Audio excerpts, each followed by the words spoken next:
Hello? Hello. Hello. I need some fucking light. I cannot hear you. You cannot hear me? Oh, hold on. Let me make sure it's not. Wait.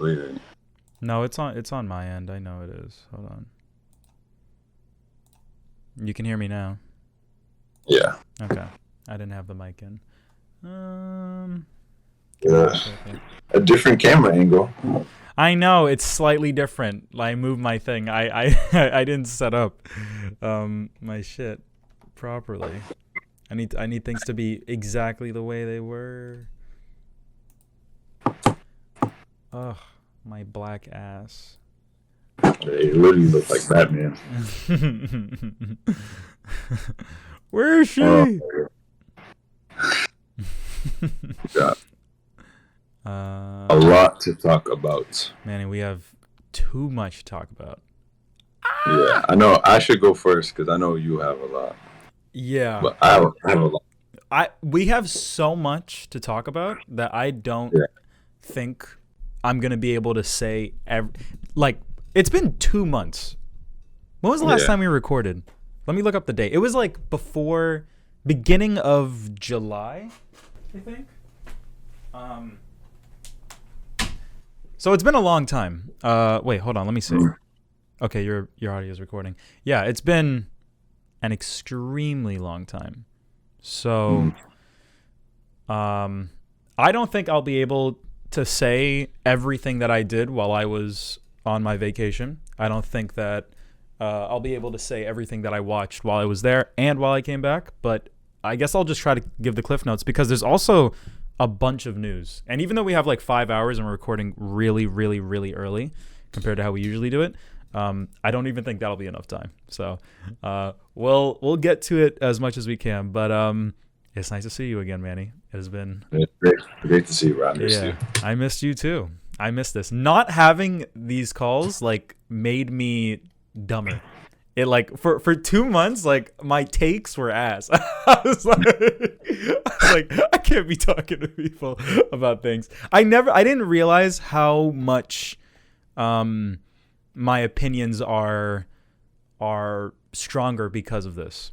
Like when it comes to the things that we talk about and stuff. But yeah, it's been a while. It's nice to see you again. Sorry for the delay last week, but we are here now. Finally. So let's just jump right into it. What do you got? Yeah. Oh man. Okay. One. I bought a Switch. Oh my God! Yes. Let's go, nigga. Yeah. What motivated that? I wanted to play Pokemon games. Oh shit. Okay. Interesting. So I'm playing Pokemon Sword. I'm gonna play every Pokemon game that's came out on the Switch. I'm playing Pokemon Sword and I'm having a fucking blast. Really? Oh my God, I'm so happy. That's great. What Pokemon games did you play before? I played all of them. Really? All ones. Wow. Yeah. Okay. I played all of them up to Black and White, and then that's when X and Y came. That's when the 3D started. Yeah. And that's when I stopped playing. Mm-hmm. I always wanted to play the 3D ones because now, growing up on the 2D. Yeah. Now playing this, you literally see the Pokemon in the grass. Yeah. Yeah. Like you would see Snorlax is walking around. Yeah. Did you see the gameplay for the new one where it's open world and they are literally walking around? Nah, I haven't seen that on the new one. Oh, okay. Well, but that also motivated me buying it. Yeah. But yeah, Sword it's so insane. You just see Gyarados is in the river. Yeah. You see Steelix and Onix just floating. Yeah. It's so it's such a I can't even believe it really. Yeah. Coming from how the games were before, where you just walk in grass and just find shit. Yeah. Now you can literally just see them. It's insane. That's awesome. Yeah. But yeah, I always loved Pokemon. I loved it since a kid, and I'm so happy to be playing. It's my favorite thing right now. That's so fucking cool. I'm not a Pokemon guy, sadly. I didn't grow up and play those games. I played Let's Go Pikachu because that's a remake of Pokemon Yellow on the Switch, and I played that, and that was fun, but it didn't get me into the groove of like playing all the new ones and stuff. But yeah, I'm glad that you're enjoying that. We should play Switch games. Yeah. You got Mario Kart? No. Fuck. But I bought it. This dude at my job was selling it. I was thinking about buying like retail, but the dude was like, "Hey, I'll sell it to you for $100." I was like, "That's a steal." That is a steal, yeah. And it came with Breath of the Wild. Oh, so. Fucking nice, yeah. So that's one. The Switch, great. Mm-hmm. All right, on to the shows. Mm-hmm. Of course, I watched the 3 movies and the Dragon Ball movie. Yep. I watched the HBO Max show Chernobyl. Okay. I'm gonna know about that. Yes, it's the radioactive thing. Yeah. Mm-hmm. The nuclear thing. It's only 6 episodes, but it was incredible. Yes. I didn't know how big of an event this was. Mm-hmm. You know, like, because they're like just trying to figure it out, and it's just like no one knows what to do. Yeah. And it's like the end of the world kind of. It's like literally the world's about to end if you don't fix this now. It's crazy. Holy shit. That's really cool. It's super interesting. Like the sacrifices made, like all the people dying. It was like, the really interesting thing about it is like they're like, the show's all about lies. Like the people who fucked up, the reason why the thing like exploded, they all kept lying, like making sure like no one would find out. Because Soviet Union, they want like the West to find out like they fucked up, right? Yeah. So I'll make this quick. The dude, like throughout the whole show, they're like the people who fucked up. They're like, how can a power plant blow up? Explain it to me, scientists. They make it science. Explain it to me. And the dude's like, I don't know. And they keep asking like, explain how it blows up. How's that possible? And he said, I don't know. Then in the final episode, when they're in like trial or court, and he's like, at the end, he's like, a nuclear power plant blows up because of lies. It was so cool. Wow, that's sick as fuck. That's so sick. Cool. And Chernobyl, shout out to them because it was so accurate. Like, if I showed you like a picture of the actors and the real people, they're literally like identical. Wow, that's awesome. Insane. That's cool. And it was all the real people, real names, and everything. Right. It was really well done. So yeah, Chernobyl was great. Okay, cool. I got to check that out. That's really yeah. Cool. I watched Haruhi Suzumiya. I finished it. Yeah. You can give me like your full opinion. You don't spoil it, but just tell me what you think. Can you? Is that possible? No. Okay. Well, let's not talk about it. There's something I wanted to tell you, but I would rather you experience it. Okay. One of the most insane like anime viewings I've ever seen. Okay. I'm gonna watch it. And we'll talk about it on one of the episodes. Yeah. I watched the movie as well. Okay. The movie is 2 hours and 40 minutes long. That's like the longest anime movie like I've ever heard of. Usually those movies are as short as they possibly can be because they don't want to animate shit. So that's very interesting. Yeah, I watched it. That movie, it was great. The message is great. Okay. The movie is better than the show, and that's what everyone says. The movie is better. Watch the show first, then watch the movie? Yeah. Okay.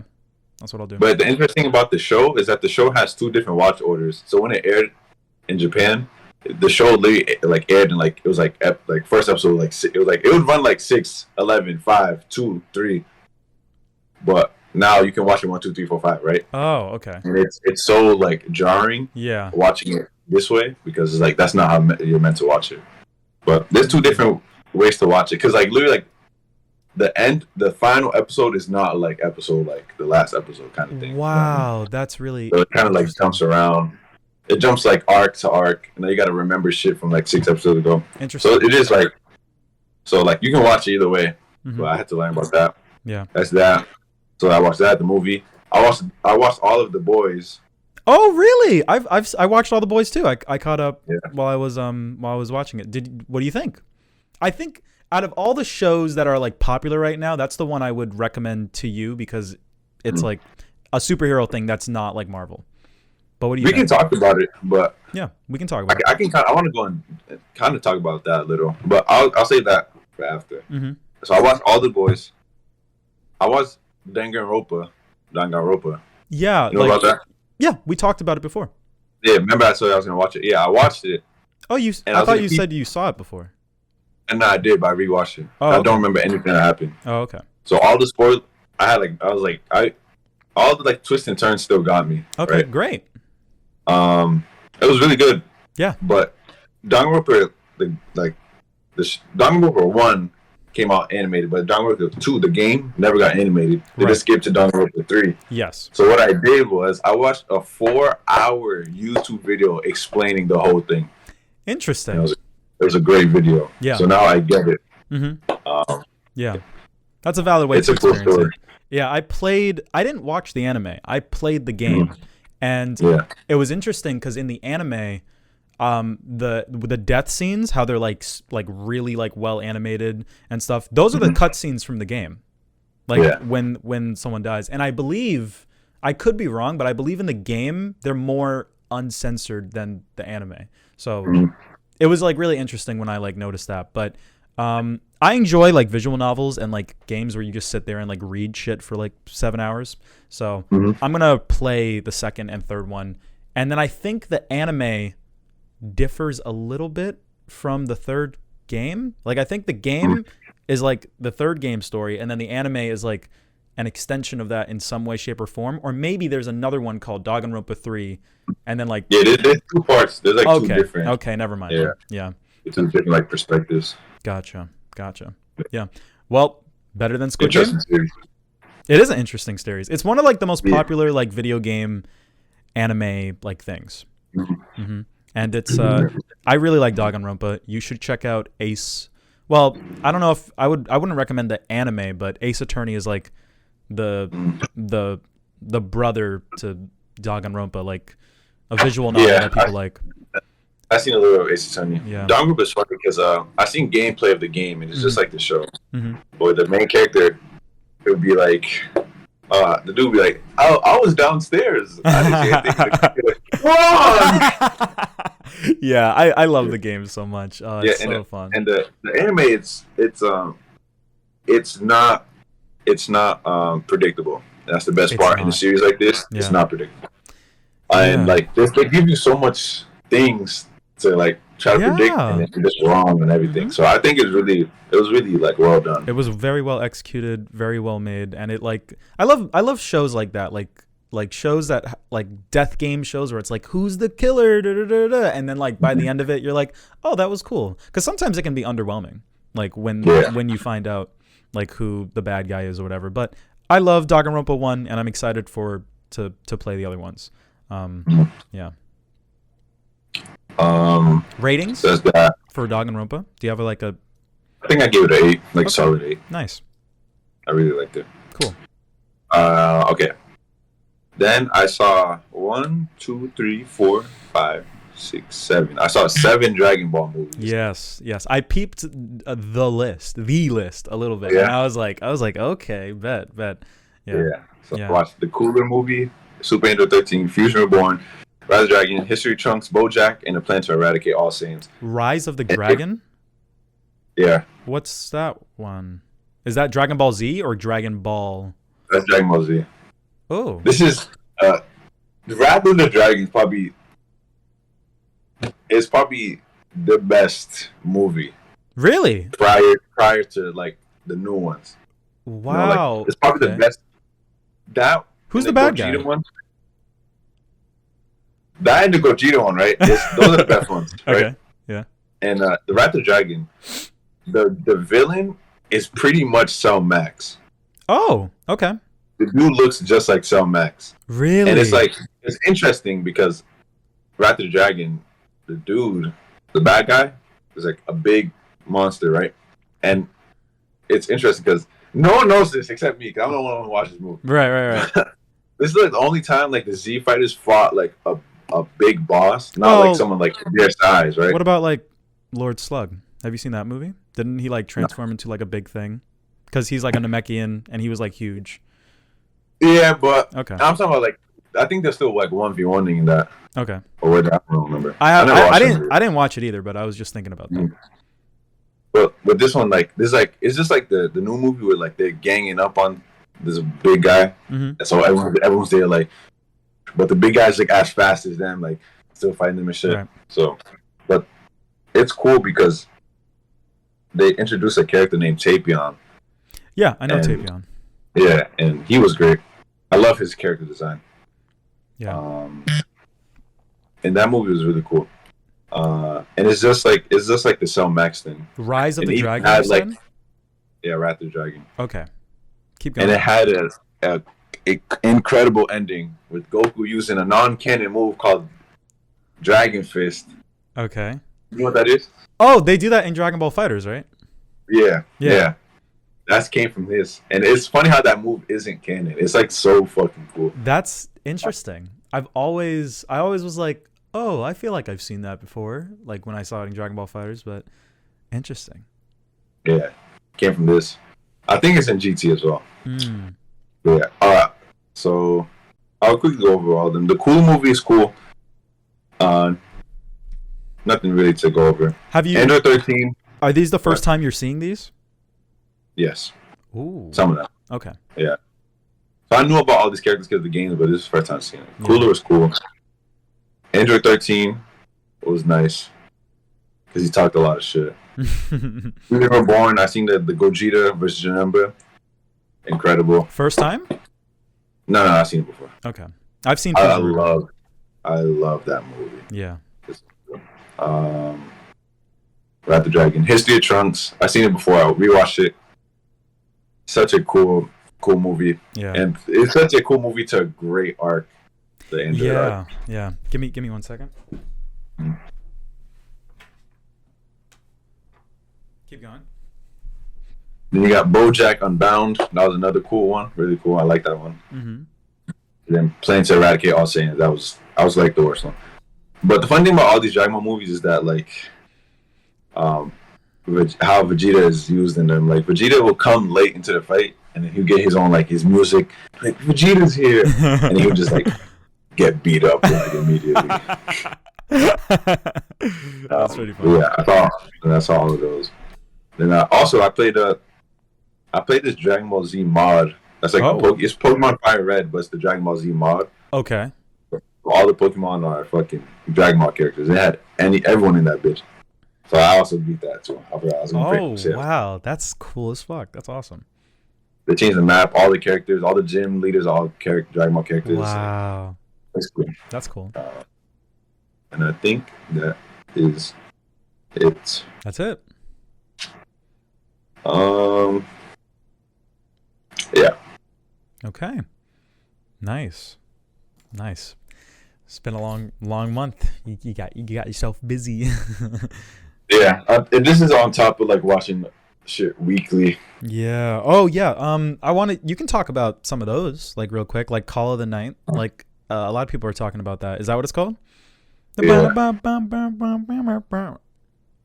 opening. So yeah. That opened so sick. Mm-hmm. I'm still watching Couple of Cucks. Mm-hmm. That one's about to end. That show's ass. Okay. That's when the Elite coming back. Mm-hmm. Nothing really happened. It's like kind of mid. Yeah. Royale and Gold. This guy goes to magic school. His familiar is a demon. Okay. But she's really hot. Oh. And okay. the way she gets power is that they like fuck or kiss. I'm watching Devil's a Part-Timer. Okay. How's that? That's why it sounds Royale and Gold. It sounds so shitty, and it is, but it's not that bad. Oh, okay. Okay. I'm watching Devil's a Part-Timer season 2. Yeah. I don't know. Yeah, that's it. Call of the Night is the best show. Okay. That one's cool. Mm-hmm. It looks great, and the characters are cool. I'm watching this show called from A1 Pictures, Engage Kiss. It's the show is really animated well, but the dude is with this girl, this demon, and then like when she kisses him, she powers up, but he loses his memories, and he's like in a 3-year relationship, but he keeps losing his memories and shit. Oh. It's alright. Okay. It's alright. It's not. Yeah. I'm watching Dan Machi season 4. Don't even bother. It's fine. But I'm watching a show called The Harem and Labyrinth. Okay. And I only watched this because I had nothing to do. The dude, so pretty much, yes, isekai. He's like, oh, I'm an isekai. Oh, I got powers, but then he goes into this town, and then he meets this slave trader, and he's like, yo, buy one of my slaves. And he's just like, I'm not gonna do that. And then it turns out his slave is sexy as fuck. He's like, I'm gonna buy this. I'm gonna buy it, then I'm gonna fuck her. He's like, I'm gonna buy it, I'm gonna fuck. And then he fucking, he's like, oh yeah, that's gonna cost like $2 billion. And the dude's like, damn, I have $2 billion. Then he goes out and starts like killing fucking bad guys. Going on quests, yeah. Yeah, then he comes back episode 4, buys her, and then literally fucks the same episode. It was insane, bro. Because the way it was like, because like he's so shy. He's like, I can do whatever I want, but they're like this. He's so shy, and then like by the end of the episode, he's just like, can I? And she was just like, and he just started like fucking right there, and then. Yeah. It's like, so she didn't say anything. She didn't say yes. You can. She's like nodded like though. That is so insane. And you only watch until that point, and then you're just like, no, I can't. Or did you watch? I kept watching. Oh, okay. Did anything else crazy like that happen? Nah. They're just like going in a labyrinth and fighting these people. But he just like at the end of every episode, he like kisses her and fucks. So that episode, he like fucked again. Interesting. I thought it was interesting because he actually like did it. Yeah. Like, I'm gonna buy this bitch and then smash, and then he actually did it. That's kind of crazy. That is pretty crazy. Yeah, but the season is pretty ass. Yeah. Well, I'm just watching these shows because it's easy to consume weekly. Yeah. Next season, there's a lot more stuff. Fucking they announced that Chainsaw Man will be coming out in October, and that's like one of the big things that like came out while we were on break. Yeah, one of the most hyped shows in fucking recent history. Yeah. I hope it doesn't ruin it for like some people. I think the show's gonna be good, but I feel like regardless of its quality, I feel like it's being hyped up a lot. So yeah. But did you watch the trailer? Yeah. Okay. Are you excited? I have to be excited with all the hype. Mm-hmm. I have no choice. Yeah, I watched the trailer too. I was gonna be like I'm fucking not gonna watch the trailer, but I was just like, fuck it. And it looks really good. I'm looking forward to it. I don't think it's going to blow my socks off the way everyone's like saying it will. I don't think it's gonna be like the next Devilman or whatever, but I think it's gonna be good, and I will take it at face value regardless of how I respond to it emotionally. So yeah. But yeah, next season's gonna be really good. Yeah, like they got Spy Family, My Hero, Chainsaw, Mob Psycho, Bleach, and JoJo. Yeah, Bleach, JoJo, yeah, all that shit's coming back. I feel like there was other stuff too, but maybe, yeah, those are like that's an insane lineup. It is a pretty insane lineup for the end of the year. That's one of the most insane lineups I've seen in one season. Yeah, that's pretty cool. Are you on like my anime list right now? Is that what you're looking at? Yeah, I'm on live chart. And not even to mention all the other shows that are gonna come out. That's just not as like Blue Lock. Blue Lock is coming out. That's like extremely. Yeah, I've heard people like talk about that and stuff. Second season of To Your Eternity is coming out too. It's funny because Made in Abyss is coming out right now. Yeah, I haven't watched the movies, so I can't watch it. But that's I don't even watch it. I already know that's the best show of the season. It's people are watching it like illegally. It's not on anything, right? Like I don't think it's on anything. I think people are like finessing. That's interesting. Maybe it's on High Dive, but I don't use that. Next season has a lot of shit, bro. Fucking the Urusei Yatsura anime is coming out next season. That's probably my most hyped show. That's like the one I'm looking forward to. That's like I'm actually gonna watch that weekly, like as it comes out. I'm just scrolling through real quick just to make sure I like cover all the bases. Yeah, there's a lot of stuff, bro. There's gonna be like 3 fucking. There's gonna be like 10 isekais. 10 isekais. Fucking 4 harems. The isekais are the All right, let's see. Also, when it comes to movies, like of course with my anime list, like this stuff is only for Japan, but they're making a Slam Dunk movie, and that's coming out next season. And the new Makoto Shinkai movie, the Your Name guy, his movie's coming out next season as well. And and there's this like I don't know what the fuck this is, but like there's these two movies that I guess like tie into each other, and like one movie is like one universe, another movie is another universe, but it's like the same characters, kind of like. Are you looking at my anime list? I don't know. I don't know how to explain this, but the posters are like dual posters. Like they're logged as two separate things, but they're like the same poster. I didn't look anything up about this movie, but I saw like the trailer or whatever, and it looks interesting.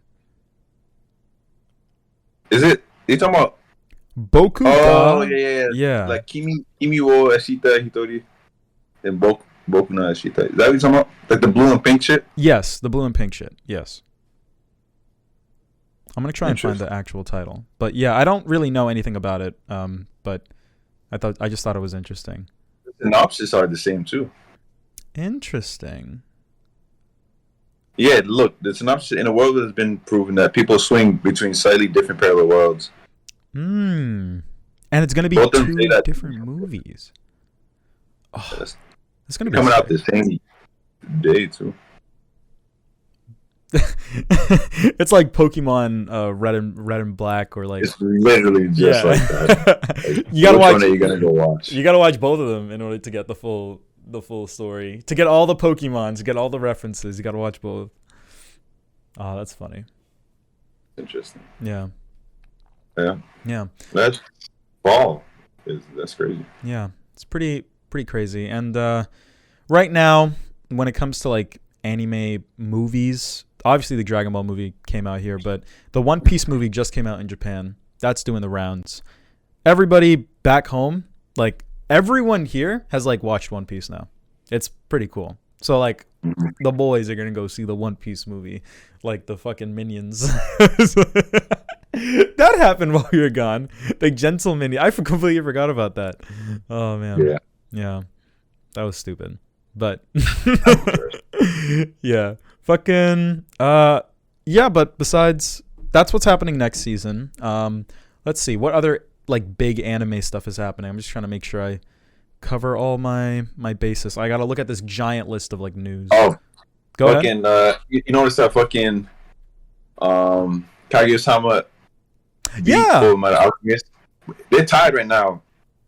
Oh, still. Yeah. Oh, okay. I thought that was just like the early like Kaguya-sama's hype because everyone's watching it. I don't know. The show ended a while ago. Yeah, it did. Interesting. Dude, the season was great. That's good. Oh, I wrote that in my notes. It's they're doing like a movie or something. Did you hear that? Yeah, I didn't hear that, but they have to. Okay. So I thought the show would be like over. So when I saw that, I was like, oh, okay. So it's not. Yeah. I don't know if it's a movie specifically, but it's continuing in some way, shape, or form, and they're doing something. I don't know. Yeah, dude, that show's crazy. Yeah. When they passed Full Metal, like holy shit. That's cool. I wonder how long that'll last. I wonder if a year from now we'll still be looking at Kaguya-sama at the top. Yeah, it's gonna get bombed soon. Yeah. Back down to fucking number 117. Yeah, that's good. All right, let's see. What other? What's for number one? I know, but that's my anime list. That's how these. That's how these niggas be acting. I feel like I don't know, dude. Yeah. It's so like. Yeah, it's a good show. It's a really good show. Mm-hmm. Yeah, we gotta rewatch fucking thing. In other anime news, in terms of like upcoming stuff, they announced like One Punch Man season 3, like like the other day. Are you looking forward to that? No. Oh, really? Okay. You like season I'm 2? gonna watch it, but I'm not really hyped. Oh, okay. Well, you enjoyed season 2, right? So that's why I was saying. What? Oh, I'm so sorry. I thought that you said you liked season 2. I thought you said it was good. No. Oh, okay. Season 2, I ranked it. I thought I ranked it. It's pretty low. Yeah, I give it. Yeah. Season 2 was terrible.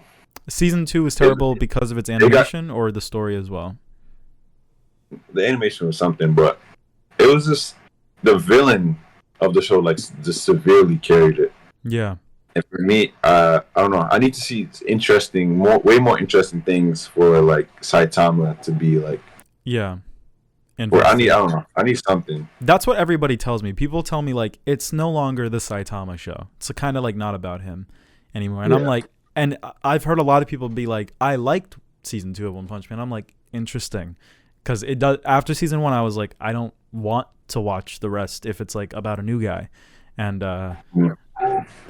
they did a good job on the villain, but the thing is, it's always just, when is Saitama gonna come? Right. So is that like what the story is now? They're hyping up a villain to beat Saitama, because that's what the poster for the 3rd season is. But the thing is, I think I've seen spoilers on like the future shit. You know how the power scalers are power scaling. Yeah. I've seen him fighting like completely different, way more powerful people. Yeah. I feel like this villain is just gonna get like hyped and then literally just get one-shotted. Because Saitama already like one-shotted him. Like they ran across to season 2, but Saitama literally like flicked him or something. Yeah. And the dude like damn near died. So. Yeah. Interesting. It's I don't know. I think it's conceptually kind of cool to like try to do it that way, to like build a character that's a bad guy and then have the audience somewhat root for the guy to finally beat the overpowered like main dude. That conceptually is kind of cool, but I just don't want to watch the anime. And the manga is like not over, so I'm just like, where is this going? Like, how long can this go on? So I don't know. I want to see like how they write around Saitama. Yeah, they've been doing it for a long time. It's insane. I don't know. I'll stick to my Mob Psycho. Whatever. Yeah. But there was that, and then there was a trailer for Tower of God. I didn't watch it because I'm not a Tower of God boy. But did you watch the trailer? No? All right, well, I guess neither of us know. But it's gonna be coming out. I'll definitely check that out. Yeah. Other stuff. I think Tatami Galaxy season 2 is. I was under the impression it was coming out in September, in Japan at least, and it's not directed by Masaki Yuasa. It's not by the Devilman Boy. It's by the guy who did Sunny Boy. Like, the person who directed Sunny Boy is directing the 2nd season of Tatami Galaxy. And from what I've seen of Sunny Boy and from what I've seen of Tatami Galaxy, that feels like it can work, honestly, in my opinion. Like, so that's yeah. Now Manny's like, I'm interested. Yeah. I mean, I was always interested, but that is crazy. Yeah, it's pretty cool. That guy popped up.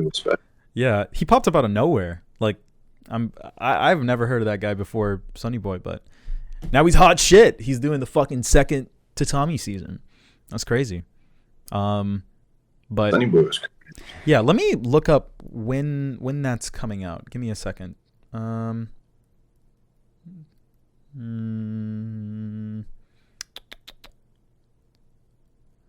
right, let's see.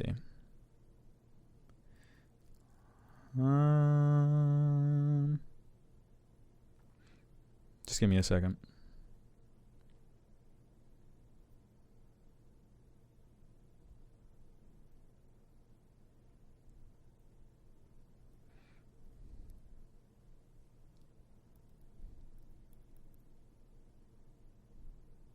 The 5-episode series will premiere exclusively on Disney Plus in Japan on September 14th, with a theatrical compilation film version to follow September 30th. All right, so it's coming out in September on Disney Plus, which is really interesting, in Japan alone. And I don't know when it's going to come here, but it'll probably be a while because you know how streaming services are. They want to make dubs and stuff, so it'll probably be a grip. But yeah, that's interesting. Speaking of streaming service, HBO Max, what's going on? Are you aware of what's happening with them? No. You're not? Oh wow, they're fucking like I don't understand the full semantics of it, but they got bought by like, I think HBO is now like a subsidiary of Discovery, and Discovery now owns HBO, and they can kind of do whatever they want with them. And they've been, for whatever reason, kind of axing a lot of stuff. They were making like a Batgirl movie, and the Batgirl movie was like 90% done, and they were just like, no. Yeah. Did you hear about that? Yeah. And they did that with like a Scooby-Doo movie as well. It was like basically done, and they were like, nah, stop making that, which is so interesting. I don't understand the semantics of it or like their reasoning behind it, but I think it's all for like money purposes, and it's really sad and frustrating. And HBO Max is like it's really scary because like all these shows are just like getting deleted. They are deleting shows on HBO Max that like don't have Blu-rays, and it's like the only way to watch the show. So like apparently a bunch of Cartoon Network shit got taken off there, and there's like, it's not just taken off HBO Max. They're like deleting the YouTube clips and everything. I don't really know why. And the people who like made the show are like, what the fuck are you doing to my show, bro? And it's really sad. And there's a lot of like things on Twitter of people being like, hey, yo, here's the Google Drive, bro. Download it all. Piracy. I love whenever like something like this happens on Twitter, the replies are always like, it's always like pictures of like Luffy. It's like, time for piracy. It's like, it's so funny. But it's the manga panel, right? Yeah, it's like the manga panel, like the great pirate era begins. It's so funny. Yeah, I love that stuff. But yeah, HBO Max is going through the ringer right now. They're getting their asses kicked. It sucks. Yeah, I haven't paid for it in a while though. I'm one of those people that like will unsubscribe if there's not something I'm gonna watch. So I haven't paid for it in a while, and I don't know. I guess it was a good decision because it's going through the ringer. Have you watched The Rehearsal though?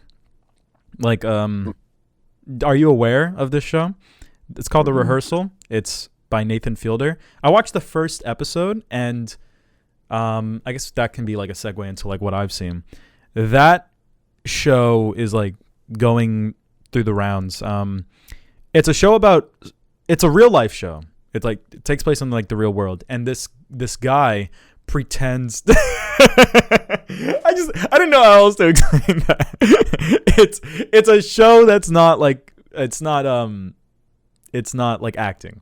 It's like animated. No. It's live. No. Did you think I meant animated? No. It's people. It's people. Yeah, it's human beings. Yeah, it's human beings. So it's not animated. Right, it's not animated. I thought you said it was animated. I was like, no, Manny. Oh, yeah. But it's basically about this guy who goes to people and he helps them with like a social situation or like something that they have to tell someone by, God damn it, Biscuit. Give me a second.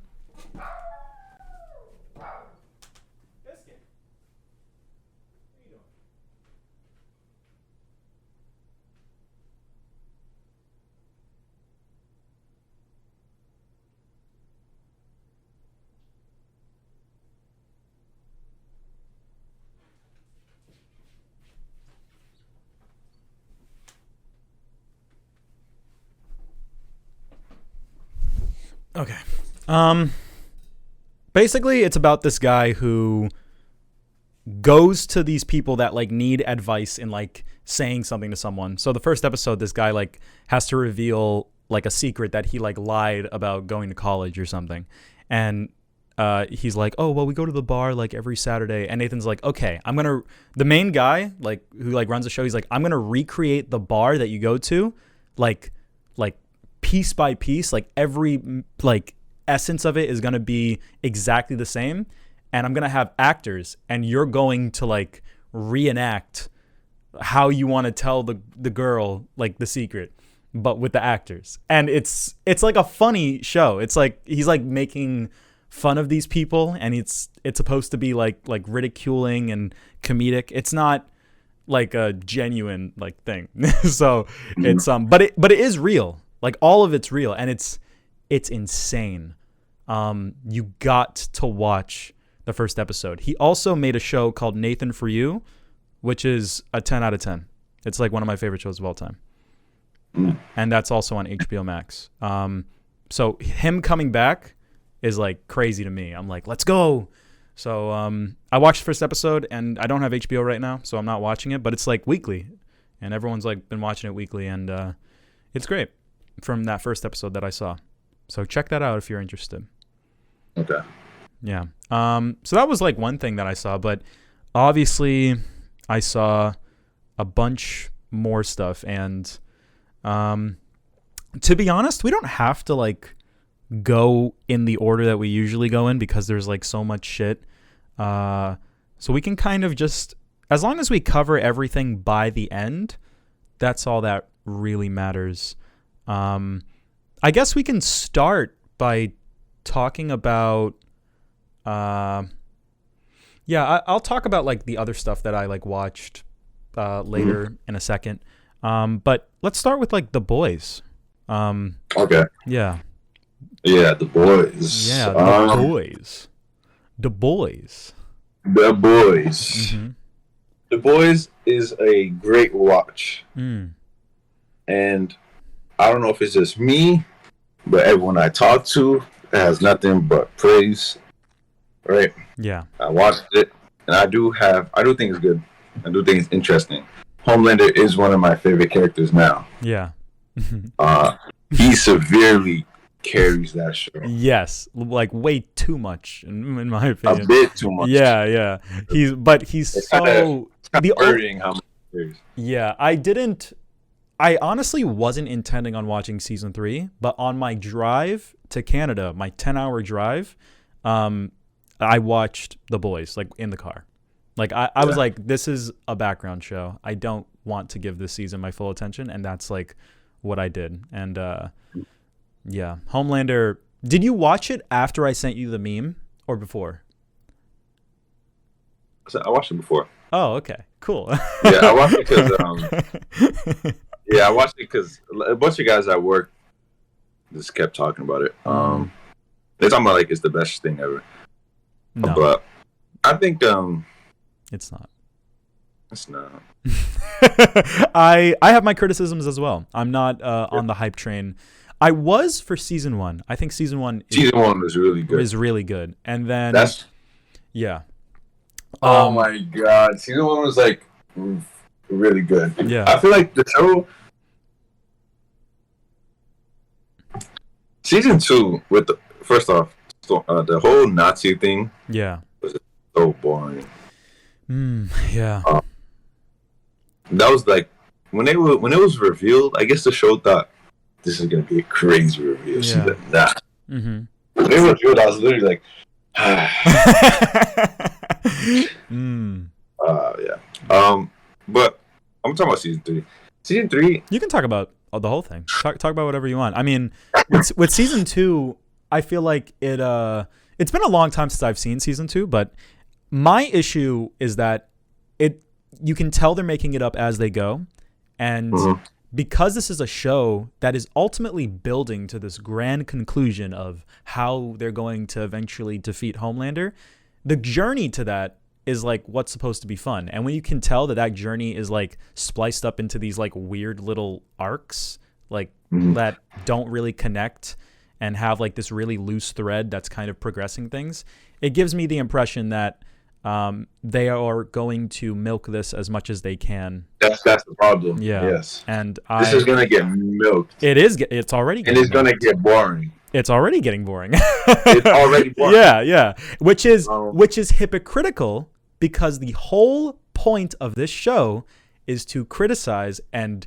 be like an antithesis to like the Marvel movies and like modern superhero media, but it's in turn, because it's as popular as those things, now it's falling into the same practices as the Marvel movies by making it up as they go along, milking it, getting boring. And that's extremely sad to see, because season 1 had so much promise. And it's like, if this happens to Invincible, I'm gonna cry.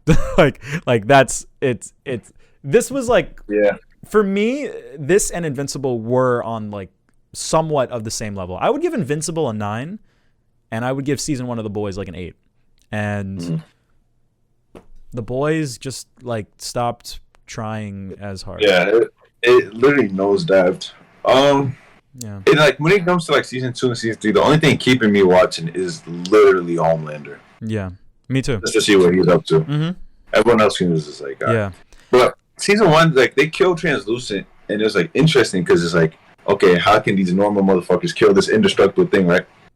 And when they do it, it's like, oh shit, they actually did it. Yeah. But then like, just to find out 2 seasons later, they haven't killed anyone else. Yeah.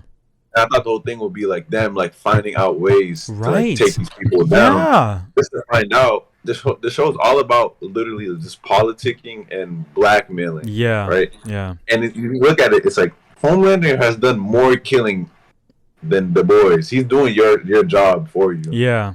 He's the villain. And it's just so like, just looking back, it's like, and it's funny because they had so many opportunities to kill the heroes that they're trying to kill. And it's like, they just like gloss over it. And like, oh, we could have killed A-Train because Kimberly broke his leg. Yeah. Had him crying in his house. Can we finish him right there? It was like, yeah. Nah, let's cut to the next scene. Yeah. It's like, okay.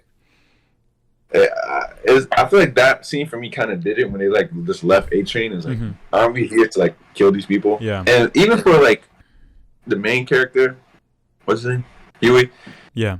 Like, bro, bro, you're here to kill people, bro. Like, come on. Yeah. Like, stop being I know a you're fucking not bitch. You're not a bad person. Yeah. But you joined the crew. You begged to join the crew to kill heroes. And when it comes down to it, you're like, no, we can't do it, guys. Yeah. It's getting like, it's like, dude, like, why had you joined the business? Yeah. Yeah.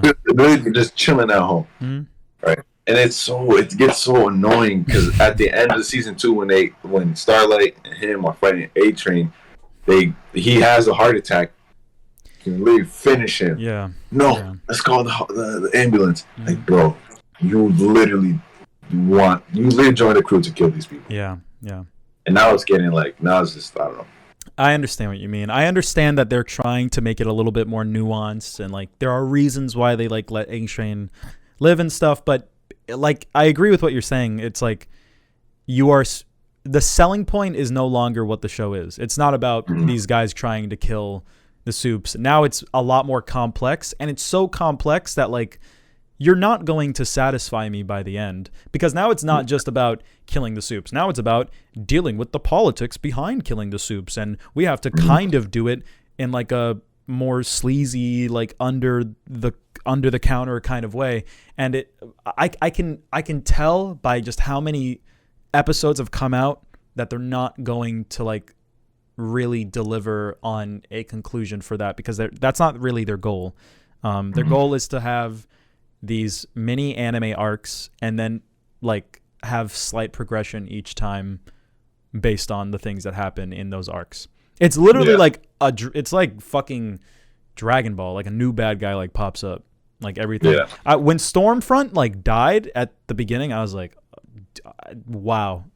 I was like, wow, like really, you pussies, like you fucking pussied out of this character that you like brought into the story. I see how it is. Marvel, okay. like it's like comparing it to Marvel's like, it's a little unfair. When Marvel makes like a movie and they make a sequel to a movie, it's like a different movie. But this is a show, and it's all the same fucking show. So like, I don't know. It's annoying. Yeah. And now it's like, because initially you think they'll like work one by one and like get all of the 7, kill them all. But now it's really just like, it's just Homelander.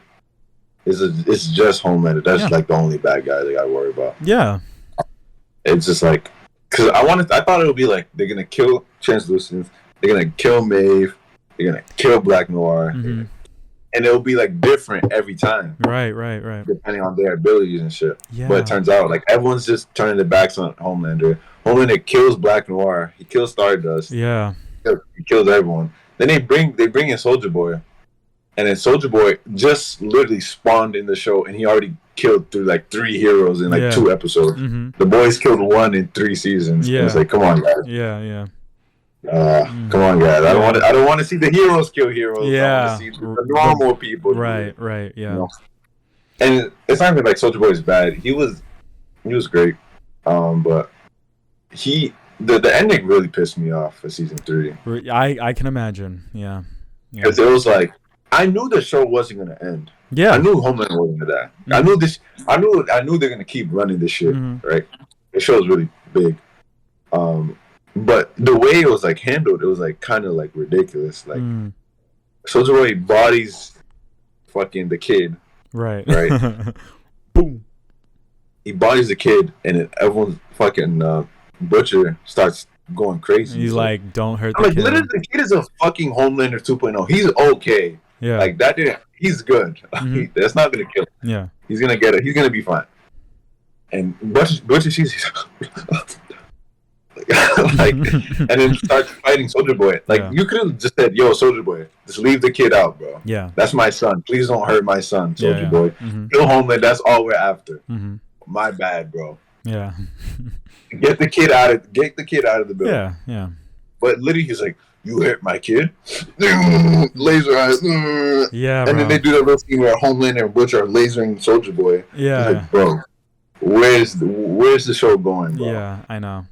This whole season 3, like nothing happened. Yeah. The only major thing happened is Black Noir died, and he died from the villain, right? Not from the boy. Yeah. So it's just like, dude, this whole season was a huge waste of time. And they took the V, which I do think is conceptually kind of cool. But one of the things that I was excited to see were the creative ways that normal people would kill the Supes, and they're like not doing that anymore, which is annoying. I know. Yeah.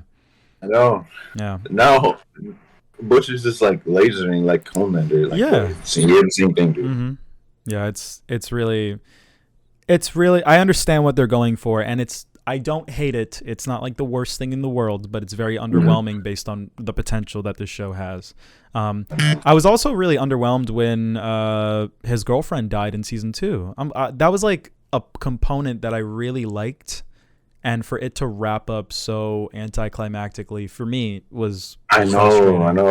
There's like no dynamic. If this was an anime, that would be like the last episode or like something. Like that's like Bebop. Like imagine if Spike's girlfriend like died in like episode 4 and there's like still a bunch of shit left. It's like, what the fuck are we doing? Like let's just yeah, that dynamic is completely gone. It's like, what the fuck is Yeah, let's just kill her off now. And then Butcher was literally like, he was good with the kid, like blacks out on the kid. Like, you literally like blacked out on the kid that can like change everything. Butcher literally like, the thing is, Butcher, he keeps having these epiphanies where he's like, "Oh my god, I'm a shitty person. I gotta do better." Yeah. And then just does shitty things the next episode. Yeah, it's he's done that. He ran that. They ran that epiphany thing like so many times. Cause that like when they do like, "Oh, yo, tell Huey don't take no more compound V. It's gonna kill you." And he's like, "Okay, I'll tell him." And he's like, "Huey, we gotta take more compound V." Yeah. Like, okay. Yeah. Yeah, they gotta stop. These epiphanies he has is like, stop. I know. He doesn't, like, they gotta stop. And then like, so he shits on the kid. It's like, bro, literally like, that's all you guys fucking have. Any hope you have is this kid, right? And now you just literally turned him evil. Yeah.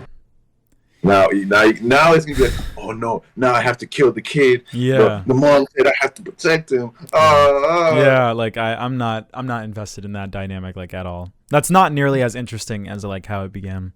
I feel you. Like conceptually, I understand the appeal of all of these directions that they're going in with like Butcher being conflicted and acknowledging the fault of his ways, but it's not done well enough. I don't know how to explain it. I think you can do that with the character, but I think it is honestly pretty boom boom. Like it's I can't. There are more subtle takes on that kind of character where it's like, I'm gonna still be the asshole, but I'm going to somewhat acknowledge it, but not like in the like super upfront way that like Butcher does it. I can't think of the examples, but one of the things that really sticks out to me though is that I read the comic. I read not the whole thing because it's fucking long, but I read a lot of it. I read a very sizable portion of it, and the characters are much better in that. A lot of stuff in the show, not just with Butcher, with everyone, literally every one of the characters, they have like these emotional arcs that feels really contrived and like out of nowhere, like for almost all of them, in my opinion. Yeah. And all of them.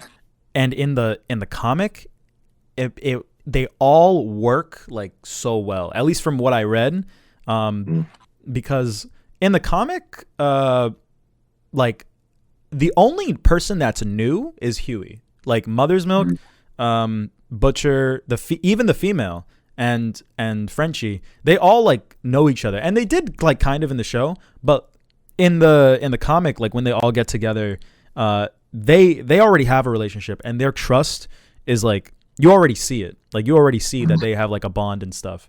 So it's much easier because they don't have to develop it. Like it's just there. They're just like a crew and stuff. And without going into too much detail, the comic handles Butcher's character, from what I read, a lot better and a lot more gracefully than the show does. The show can't decide what they want him to be, and it doesn't feel like they have like a really defined vision of who he is.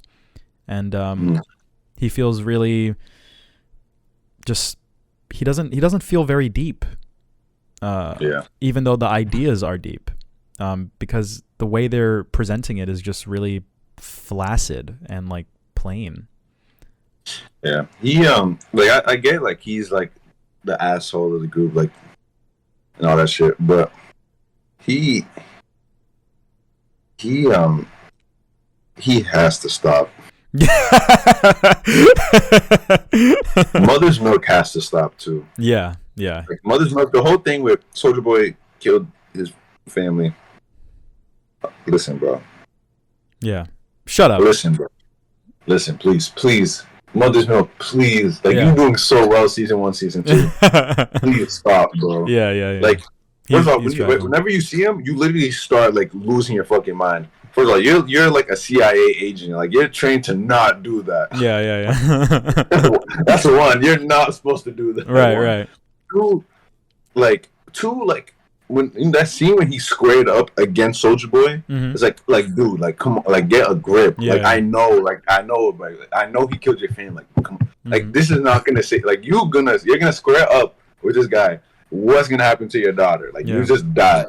Like, okay, family's like your biggest thing, but you just sold your daughter. Yeah, right? And then, like, I think they wrote him that way because he's black. I think that's genuinely like their idea. They're like, niggas will fight even if it makes no sense. I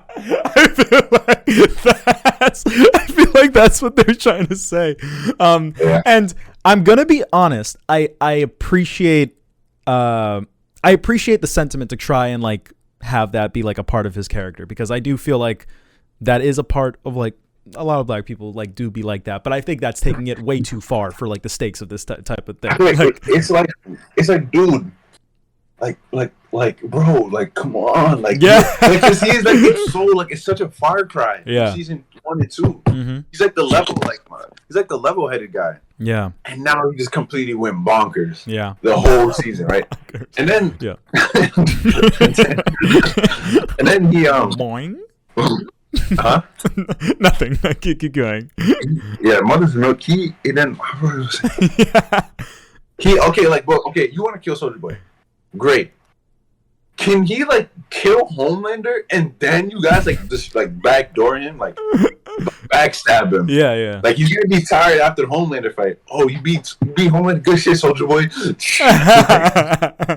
Wouldn't that just be like, you literally solve both problems? Yeah. Okay, like, you want to kill like Soulja Boy so bad that you like. Okay, like this is our only hope to beat Homelander. But you want to fuck Homelander. I need to kill this guy. Yeah. Okay, you kill him. Now what? Yeah. Homelander's still running loose. It's like, okay, now what, bro? Mm-hmm.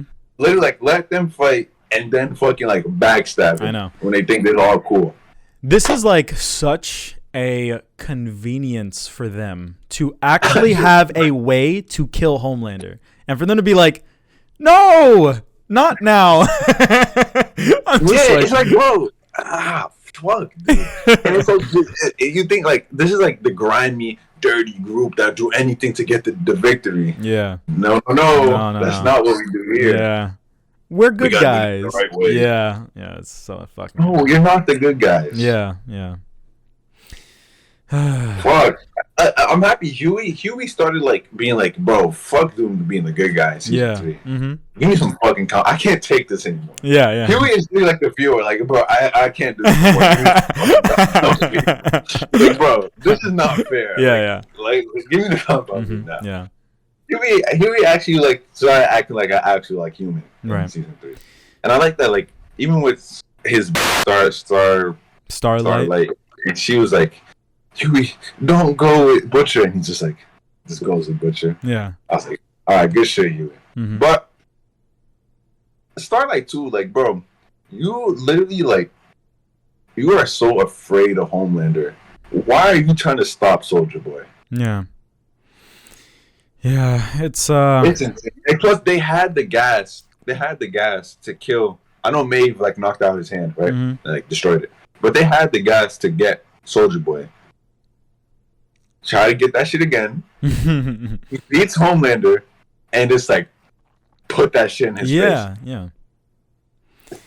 I don't know, man. Season 3 was actually insane. Mm-hmm. Season 2 was actually insane. Season 1 was great. Yeah. But yeah, they also had a chance to kill the Deep as well. Mm-hmm. They didn't. Who gives a fuck about the Deep? I guess they don't. You'd think Starlight would, but.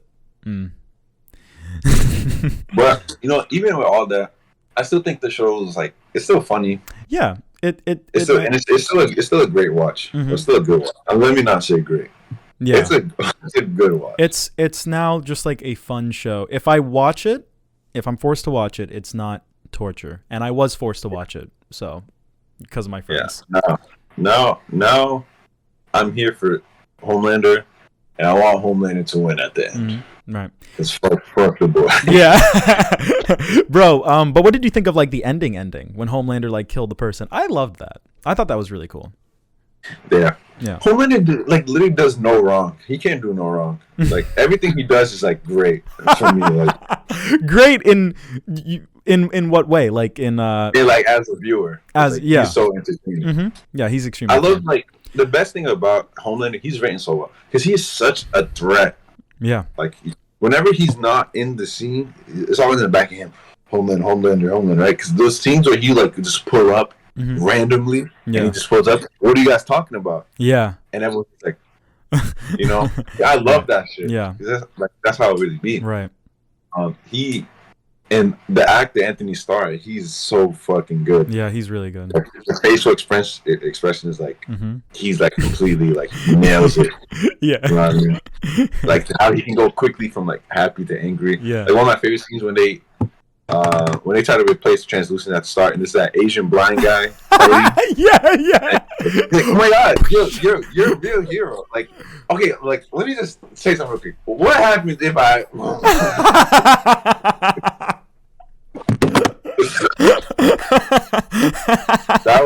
that was so funny. Yeah, he's like, you think we're gonna let a fucking cripple and with the Muslim, he's like, you think we're gonna let a Muslim inside?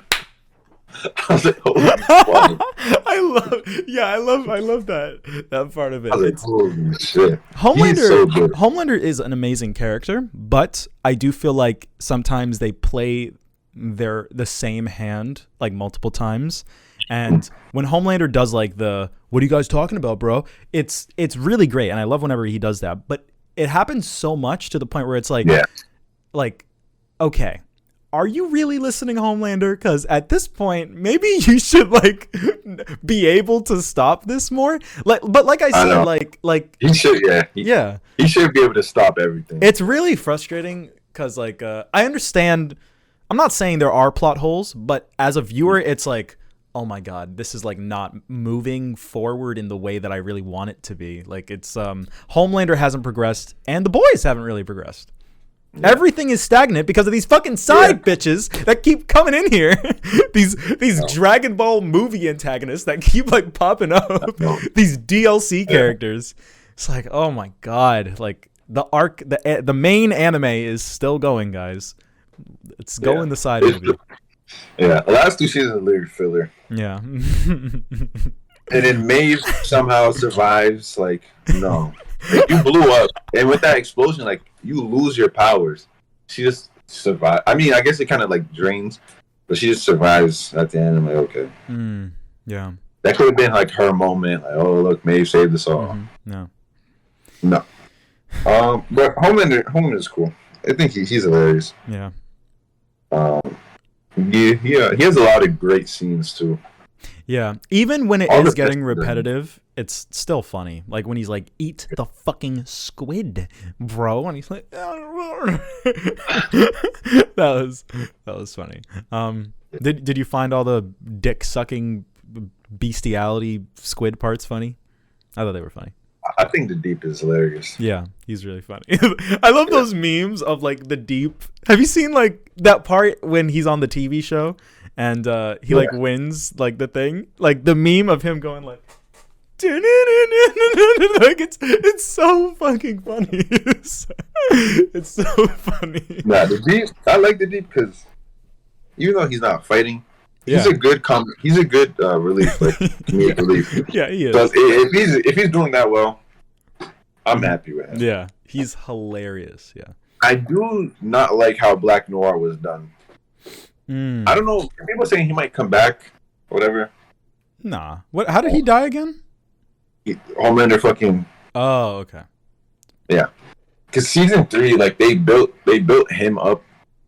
He finally got his time. Because like other than the main characters, he was like the second like major threat of the show, right? Because you never know what he's up to. But whenever he pulls up, it's like he like fucks everything up.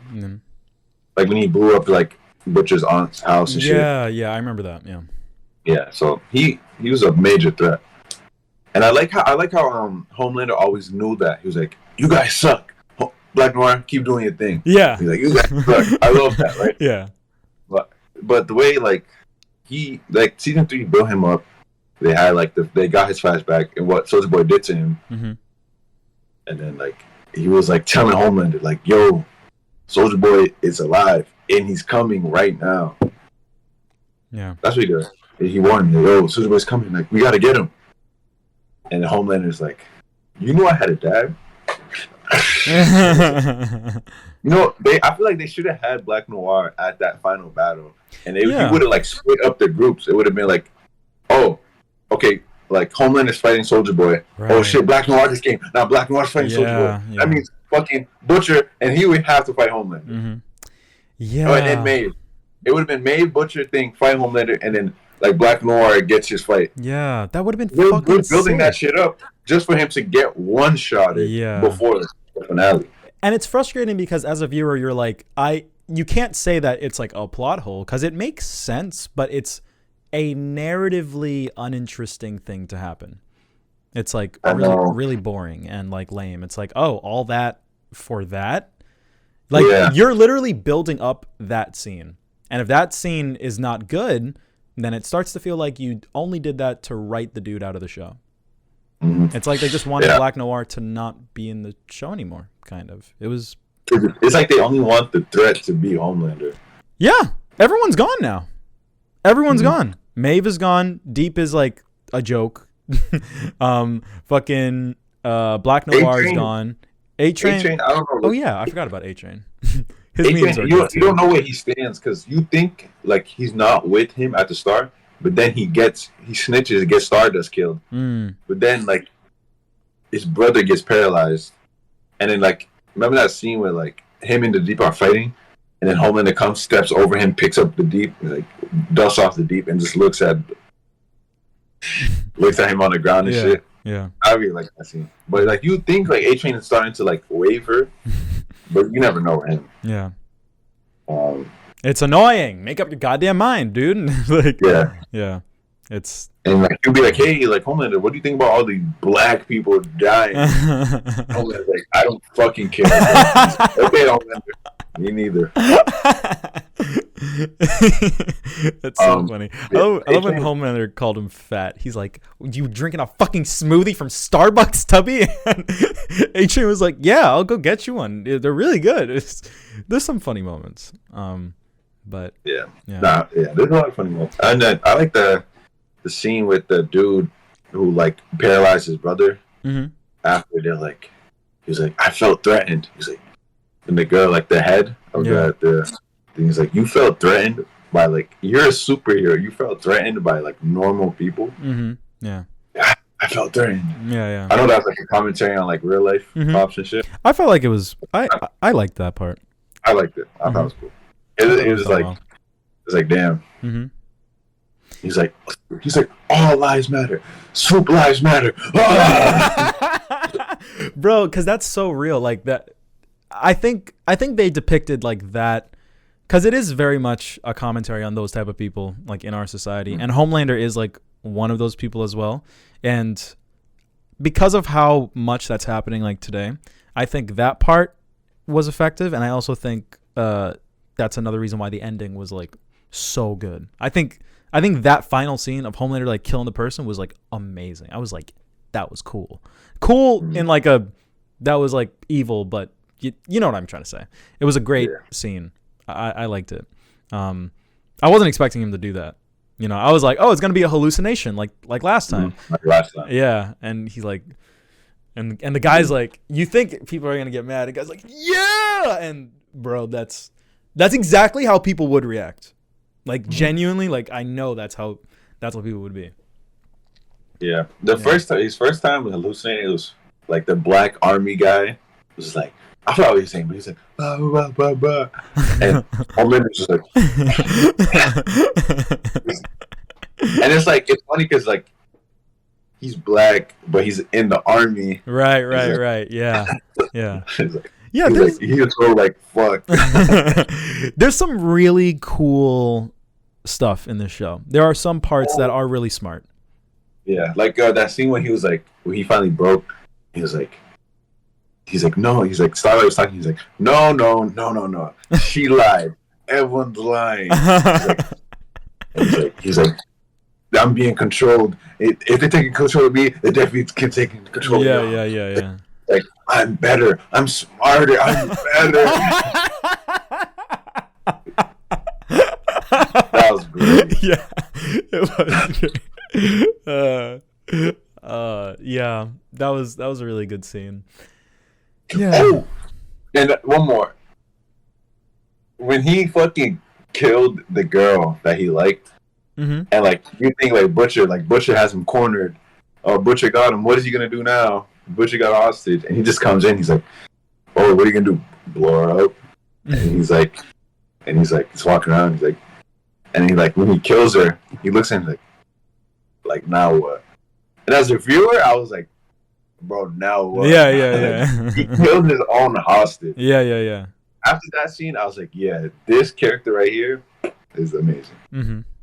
Yeah. Like, bro, what are you gonna do now? It's so real. Like I feel like I know so many, especially niggas. I feel like a lot of niggas would be on this Homelander type of time. Yeah. Like now what pussy, like like bitching people, like what'd you say? Why? Like, so like I see so many people act like this. When he does it, it feels so like it's amazing. Yeah. I love Homelander. Great character. Hopefully the show picks up a little bit of steam whenever it's gonna end. But yeah, I'm glad you watched it. I'd give the show a 6 out of 10 now. I guess. Yeah. Which I'm very sad to say because I enjoyed it a lot in the beginning. So let's hope Invincible doesn't go the same path. But yeah, that was The Boys. I'm glad that you checked that out. Do you have like another like big show on your itinerary, or it's just like the anime now? I was started Breaking Bad. Oh my god! Fuck, I should start Breaking Bad too. If I can find the time, I would love to do that because I've never finished it. It's gonna take me a lot. It's like one of the shows. That's like something I watch when I have like nothing to do or watch. So it's like on the bottom of my like thing. Okay. Yeah. Okay. But it's not like I'm gonna be able to like watch it.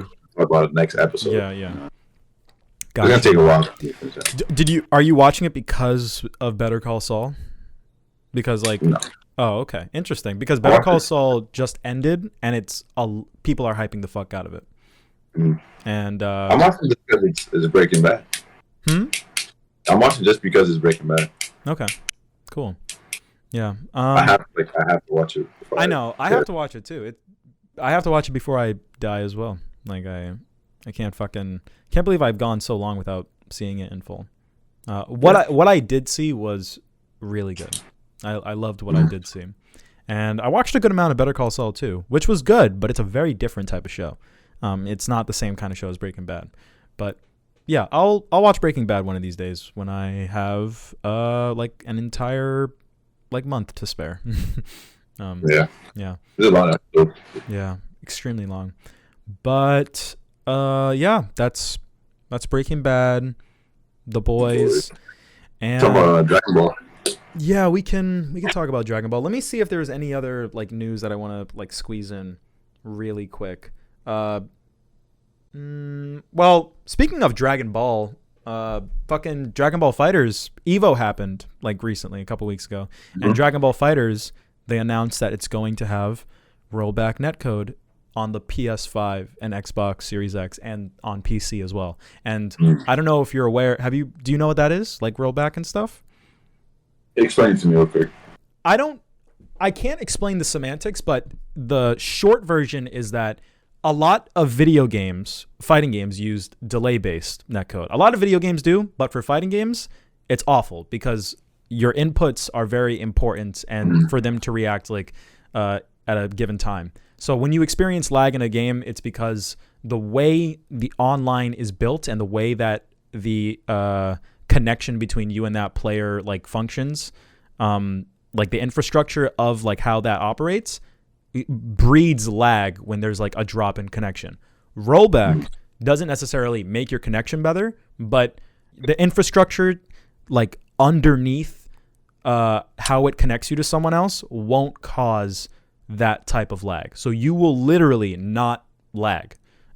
If your connection's awful, then the lag is not going to be the same type of lag. It's not going to be like you click a button and it comes out 5 seconds later. It's going to be like, instead, it's going to be like your opponent like teleports or something, which is, it's also annoying, but that's a lot better than clicking a button and it comes out 5 seconds later. So it's a lot more detailed than that, but that's kind of the gist of it. And overall, regardless of the fact that the lag is like different, it just lags less. If you have good connection, it's just a better experience overall. Games that have rollback, Mortal Kombat has rollback. That's an example of that. So yeah, that's what I was thinking about. Okay, so I've never played Mortal Kombat online. Was it better than most fighting game experiences?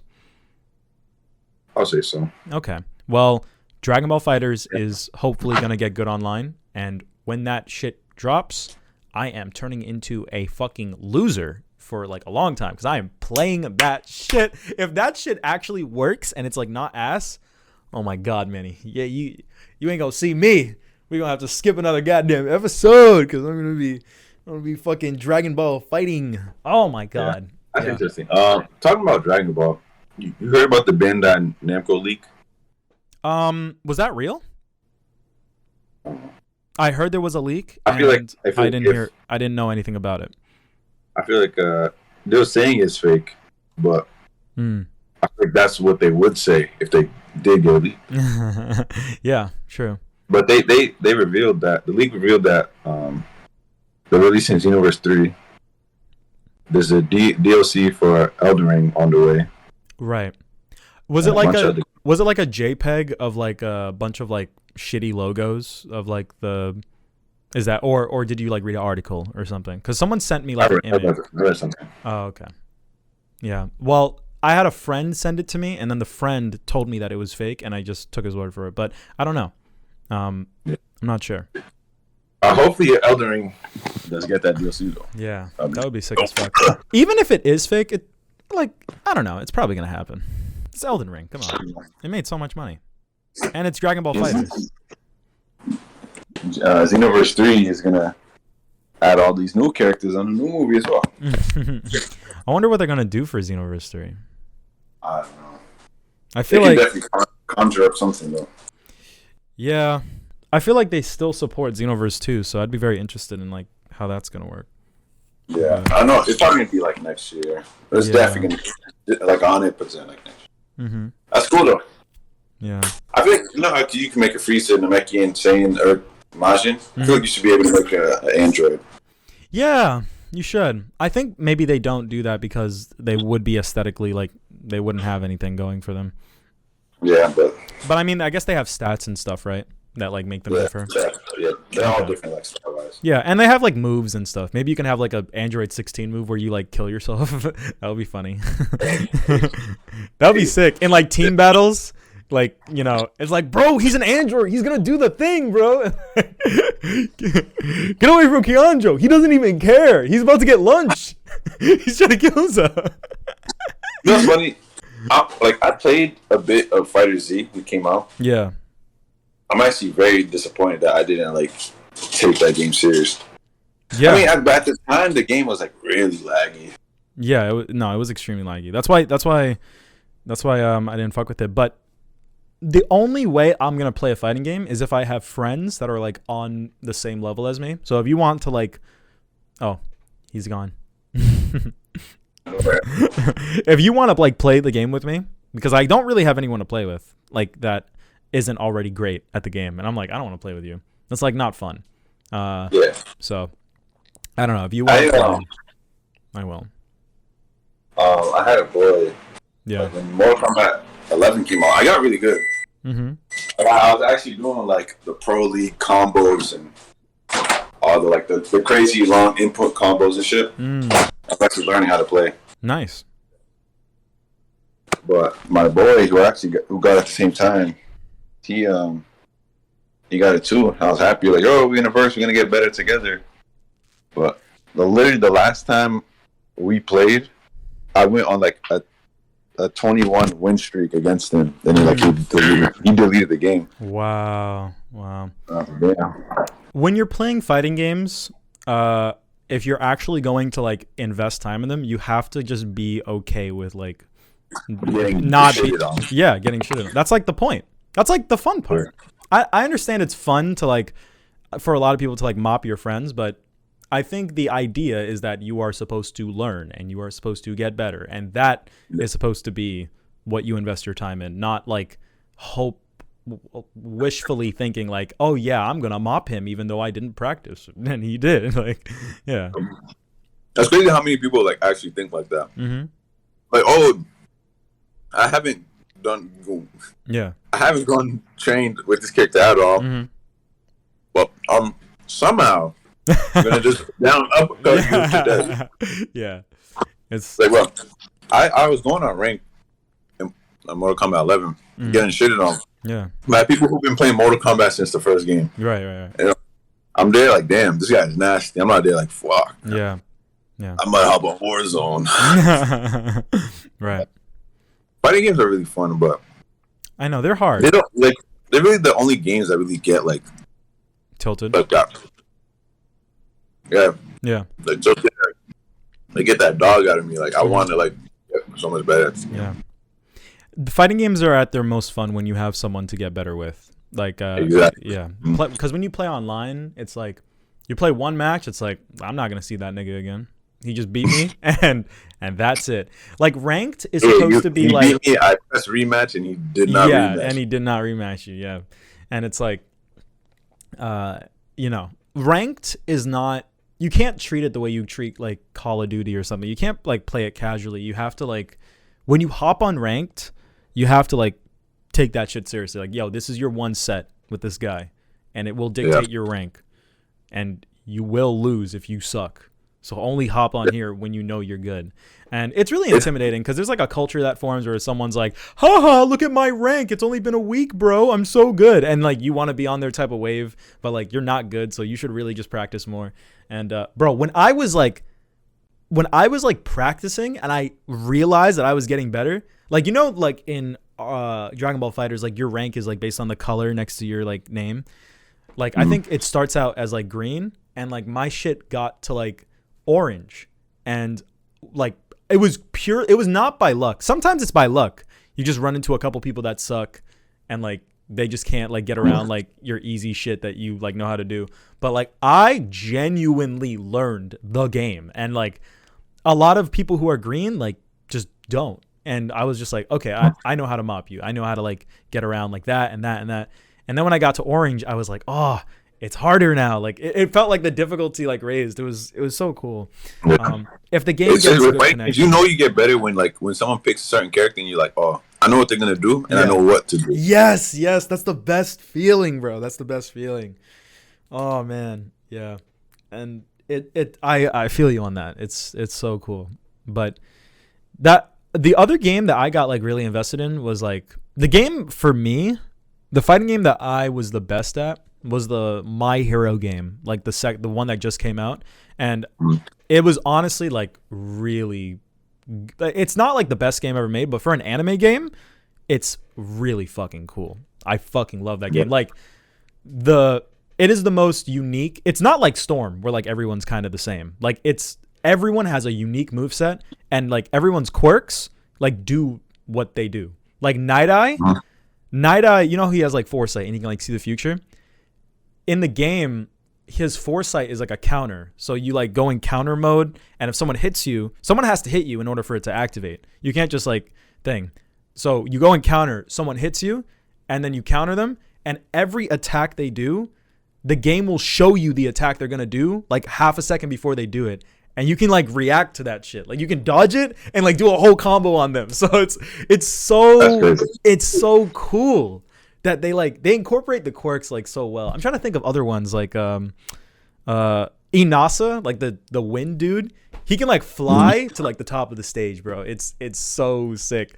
And it's like an arena fighter, but you can like slap people onto the walls and they can get like stuck on the wall.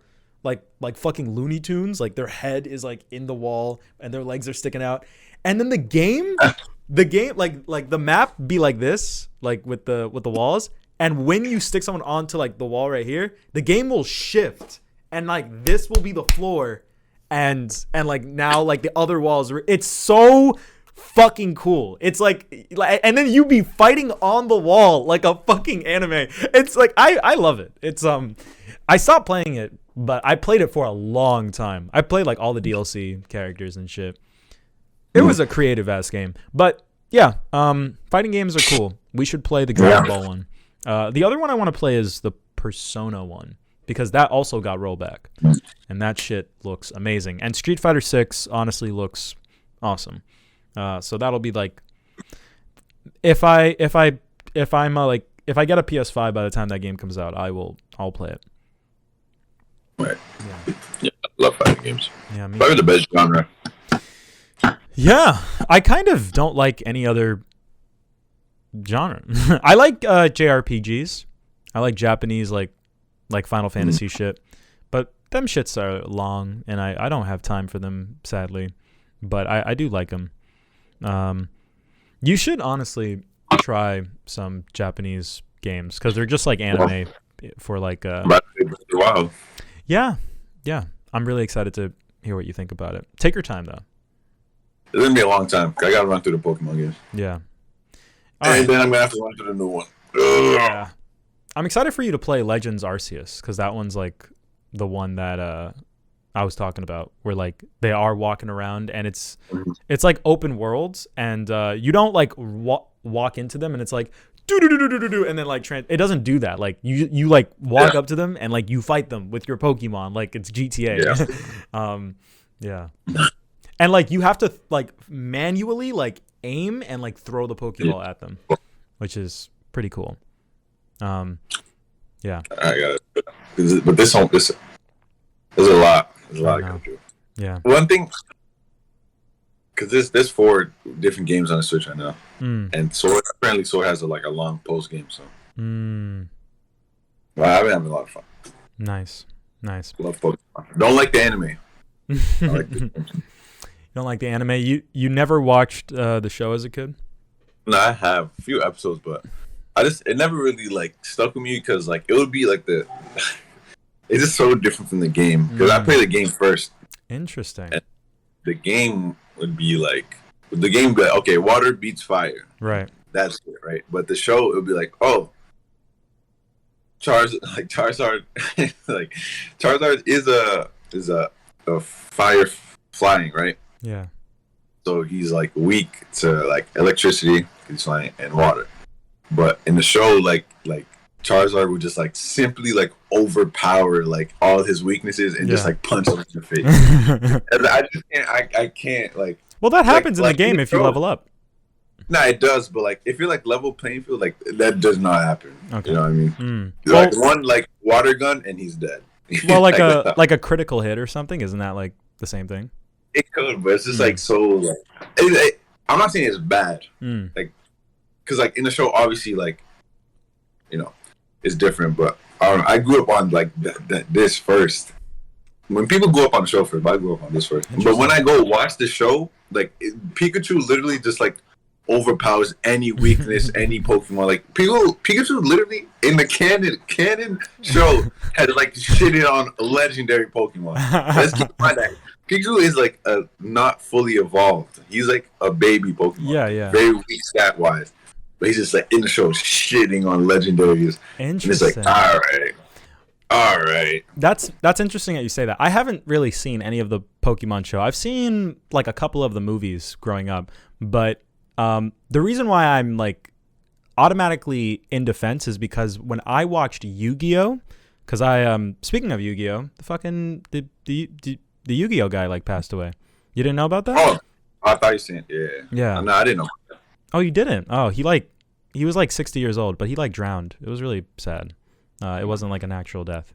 But Yu-Gi-Oh is a show that I feel when you watch the show ultimate goal is to teach you how to play Yu-Gi-Oh and to make Yu-Gi-Oh look cool. And when I was watching Yu-Gi-Oh, I was fuck. If I watched Pokemon when I was a kid, maybe I would understand the appeal of Pokemon and maybe I could get behind the games more. Because I tried playing the games as a kid and I was just I don't fully grasp the appeal of this and this is not clicking with me. Even the new one when I played it, I didn't fully feel it, and I was maybe if I watched the show, I would feel it. Because as a kid, I was a Yu-Gi-Oh kid. I had Yu-Gi-Oh cards. I watched the show a bunch, and it was just and the show is the only reason why I played the game. I wouldn't like the game if I didn't watch the show. Right. Yeah, but yeah. With that said, I never really played or watched Yu-Gi-Oh, but Pokemon. This is just for me. I'm not saying the show's bad. It's not your type of thing. It's I don't know. It's because the way the show, especially how the show would reset when he goes to a different region. Pikachu would beat a legendary, and in the first episode of the next season he would lose to a baby Pokemon, an apple. Yeah. You get one shot at it, and it's I can't keep up with the reset and the new teams. It's it's too much. Yeah. Ash just has hundreds of Pokemon in his backpack. Gotta catch them all. Yeah. Plus, I know the show is way different from the game because the show is about how talented you are as a trainer. Where the game is how can you set up your team to beat the game? You know what I mean? Right. Yeah. And the show is it doesn't really matter what type you are. It's if you're a good trainer, you can beat any. Really, team. The battles in the show are not intricate like the battles in the game. No, not at all. Really? That's what I'm saying. Charizard can just overpower any water attack, but in the game, he would literally lose. Interesting. You know what I mean? That's interesting. That makes sense though. I understand that. And it's you watch and it's just it's just ass pulls. Pikachu is just Volt tackles a fucking rock Pokemon. Rock defense, max defense dies. Yeah. right. That makes sense. In Yu-Gi-Oh, it's the battles in Yu-Gi-Oh are like just like the battles that you like play on the thing, and they're fucking awesome. Like, so so in the cool. show, is there like advantages and disadvantages to each like monster? In Yu-Gi-Oh? Yeah. They don't. It's not like Pokemon where it's like this is I am a like well, Water. no, it is. It actually is because like there are attack. You can put like a monster in like attack mode or defense mode. So you can put the card like forward, or you can put it sideways. And if you put it sideways, then the defense gets like raised, or it's like a defense type. And if you put it like front, then the health is low, but it can attack like really good. So I guess in that sense, but it's the fact that you get to choose, and it's the fact that you have options. You know, it's not just like I'm gonna put this monster on the field and he's gonna fight for the next like 20 minutes. It's like I'm gonna put this monster on the field and I'm gonna put this guy to give him a buff, and I'm gonna put this trap card to take away your life points. Like there's so much more depth, and the nature of Yu-Gi-Oh, you can't write it like the way you're explaining Pokemon. Like you have to write the fights like that because that's how the game works. Like that's the whole appeal, the strategy, and like the mind games. It's a card game, you know. And it's fun. It's constantly fun, and it's the rules, at least in the beginning, are simple enough to grasp, and it's genuinely like the first 26 episodes of Yu-Gi-Oh act as like the first season. Genuinely good shonen, and I would highly recommend it. It was very fun. Yeah, it's kind of crazy. I never watched. Yeah, I had the cards, me too. but I didn't know like what anything meant. Yeah. I had the cards, and I had like the little there was like a little like folded up like pamphlet that was like that acted as like the board, and you like unfold it, and it's like put your card here, put your card there.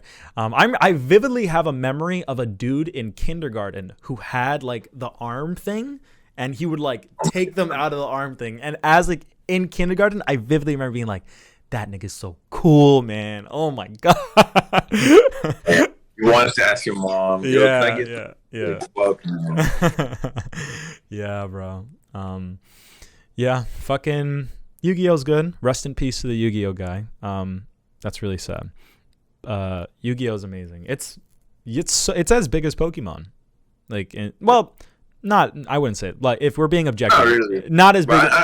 It's massive. It's massive. People fucking play it all the goddamn time. Not like the spin-offs. The shows they got now. Not the shows, I mean, but just like the community and the game, the original show. Mm-hmm. Yeah, it's massive. Yeah. Mm-hmm.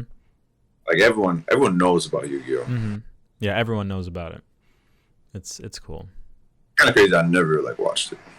Yeah, it was just one of those shows that was on when I was a kid. But yeah, Yu-Gi-Oh's dope. Do you want to talk about Dragon Ball Superhero? Dragon Ball Superhero. Stupid fucking title. There you go.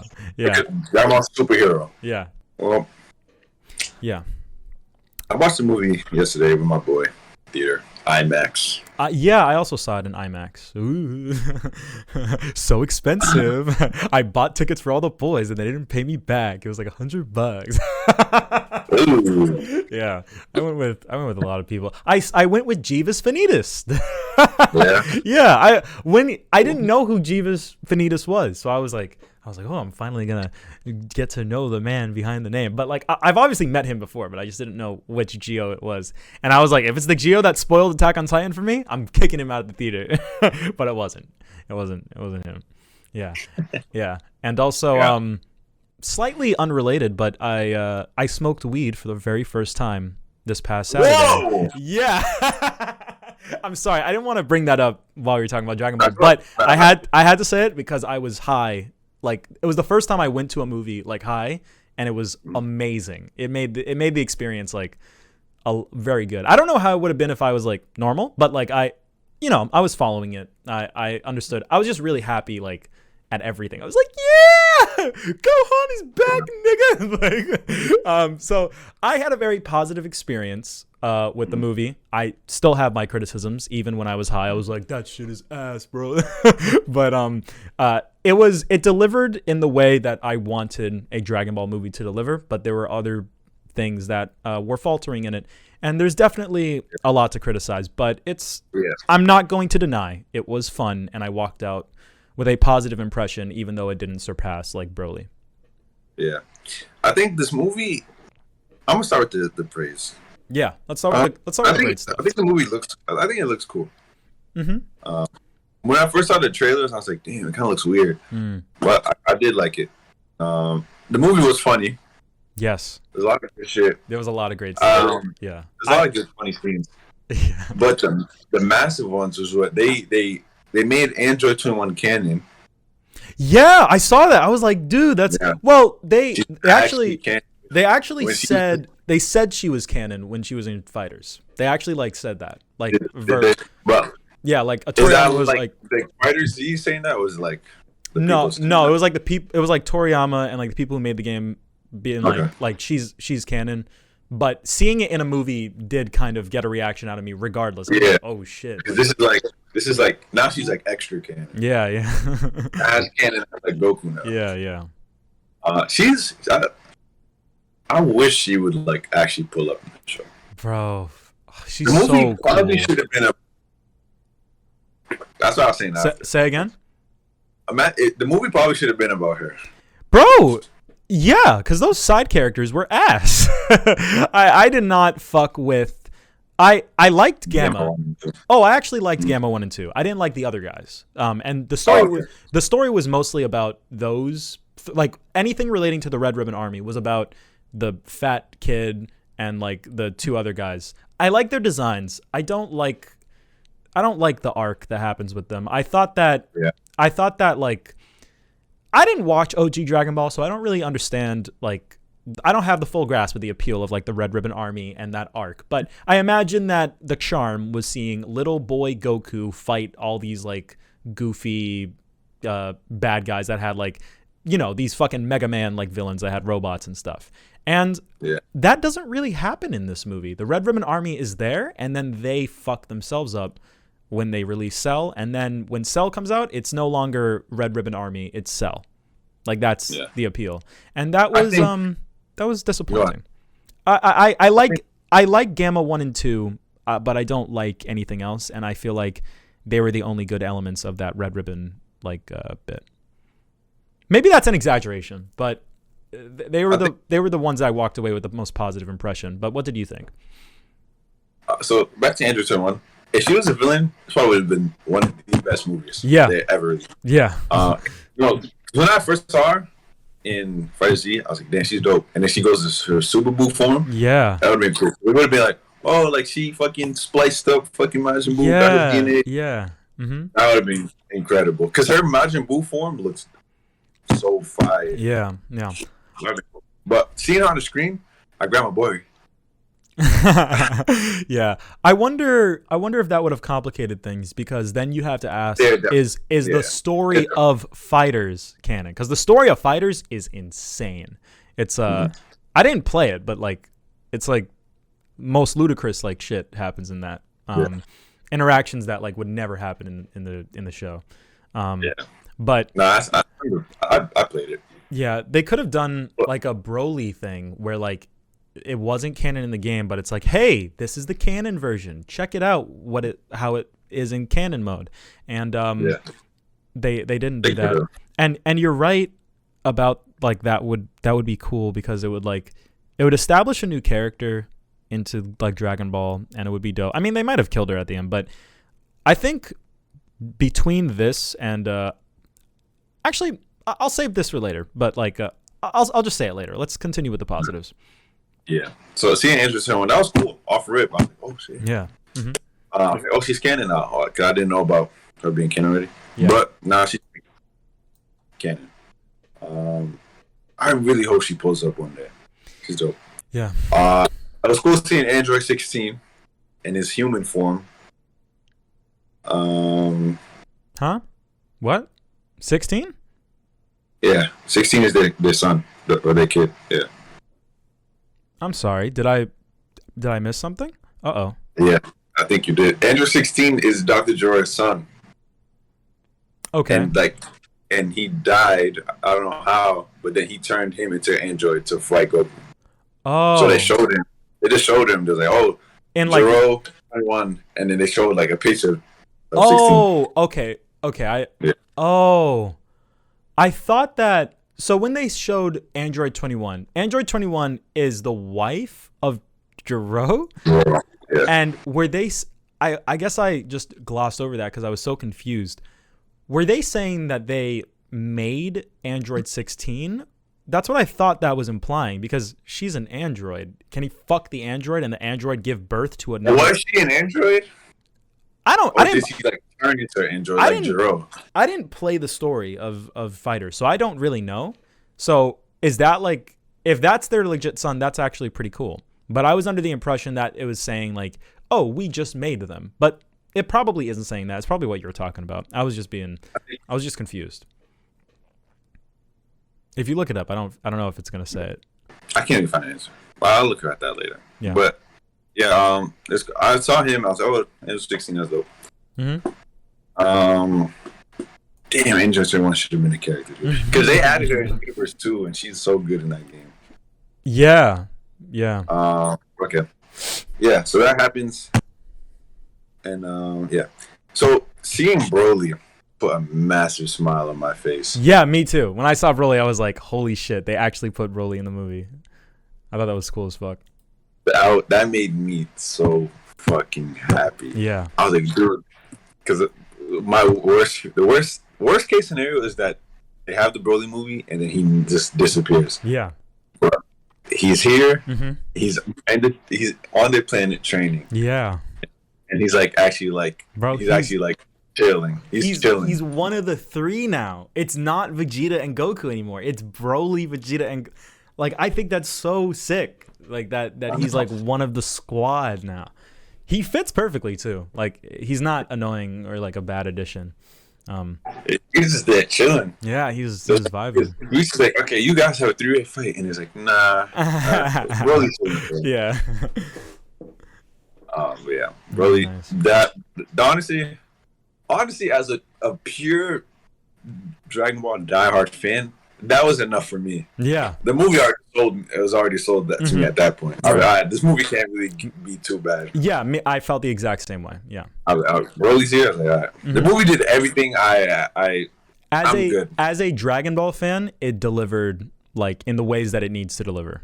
Yeah, I agree. So, yeah, Broly. Yeah. Perfect. I thought the Dragon Ball always does a good job with these things. Dragon Ball is like the master of like fan service, but having it not be annoying. Like, yeah, the fan service. Like, this seeing, like, in the Broly movie, seeing, like, the Ginyu Force, Zarbon in their area, just seeing them in the movie, they don't have to say nothing. Just seeing them. Yeah. Like, they know what they were doing when they put Android 21. They're like, yeah, we're going to fucking put her in. They know what they're doing, yeah. Because even seeing them, like, Zarbon the door, like, if you think about them, motherfuckers haven't been seen since fucking 1989. Yeah. Whatever. Yeah. It's crazy. So if they did it again, they always do a good job with that. I agree. So yeah, they came.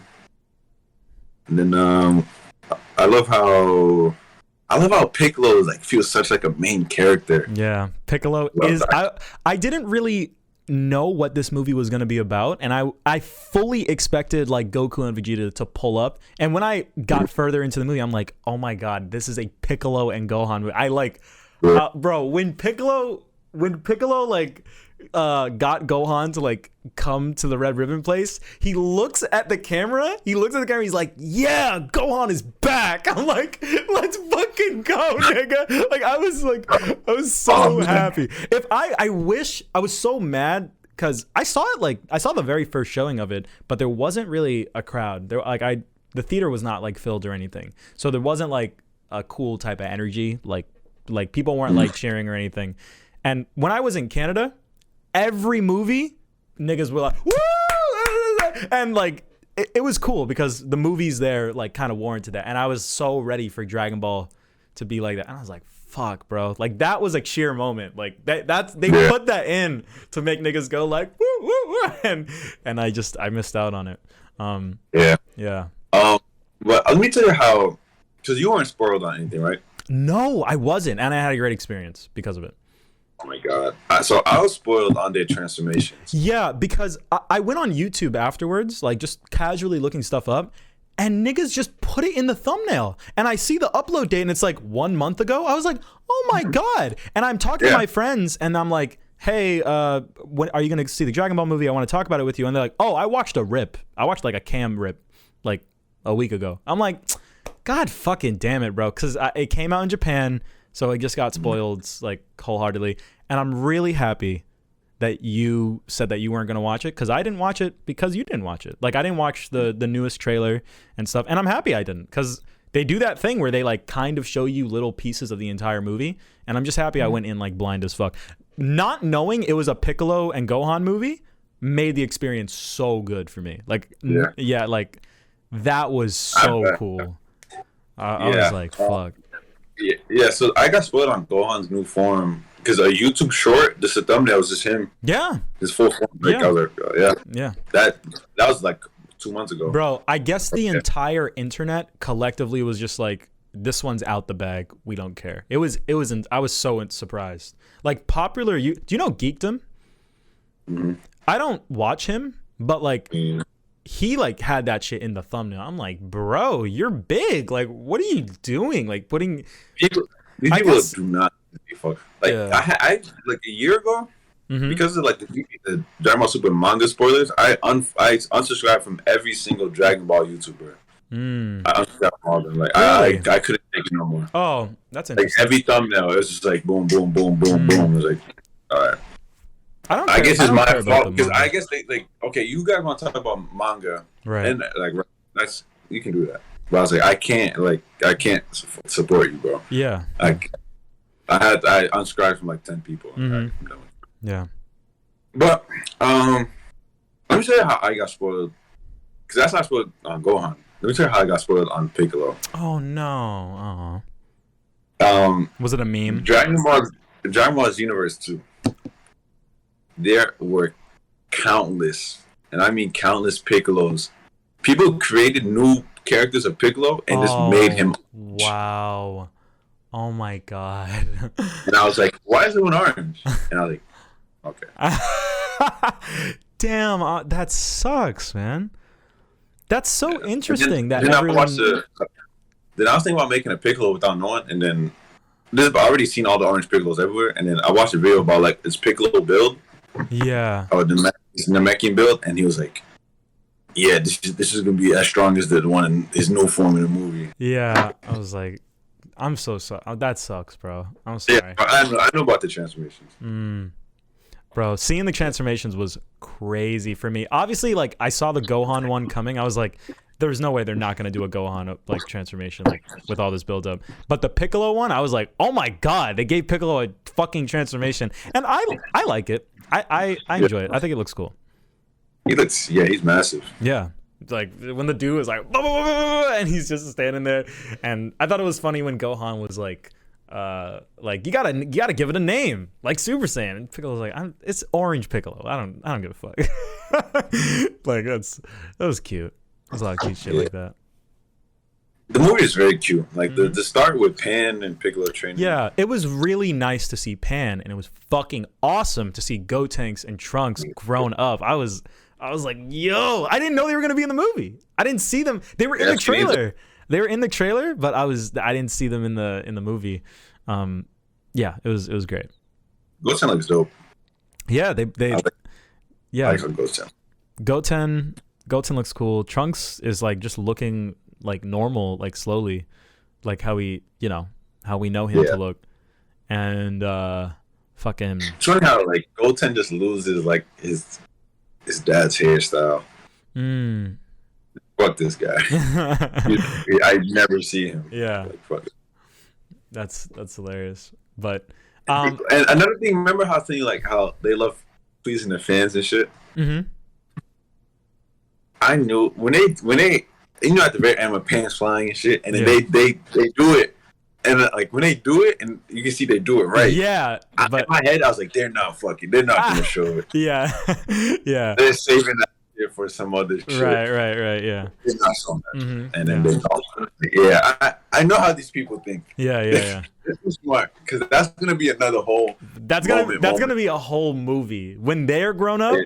Oh my! I didn't even think about it that way. Like I finished the movie, I was like, "Fuck, man! I wish I saw Gotenks." But you're right. It wouldn't make sense. Save that. You know? Yeah. Like they just. Because they literally, because they did it for no reason. They did it just to like fuck with the viewers. Yeah. Oh yeah, we're doing it. Oh, no, yeah. Bro, I immediately knew when they did the dance. I was like, they're gonna fuck it up. He's gonna be fat. Yeah. Yeah, I knew it, bro. I knew it was gonna fuck up. You didn't see me like. Yeah. Yeah. Man, when it comes to Dragon Ball, the fan service and like nostalgia is so much. I don't know why I eat it up like way more than like Spider-Man or something. I've been like thinking about it. It's like it's so perfect. It's perfect. Force it. Spider-Man, I think Spider-Man conceptually to me feels really forced and like unnecessary. And in a weird way, because of how forced it is, it almost not invalidates, but like de-emphasizes the coolness of those original movies that they were a part of, because it's like, look, we're doing like an alternate timeline version. It's like, okay, like what about the OG? Like, what is this, part 2 of the Doc Ock story? Like, I don't know. It just feels really weird when like you try to continue something in like a really forced way like that and it like kind of be stupid. But the way Dragon Ball does it, it's Dragon Ball as a franchise, Cell coming back, Frieza coming back, that's like cooler. Like that makes more sense to me, and it's like more acceptable in this, because Dragon Ball by nature has always been like that with like the movies and stuff. Yeah, I think the way they handled Frieza, I like the way they did Frieza. I don't like the way like how he just like got up to speed with them. Yeah.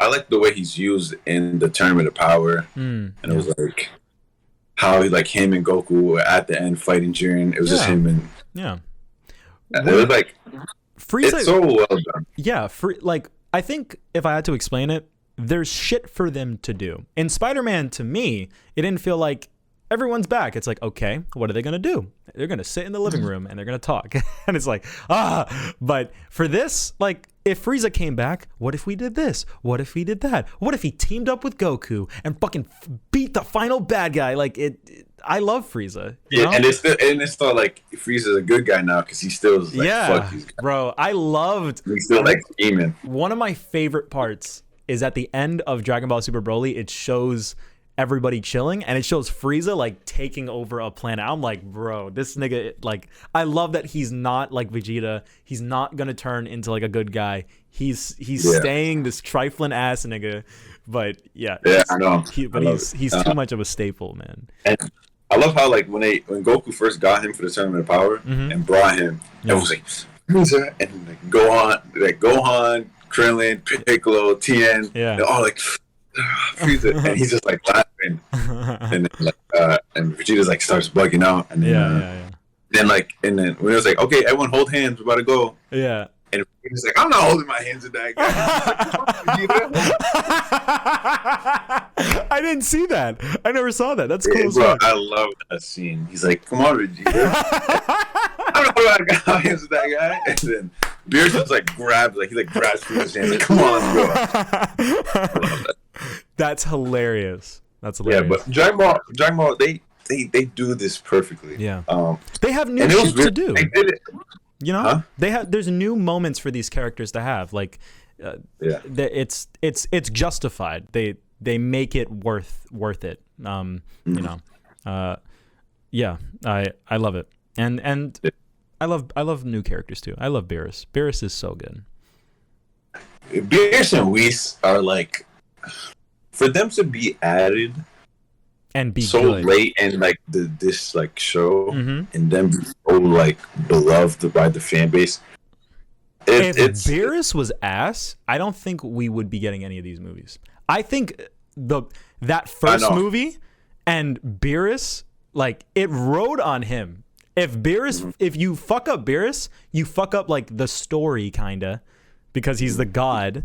So if you fuck him up and people don't like him and you can't bring him back, then you can't bring Dragon Ball back kinda. But the fact that they got him right is so good. And I personally, I love the joke of him like wanting to fuck the green girl. I thought that shit was hilarious. I know she's small, but I don't fucking care, man. It's funny. Yeah. Yeah. I love the fact that you got a little crush. Yeah. On Broly's girl. Yeah. Pierce is gonna be like, "Shut the fuck up, nigga." Bah! Hakai. Broly's gonna be like, he's gonna negate the Hakai, and Pierce is gonna be oh my God. "Oh shit." Yeah. That would be good. That would be imagine. Dude, if Broly training up there, dude, man, the sky's the limit. Yeah. I'm so excited. I love Dragon Ball, Manny. I love Dragon Ball. I love it. I love Dragon Ball so much that I excuse all the bad. Mm-hmm. Yeah. Shows is so epic. Yeah. It's so good. You excuse the what? Say again? All the bad writing and the kind of yeah.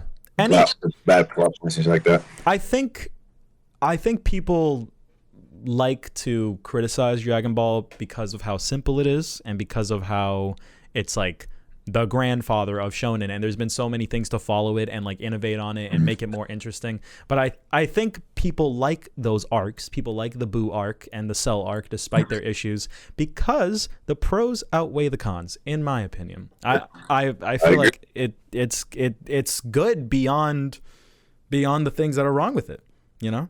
I think Dragon Ball Z, especially, I think there's you really can't say nothing about Dragon Ball Z. Yeah. I think the Buu arc, you can it kind of gets iffy in the Buu arc because that's when Toriyama's like freestyling the show week by week. Yeah. That's why it kind of gets iffy. But Cell arc and everything before, there's they were he was hitting everything, every arc was hitting. Super is kind of, but yeah.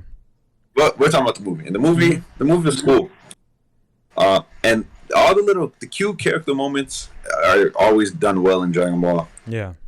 I love Krillin. I love Krillin. Krillin's so funny. Yeah. Yeah. There weren't a lot of people in my theater, but there was an audible laugh from everyone when Bulma was like, "Yo, I came with all the strong fighters and Krillin." Everyone fucking laughed. Everyone thought that was funny. that was really good. Yeah. Yeah. I mean, at least he pulled up. Yeah, at least he pulled up, bro. Where's Android 17? I know. If Android 17 was there. I know. They probably wouldn't even have to transform. Yeah. He's on his farm. Because he's right below Goku. I think it's really funny that I like the way they justify none of the strong people being there, and I like that they scaled it back too. I love that this movie is I love shit like this. I love side stories, coincidental, oh, what if we made a movie on this nigga instead of the main guy? I love stuff like that. I can't think of an example right now, but anything that does that is so cool to me. They do that stuff with Lupin the Third. There are some movies for Lupin that are about the other people and not him, and those things are fucking sick as fuck. And I love shit like that. Yeah, I do too. But and even when Goku and Vegeta, when they get their part, this is dope. Even the post-credit scene, was amazing. It was one of the best post-credit scenes I've ever seen. Yeah, I know, right? It's sick as shit. Seeing, Broly crying and shit. And it's funny because Broly's just met these people, but you already understand. Yes, yeah. He's crying. Vegeta finally beat Goku. Yeah. It's insane. I was that was such a special moment, for Vegeta. Yeah. That's a crazy moment in Dragon Ball. It's crazy that they did that. I love the way they executed it too. They punch each other and it's they tease it and then it's oh, and then he falls over. It's oh shit, he won. That was great. I beat you. Yeah, that was really dope. That was really a cherry on top. It was. I'm gonna be honest. I didn't notice Broly was crying. I must have I didn't. You saying that. Him and the orange dude, the chef. They were crying. Oh really? That's sick as fuck. Yeah, that's cool. I gotta rewatch that. That changed my perspective on that. But yeah. He was probably too busy like celebrating. Yeah, I know. I was like too baked out of my like, woo, go on, it's back. Yeah, it was. I loved the final fight. So you Cell Max, gotta fucking talk about it. Did you know Cell was gonna be in this movie? Did you get spoiled on that? No. Okay. I know Cell was blown out. So I feel like I think Game of 1 and Game of 2. I feel like I feel like they switched way too fast. Switch? Like Piccolo, like they switched like sides. Like, oh, okay. I think they were so easily persuaded. Piccolo going like, "Bro, you're the bad guys." He's like, "No, we're not." Well, they were the idea is that they were never bad guys and that they were superheroes the whole time. Yeah. But I feel like they didn't take any like persuasion. Really, he was like, "Hey, yo, that's why you kidnapped the girl." But earlier he was like, "We had to," and then he was like, I think Gohan said it again. He's like, "That's why you kidnapped my daughter." He's like, "Where's the good guys?" I don't know. I don't know. I feel like, especially with Piccolo, when Piccolo fought Game of 2, I don't even know what made Game of 2 like switch sides. Game of 1 was like the daughter, but Game of 2 was like, I don't know what Piccolo said to make him like stop the fight. I think didn't they just stop fighting? Maybe I forgot this, but I thought that they all just collectively were like, let's just fight Cell because he's like the real threat right now. Nah, because Cell didn't come yet. Oh, okay. Remember, because remember Gohan and them were chilling. They was like, goes, "Hey, can you guys help me for my glasses?" And then that's when Goten and them came, and it was like, "Oh, you guys are fighting them? Are they androids?" Yeah. Oh, like, yeah, we fought them. And then that's when Cell came up. Oh, but before that, I don't remember what made them like stop fighting. I know Piccolo shitted on Game of 2, but Game of 1, the Gohan, they were just like, they just stopped. Interesting. Yeah, I missed that. I didn't feel that way when I was watching it. I felt like the justification that like they were programmed as superheroes and like seeing him, like, I don't know, at least when they were fighting Cell, I was very invested in like that bit, and like Not yet. I feel like their time was just really short lived. I feel like they kind of weren't in the movie enough. Yeah. Despite being, I thought they were really cool. I liked them. No, I like them, but I don't know. Maybe I'm missing something because they're like characters that are like Se7en, but like actual characters, you know? Yeah. But that's funny when he fought Game of 2 fought Piccolo the first time, and he was being Piccolo, and Piccolo like, why can I see his sound effects? Yeah. Yeah, that was funny. But yeah, Game of 1 and 2, I didn't really like the design. You didn't? Interesting. Compared to like all the non-canon Android designs, I don't know. It's kind of like the worst one for me. Interesting. I haven't like seen. When I look at 13, 14, 15. Right. Yeah, they all look like normal niggas, right? Like. Yeah. It was interesting that they made them look like aliens. Yeah, they look weird. They look like, I don't know. Yeah. But like, do you know what Android 13 looks like? Does he have white hair and like a baseball cap? Yeah. Yeah. He looks sick. He looks sick. I love his design. Yeah. I wish they. Are the Dragon Ball films on Crunchyroll? I don't think so. Oh, okay. I don't think so. I saw them on this other website. Gotcha. But I don't know. But when I look at the other Android designs to theirs, I don't really like theirs. Yeah. Especially at like 17, like 16, especially 16, 18. Yeah.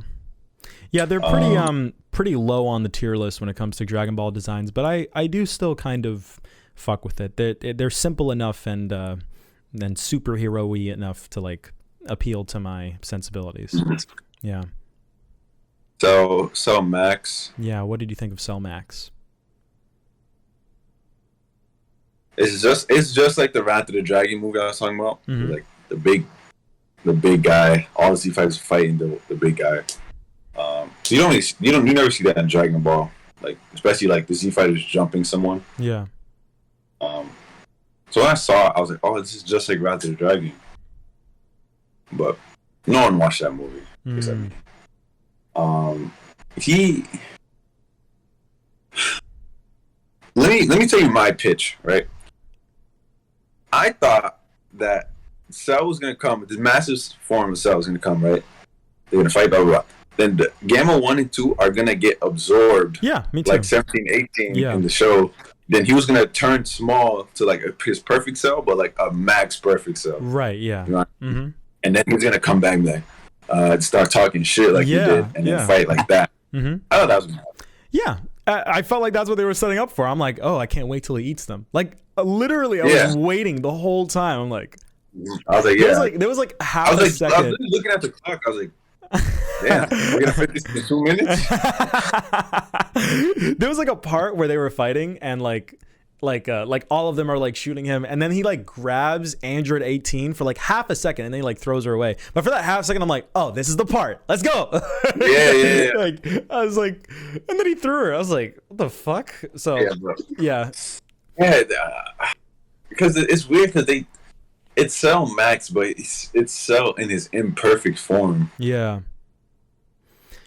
And I guess because he wasn't ready to be like put out yet. But well, I guess the idea is that I guess they didn't do that because if he did power up, it would truly be like Piccolo and Gohan like might not be able to beat him.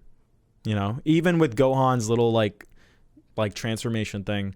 I know it looks sick as fuck, but I hate to be this guy, but if we actually power scale, I don't know how strong it is. Like, I don't know if he would be able to beat a perfect Cell Max. So when I finished the movie, I was like, okay, I guess like fine, I'll accept it, because if that's the compromise I have to make to see Gohan and Piccolo fight Cell again in like this way, for him to not be perfect Cell, fine, but I was expecting that, and I was kind of disappointed when it didn't happen.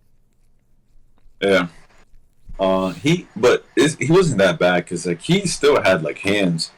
And it was just like Wrath of the Dragon, because Wrath of the Dragon, they're fighting this big guy, and like he's like as fast as like Goku and shit. Oh really? So big. He's not like slow and like zoom, zoom. Like he's like vanishing behind him like shit like that. And Purpose was doing that.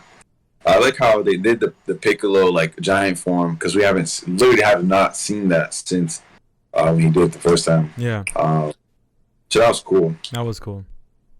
It was like, because you know, it kind of was. It's like, can he still do that? Because he can do it. Like you do in his universe too. Yeah. Like, can he even do that anymore? But they brought it back. And it was cool. But like when he went big, and him and Cell were fighting, it was really cool because Cell was like fucking him up. Yeah. And it was like, it was like kind of like good choreography, like the way he was fighting for like two monsters, like the way he was like, I don't know, his combos were sick. Yeah. Like, holy fuck. It was cool. And like they started, I told my boy before we got to the theater, I was like, yo, I know these guys get, I didn't tell him this, but I was like, yo, in my head, I know these guys are gonna get new transformations. Gohan's transformation better not be a result of Piccolo dying. Right? Yeah. That better not happen. Yeah. And then when Piccolo started fighting, you could clearly see Piccolo's getting fucked up. Right. And they started playing the music. Yeah. Gohan. He's like, Gohan. And he's like, and he's still charging. He's like, Piccolo's like, don't stop, Gohan. Yeah. I was like, fuck, because Piccolo's gonna die. I did not suspect that at all. I was like, he's going to be weakened, and Gohan's gonna be sad that he's like about to like take the L, and then he's gonna save him. I knew that was gonna happen. If they killed Piccolo, this would be fucking awful. Like, you can't kill Piccolo. Come on. I thought there's part of me thought he might die because the music. Yeah. That's the nigga about to die music. Yeah. Nigga about to die music. Yeah. I love that they recreated the red line behind. Like when that happened, I was like, are they gonna do it? They did it, and I was like, bing. Yeah. Like it's that fan service shit, bro. Yeah. He that was dope. He then you know, when Gohan powers up, it's animated. It looks so cool. Yeah, it's beautiful. It's great. Even when he went to like his potential unleashed form. Yeah. Yeah. It looks so fucking amazing. Yeah. Like I remember telling my boy, I was like, "Yo, that looks so cool." Yeah, bro. yeah. He looks so. Oh my god! It was just like watching Dragon Ball Z in the Buu arc when he do it, and it was, oh my god! Yeah. He looks so cool, and like it's animated so beautifully. Yeah. And then when he powered up, it looks so cool, bro. Mm-hmm. And then the new form came. The new form is really different because you like it's not like it's spiked up. It's like literally like yeah. And it looks like a fan made like art. Like art, yes. You know? Yeah. Mm-hmm. Yeah. It looks like fan made art. But do you like it? Because I like it. I like it. Yeah, I like it too. I don't. Well, number one, I don't know if he's gonna be able to do that again, or if he will do that again. I also don't know. It's something that you have to animate from a certain angle, and it has to be presented from like a specific viewpoint in order to look cool in like a specific way. Like at the end when they like beat Cell Max and he's just like standing around and his hair's like this, I'm like, that looks goofy as fuck. So I don't know, but I think in like given scenarios and given like angles and stuff, it looks amazing. But it just has to be presented in that like kind of way. Like in Xenoverse, when they put it in Xenoverse, which they will, it's gonna look stupid as fuck. Yeah. Yeah. It might. Oh, it I will. want to know where he scales compared to Goku now. That's up for the audience. Whole thing is like, yeah, I know. The whole thing is like, yo, like you could have been number one, could have been on Goku. Mm-hmm. They said that like a bunch of times. Yeah. And now like, no. Mm-hmm. Yeah, but you know, hey, Gohan's back, bro. At the end, Piccolo was like, hey, maybe you should train more, bro. Like he's like, yeah, maybe. I was like, hey, yes sir, maybe. Yeah. But did you know? Like, I was sitting there the whole time, like Gohan's gonna do Special Beam Can. Like, I was like, he better. It would be so sick if he did. And at the end, he's like, I was like, let's fucking go. I was so mad because like all my like Keandra and them like weren't freaking out like I was. I was like, oh my god. But I guess I was just high. I was just really fucking with it.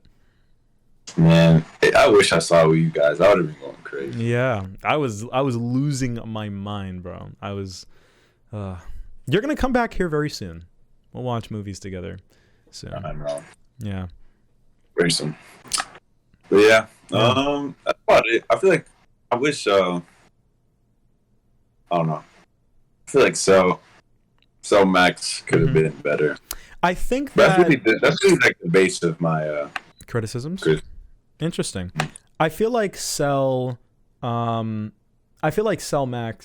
and just like this movie in general and like what it brings to the table compared to Broly, Broly has like such a lasting impact because Broly's like now a dude and he's like a character. Not just Broly, but him, Chile, and the other guy, like they're all there, and like now they're like a whole new squad, and it changes the nature of Dragon Ball like entirely. Cell Max, this one really was just kind of like fan servicey, like, hey, they're gonna fight Cell again, and Red Ribbon Army and Cell both are gone, and there's that little like hero guy. If I fucked with him more, him being around would be cool, but I kind of don't. So yeah, I didn't dislike Cell Max. I do feel the same way that you felt, but I'm not as like bummed about it. I liked it. My criticisms would be that at least in my opinion, the movie was at its best visually when they were fighting.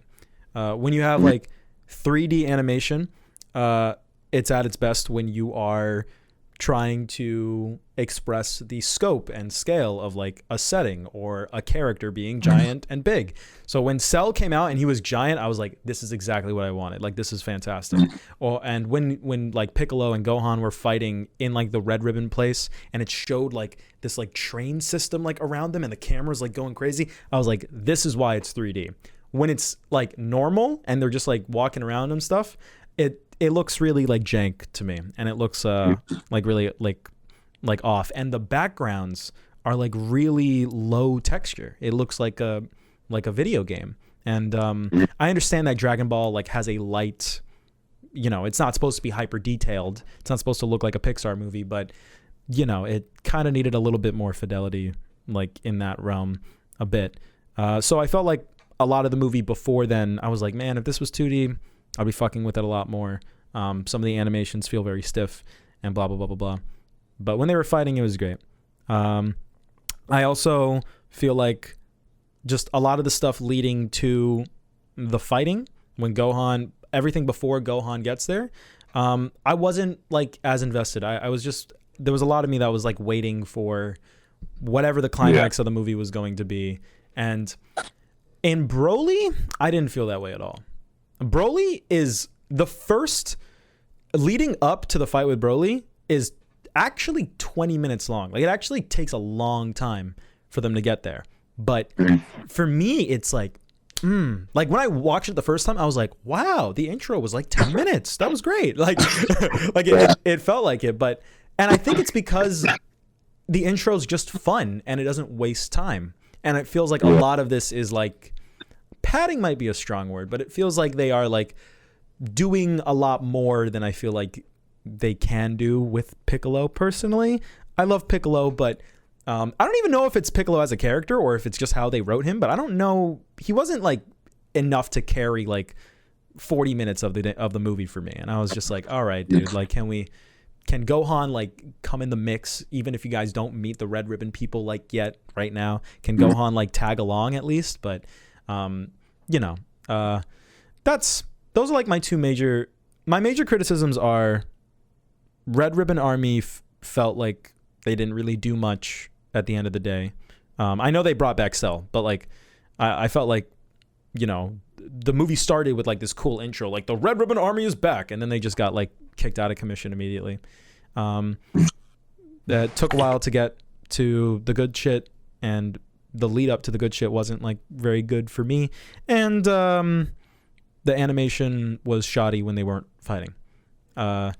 So I appreciate that this movie exists, and there's enough that I like about it to where like it's valid in my book.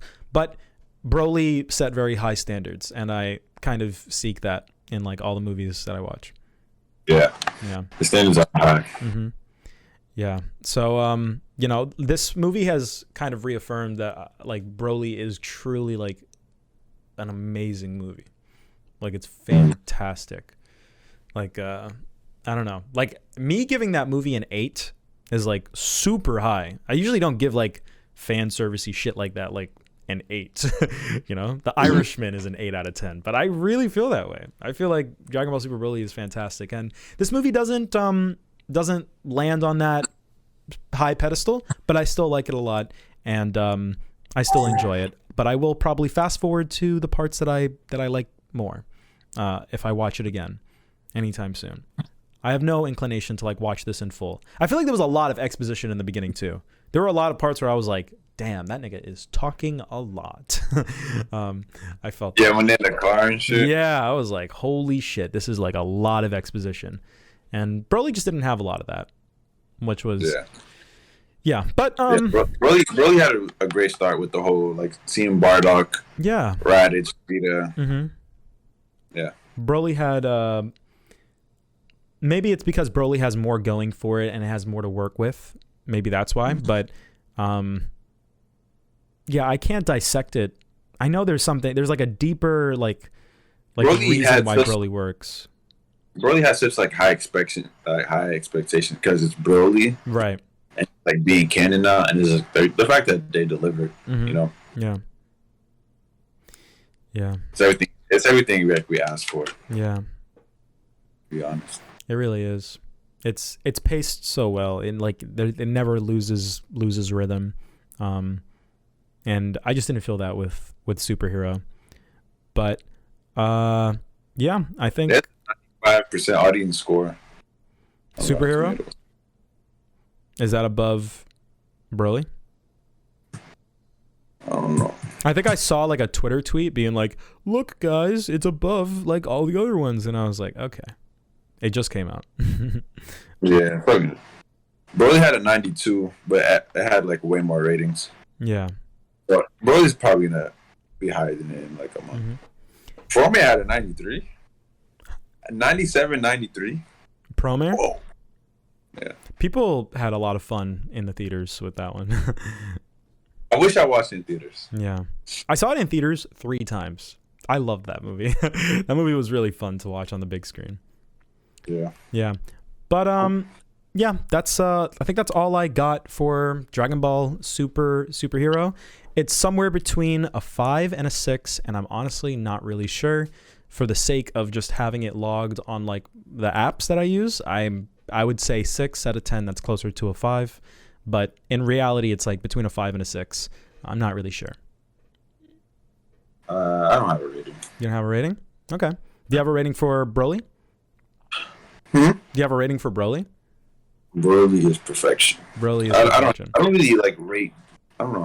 I don't really rate Dragon Ball movies. Interesting. Okay. Gotcha. Well, let's see. Now that we've talked about that, I'm happy you watched it. This is supposed to be the first one that we didn't like watch an anime, and anime crept in one way or another. But I was gonna say, like, with Dragon Ball movies, I'd have to do like a tier list. Yeah. So, I don't know. I can't rate them. Yeah. It's interesting. I've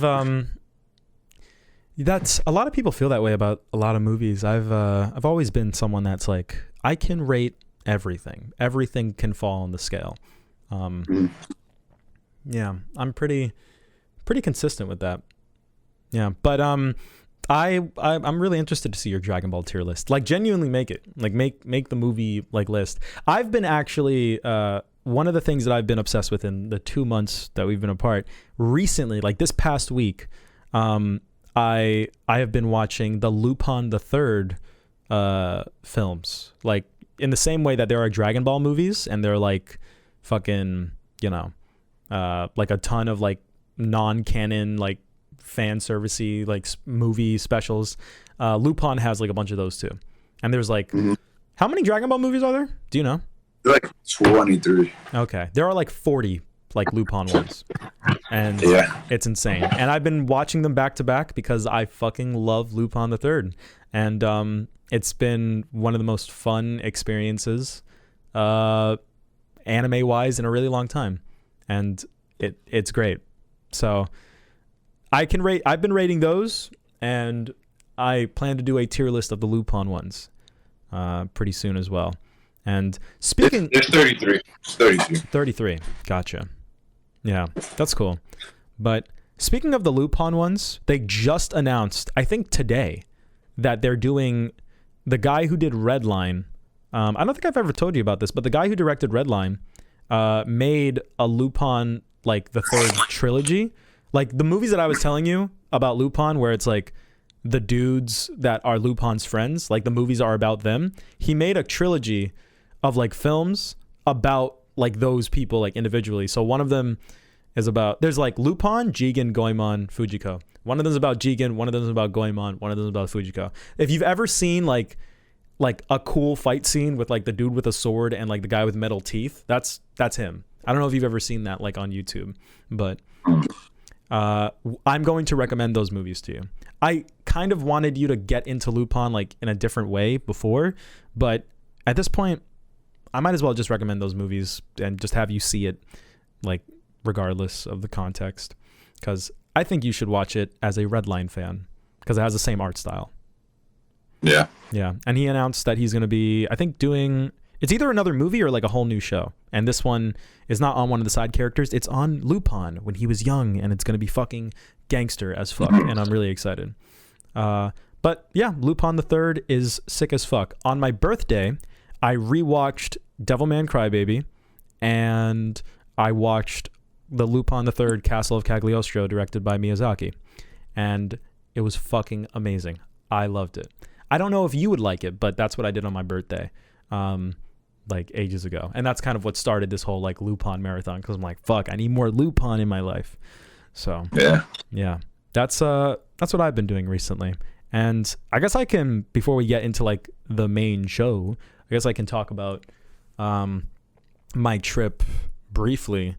But Canada, so man, there's so many stories, bro. Like I haven't talked about it in full with anyone because I was there for 3 weeks, and it would just take way too long.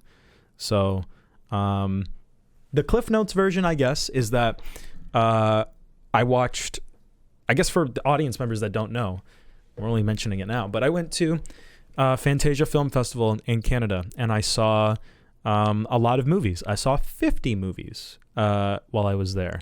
And yeah, I watched at least 2 movies every day, at least. And it was really nice being in a new setting away from like all the people in Brockton and stuff.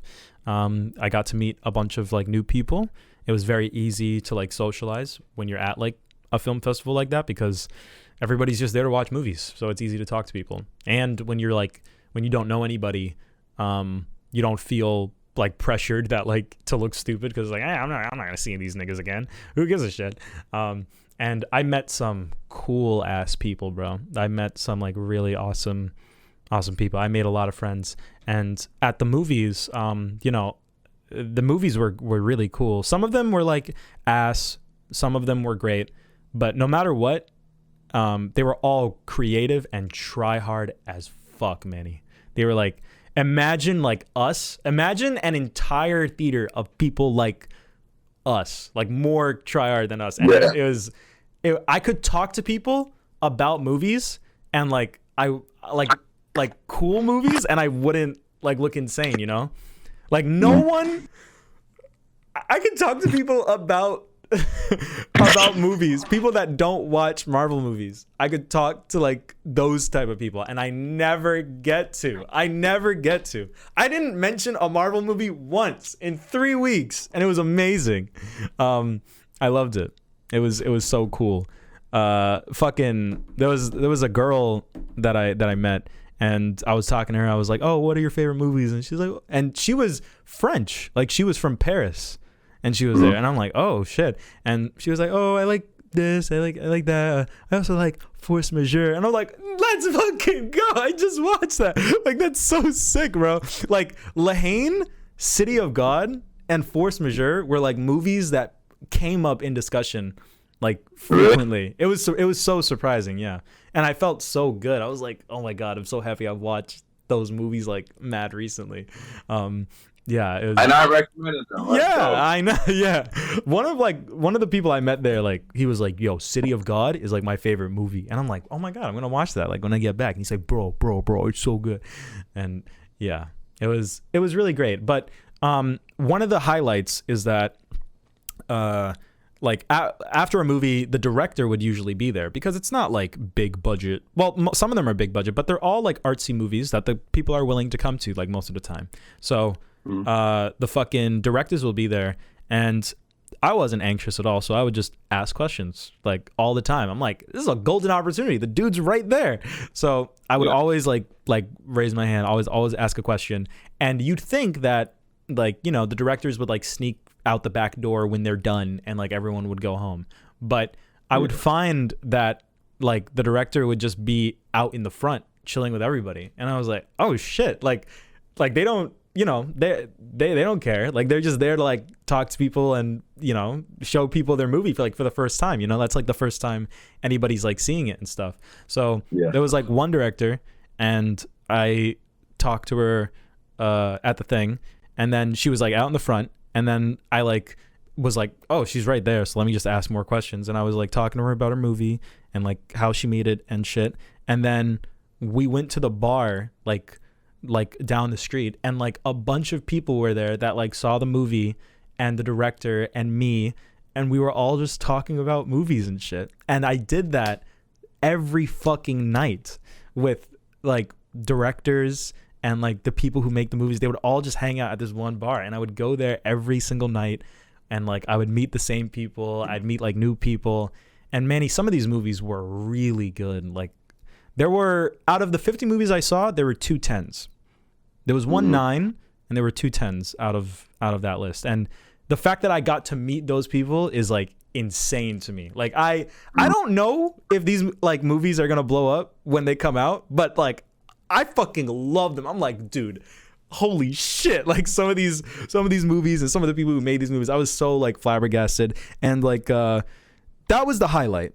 I was drunk as fuck every single night, and I was talking to like directors and people who make the movies, and it was sick. It was sick as shit.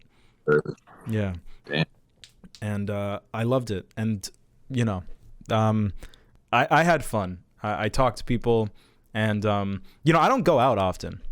I like usually don't get drunk and stuff. So it was just really nice to like be in that setting and be around those type of people, and be able to like shoot your shot, not just with like females, but just with friends as well.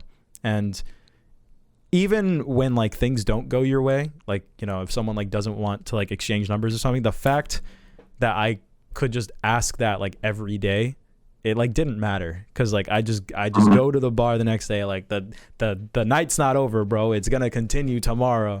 Like, so it was genuinely one of the best experiences of my life, and I made a lot of new friends, and I'm very excited to meet them again. Like, even though I went by myself, I was never alone. Every single day I was with someone, and I'm still in contact with like a lot of the people now, and it's great. Yeah. I met some of the coolest people there. It was extremely fun. Let's see.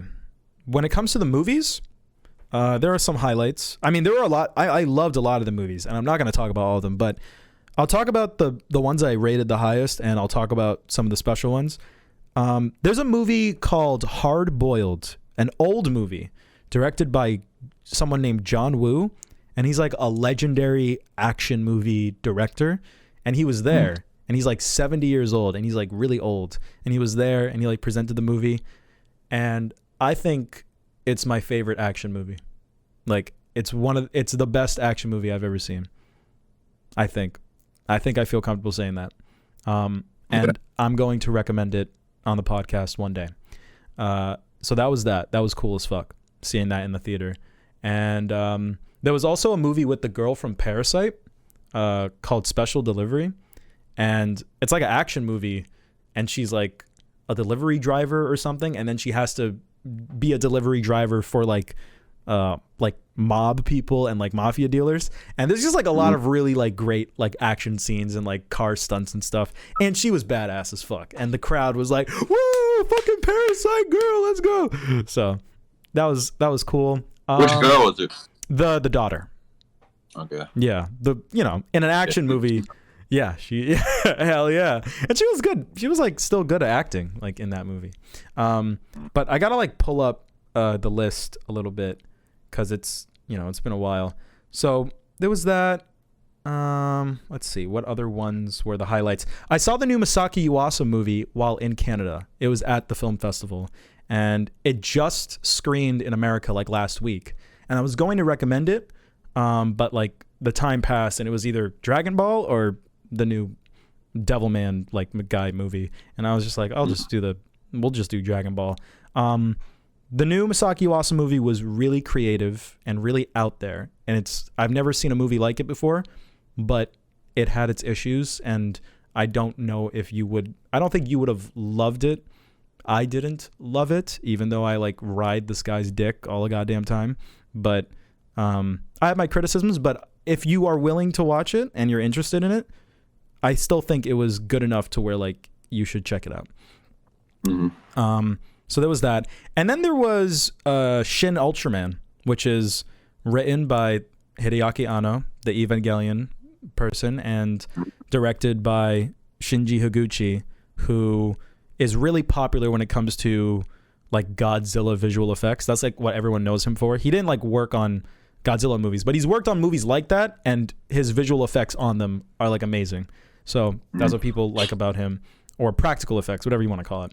And Shin Ultraman, it was great. It was cool. I don't know anything about Ultraman, but the energy in the theater and the people, it was fantastic. It was cool as fuck, and I was really happy to see it. I can't say a lot about it because literally it's not out for anybody, and I don't want to spoil it. So I like Shin Godzilla more, and we have to watch Shin Godzilla before we watch Shin Ultraman.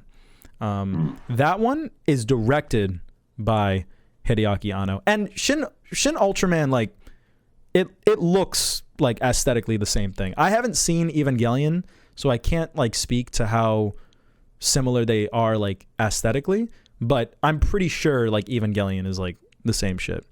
because it's so anime, at least to me. It doesn't, even though it's like live action. It's really cool, and Evangelion is inherently like inspired by like Ultraman and stuff, so it makes sense too. And it was really cool. I don't have a lot to say about the film, but when it comes out, we will most likely watch it and talk about it. It'll probably get a theatrical release. So give me 1 second. I think my mom's home. I gotta go say hi to her real quick. All right. Okay, I'm back. Yeah, I think that's all I got to say about Shin Ultraman. Shinji Higuchi was there, which was pretty fucking sick. I asked a question, and then he spoke in Japanese, and the translator was like, "Oh, he said nice shirt, bro," in front of like the entire fucking crowd, and I was like, "Oh my god." I felt. What shirt were you? What type of shirt were you wearing? I was wearing an Ultraman shirt, but it was like one that I bought a long time ago, and it was sick as fuck. I'll send you a picture of the shirt. It's good. So he was impressed even at a far distance. But yeah, I can't really say anything about it because it's not out. But it was cool.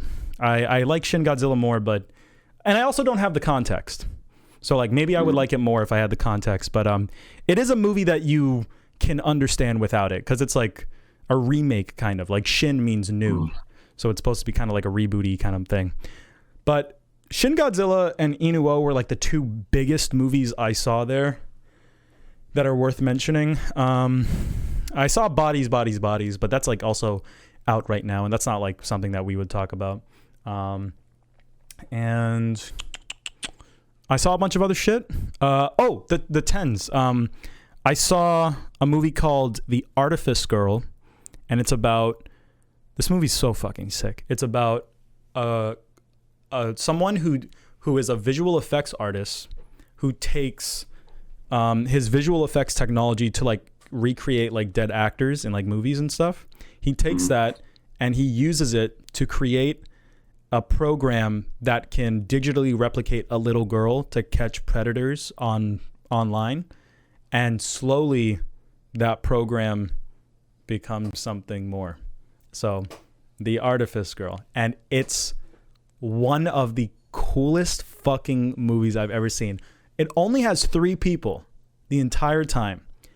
Well, I mean, I guess 4 if you count The Artifice Girl. But it only has 3 people, and the movie takes place in one room, basically. And it's like... And despite that, because the writing is so godlike and the story is so like... it feels like the end of the fucking world, even though it's just 3 people in a room talking. Like, that's how grand the story feels and the stakes are and the writing is. Despite that, it's so entertaining. It's so good. I will be very surprised if when this movie comes out, people don't like immediately fall in love. It's awesome. It's very approachable, but it's also very artsy and smart and cool, and I fucking loved it. And it's great. And it's once again, it's one of those things that's not out yet, but it was really cool because the director was there, and the director plays the main character. So not only did he write the movie, but he played the main character, and I got to talk to him. And the Artifice Girl was there. I was like, oh my god, that's crazy. And it was just, what are you saying, the art to what girl? The Artifice. Artifice. The Artifice Girl.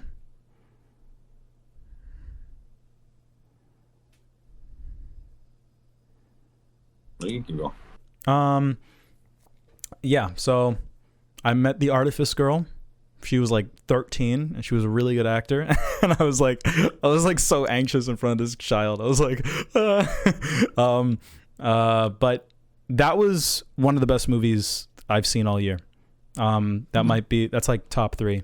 And then the next movie I saw was called Next Sohee, which is a Korean film about a girl who is like our age.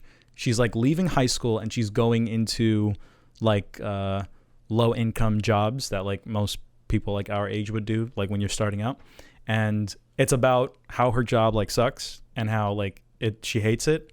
And it's just about like the troubles of being in one of those like workplaces. And that sounds like basic, but how do I explain this? Have you ever worked a job? Like, what jobs have you worked at? Have you ever like worked at like an Amazon or some shit? Nah, I worked at Burger King. I worked at McDonald's. I worked at a grocery store. Okay. Have you ever had like experiences where you realize that like this system is like wrong and the rules of this place and like the way the managers treat me are like unjust, but these are the rules and this is like they do it this way and this is like how it's done. I don't know how to explain.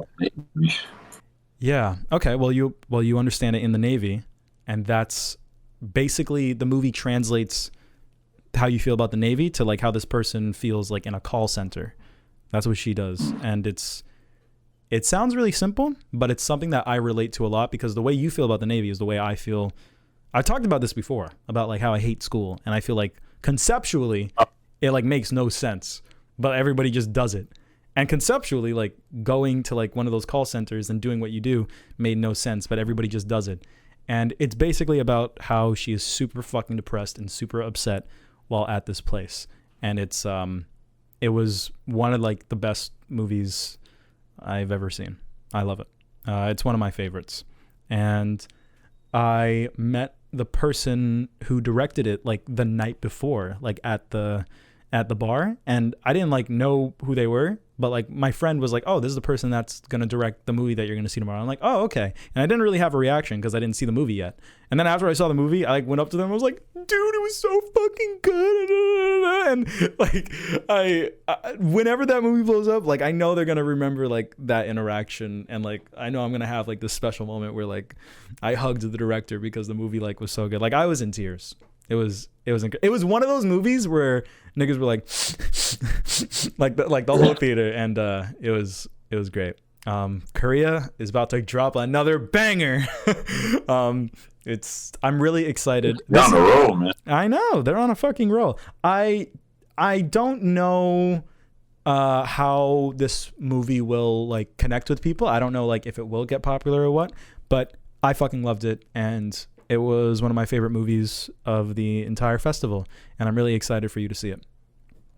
Those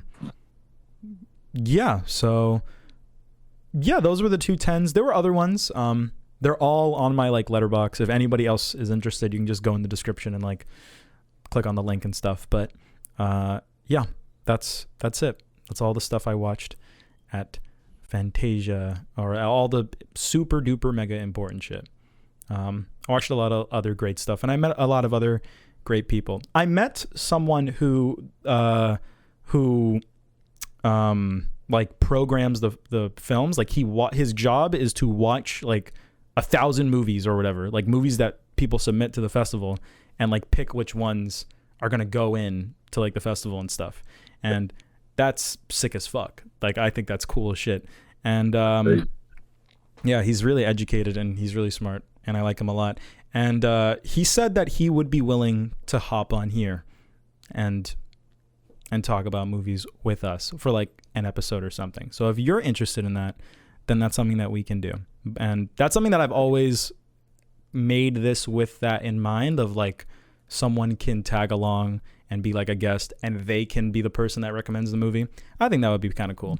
And especially from someone like him who's seen so many movies, he probably has some interesting shit to recommend. And talking to him, Manny, was like talking to like a level 100 version of like us. Like it was so cool. He was very smart, and he's a really cool guy. So yeah, that's that. That was my trip to Canada. And when I got back, I felt very nice, and I felt like a normal person. I didn't feel depressed and like a loser. And I told myself, I'm going to go out more. I'm going to go to the bars more. I'm going to hang out with the boys more. And I have been going to parties. I have been hanging out. I fucking smoked weed the other day. So I've been around. But I have been more of a loner than I would like to be, and it's readjusting is hard, and I think I need like a genuine change. I might need to like move out or something in order to like get my shit together. But all in all, Canada was a life-changing experience, and I'm sorry that it took so long for us to get back on the calls, but here we are. I had a great time there, and I'm back, and I'm glad to be back talking about anime. Yeah. Shit was cool. Oh yeah. That was dope. Yeah. It was really dope. Fantasia. Fucking cool as shit, man. One of the best times of my life. I like Montreal way more than Brockton. It's so much more fun. Like, niggas were like, "You excited to go back?" I was like, "No, I don't want to leave." Yeah. But that was Fantasia. Let's see what else. I saw the new Thor, and I saw the new Jordan Peele movie. I don't know. I've been thinking about watching Nope. Yeah, I think you should. Yeah, it seems so like wacky. It's insane.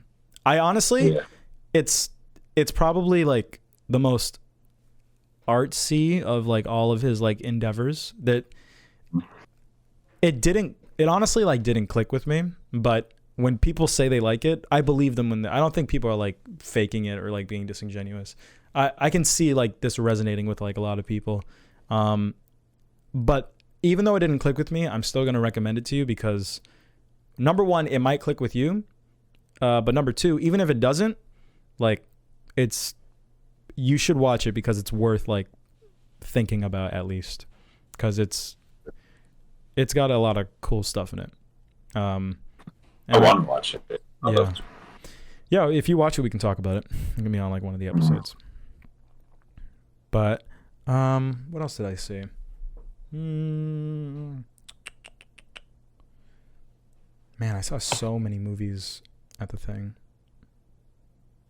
Just I saw a bunch of other anime stuff. I saw a movie called Goodbye Donglish, and it's like from the director of A Place Further Than the Universe. Have you heard of that anime? Mm-hmm. Have you seen it? No. Okay. Well, it's wrong with the 4 girls, right? Yeah, and I haven't seen that anime, but from what I've heard, this movie I heard it's good. Yeah, I heard it's good too. And from the impression that I get based on what I know about it, I think that this movie is just capturing the same energy that thing was doing. And this movie looks basic as fuck, and there's a lot of like generic anime isms, but I think that it is really good. Honestly. It's like it's a solid like 6 out of 10. It's like one of those. It's like a Bubble 6 out of 10. And I know you didn't like Bubble, so you might not like this. But it's more unique than Bubble. So Bubble. Yeah. It's generic to the extent that I wouldn't say it's like obligatory like watch, but it's unique enough to like set itself apart from the rest of the crowd. So I saw that in terms of anime. I saw The Girl from the Other Side. That was I completely forgot about that one. Have you seen the trailer for that? Like, that's on the internet. Look it up. Look up like the art style. It's about like this. It looks like this giant like beast demon, tall, slender character has like a little girl that he has to protect or whatever. And it's like a really slow, like artsy anime movie. It has a really nice art style to it, but I didn't really like it's not the like pace. It's not the tone that I don't like, but just nothing really happens in it. At least to me, it's one of those movies where it's trying to go for that slow vibe, but the slow vibe is not justified by like anything actually happening. So I was just really bored, and like the dynamic between the two main characters wasn't very interesting to me, and the ending like made no sense, like at all. And it was like the ending it's like based on a manga, so obviously it's like somewhat contrived, and they had to like make up new shit or like restructure it kind of, but they didn't do it in a way where it like made sense like at all. So I didn't really like it. 5 out of 10. But it's like an OVA kind of. It's like really short. So when it comes out, maybe you can check it out. Oh my God. I was about to move on. I'm so happy I remembered this. I saw a 20-minute short directed by Watanabe, a new fucking Shinichiro Watanabe joint. And it was called A Girl Meets a Boy and a Robot. And just based off that title, I was like, oh boy, this sounds basic. And it was basic as fuck, Manny. It was the most basic shit I've ever seen. But it had an amazing art style and it looked beautiful. But it was just so basic and kind of boring. It felt like a Watanabe joint though. There were a lot of things about it that I could tell. I was like, oh yeah, that's Watanabe. But it was very simple. And I don't even know what to rate it.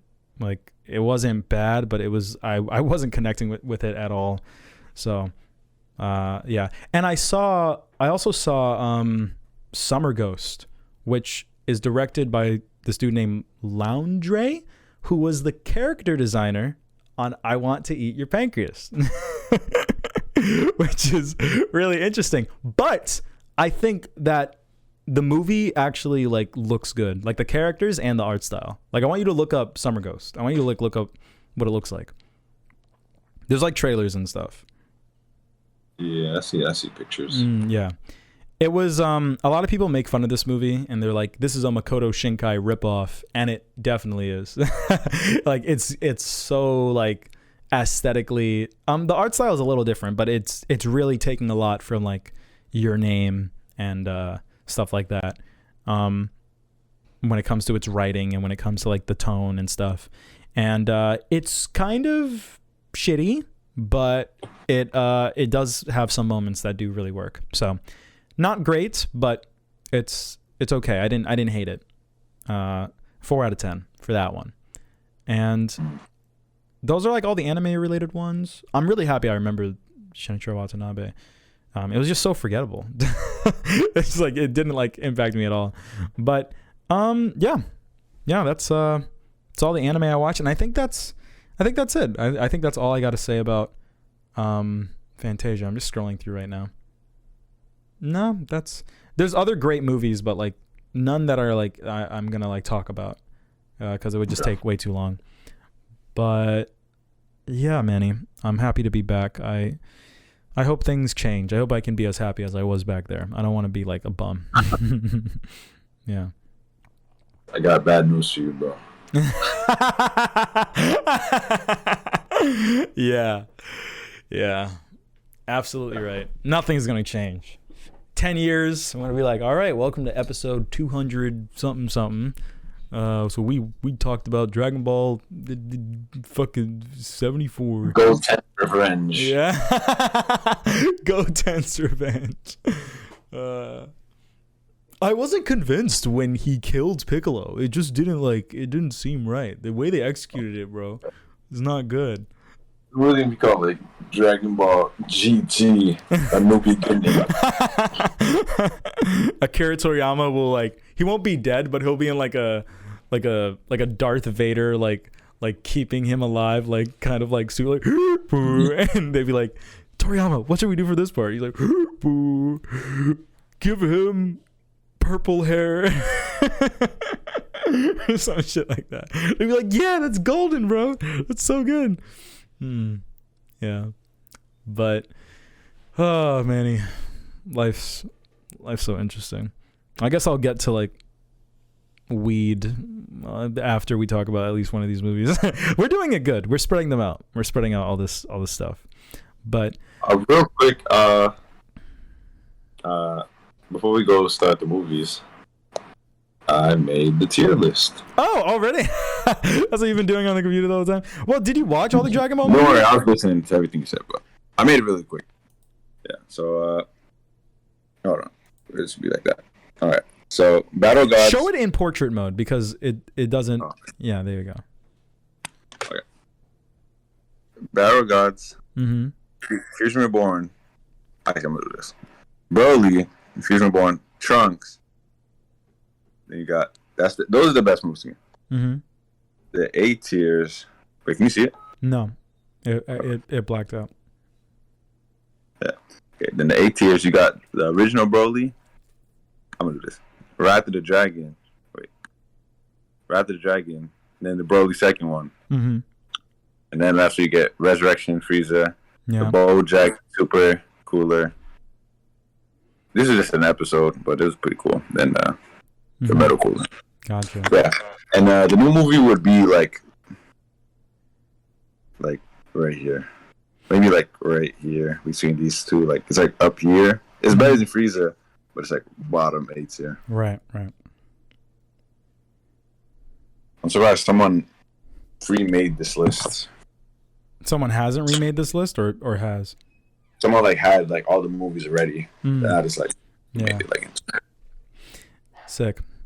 But yeah, all right. I guess now we can get into the big ones. Sorry if my dog's barking. I don't know if there's anything I can do about that. I'm just gonna let him bark.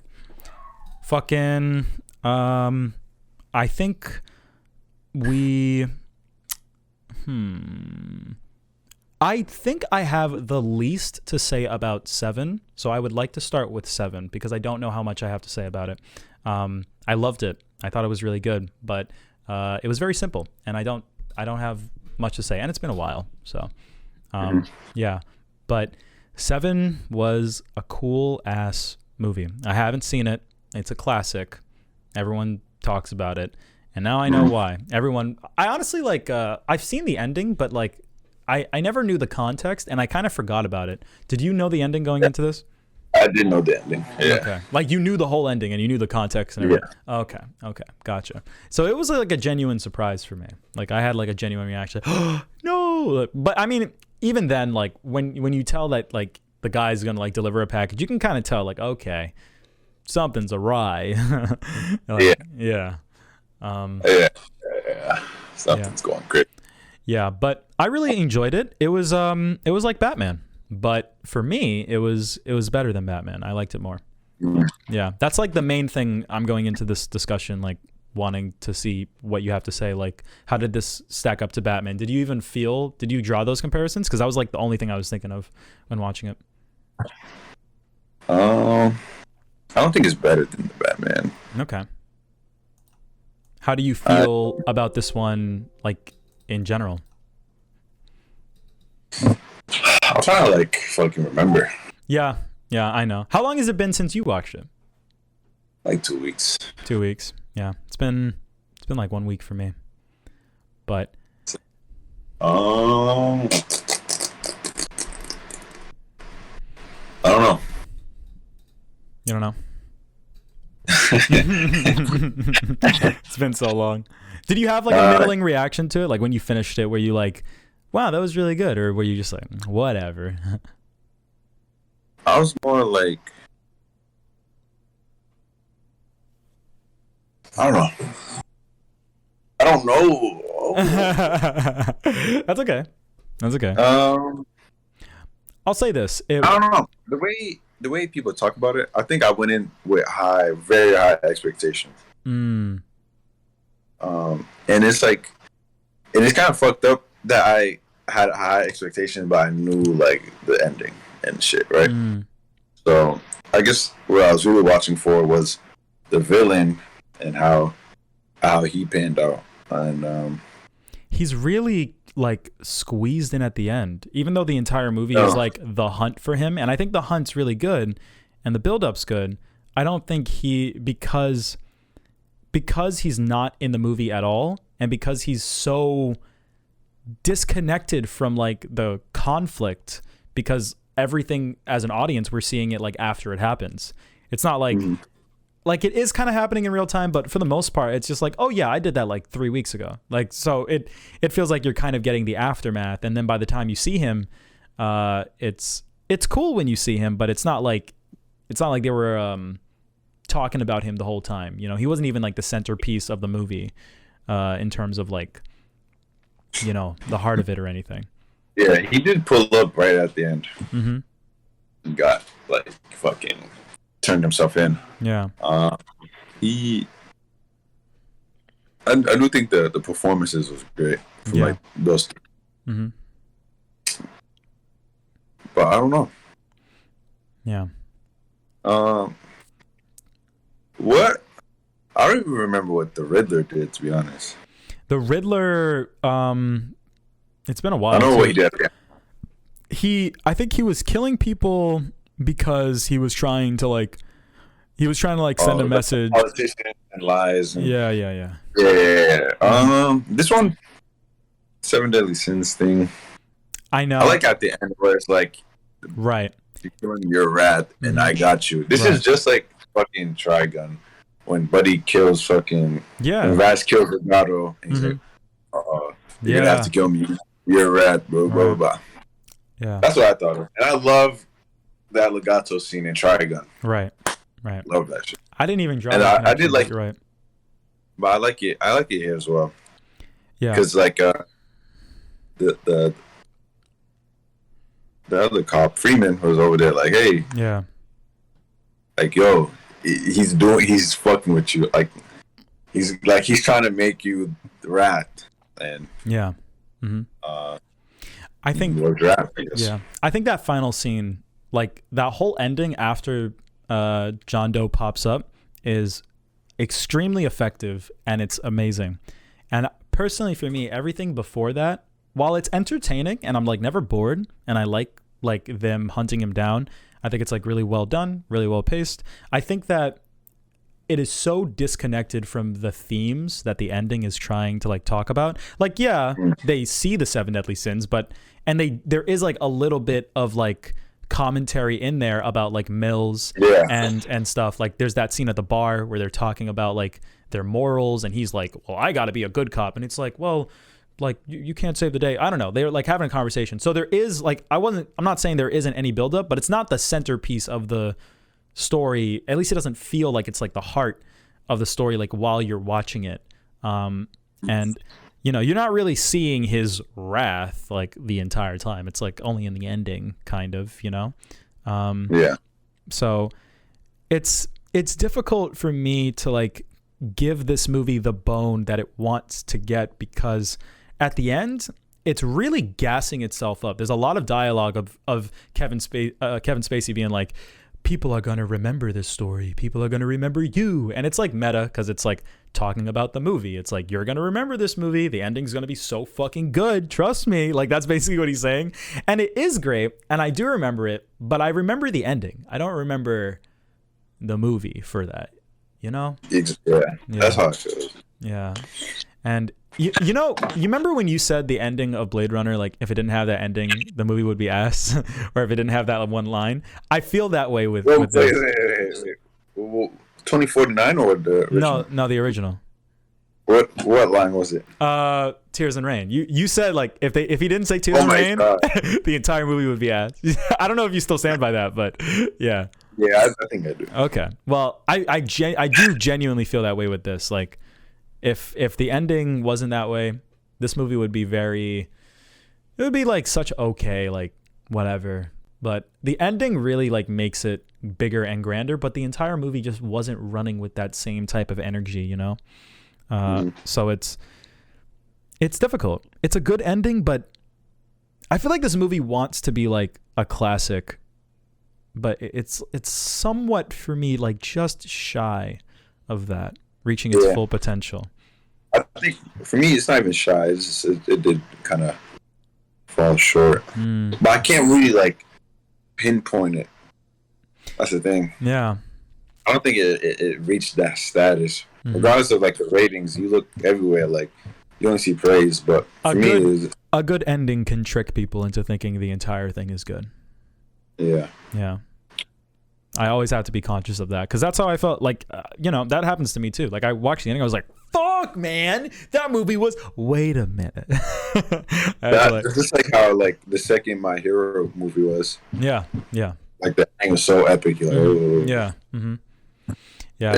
It's all about the build up and how you get to that and how that ties into the ending and stuff. And it's I still really like the movie, but you know, if I had to say like compliments, I think when John Doe appeared, I thought that was awesome. I thought when he like pulled up and like they're walking by and you see him, they show him like in the frame, but he's like out of focus and the camera like just stays on track with like the detectives, and he's like, detectives, and the camera cuts to him, and he's like, I'm turning myself in. That was like, that shit was like cool as fuck. That was like I don't know if Perfect Blues might not be a good comparison, but it was insane.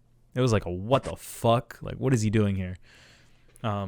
There's some great shots. It's like a really well shot movie. It looks like beautiful, and there's like a lot of stuff in the movie that a lot of people like notice like after the fact, like some like just parts where like they marry each other. Like there's like 2 interrogation rooms. I don't know if you remember it, but like after they're interrogating like John Doe, like Morgan Freeman is in one room and like Mills is in like another room, and the camera like pans to where you see Morgan Freeman like sitting on the chair one way and Mills is sitting on the chair the other way, and like Morgan Freeman is like, this world is so interesting and sad, and Mills is like, fuck man, fuck. Like, so it's like the 2 like sides of like the coin, and there's a lot of like really cool stuff that like reflects the themes of this movie. So there's a lot of good stuff to appreciate in it, but yeah, it did fall short. I didn't do like my fucking thesis paper on this and like watch all like the special features and shit, but there's like a lot to it. There's like alternate endings on this Blu-ray. I didn't look at those, but alternate endings? Yeah, that's what it says right here. I don't know what they would be, but I don't know if it's like extra scenes or just a completely different thing. The fact that you would think of a different ending kind of makes sense, because this ending feels like really out of nowhere. It's like, but yeah, I don't know. Well, I'm glad we watched it, especially in comparison to the Batman, because the Batman, I personally felt like this was like, this is what the Batman was trying to be like aesthetically, narratively.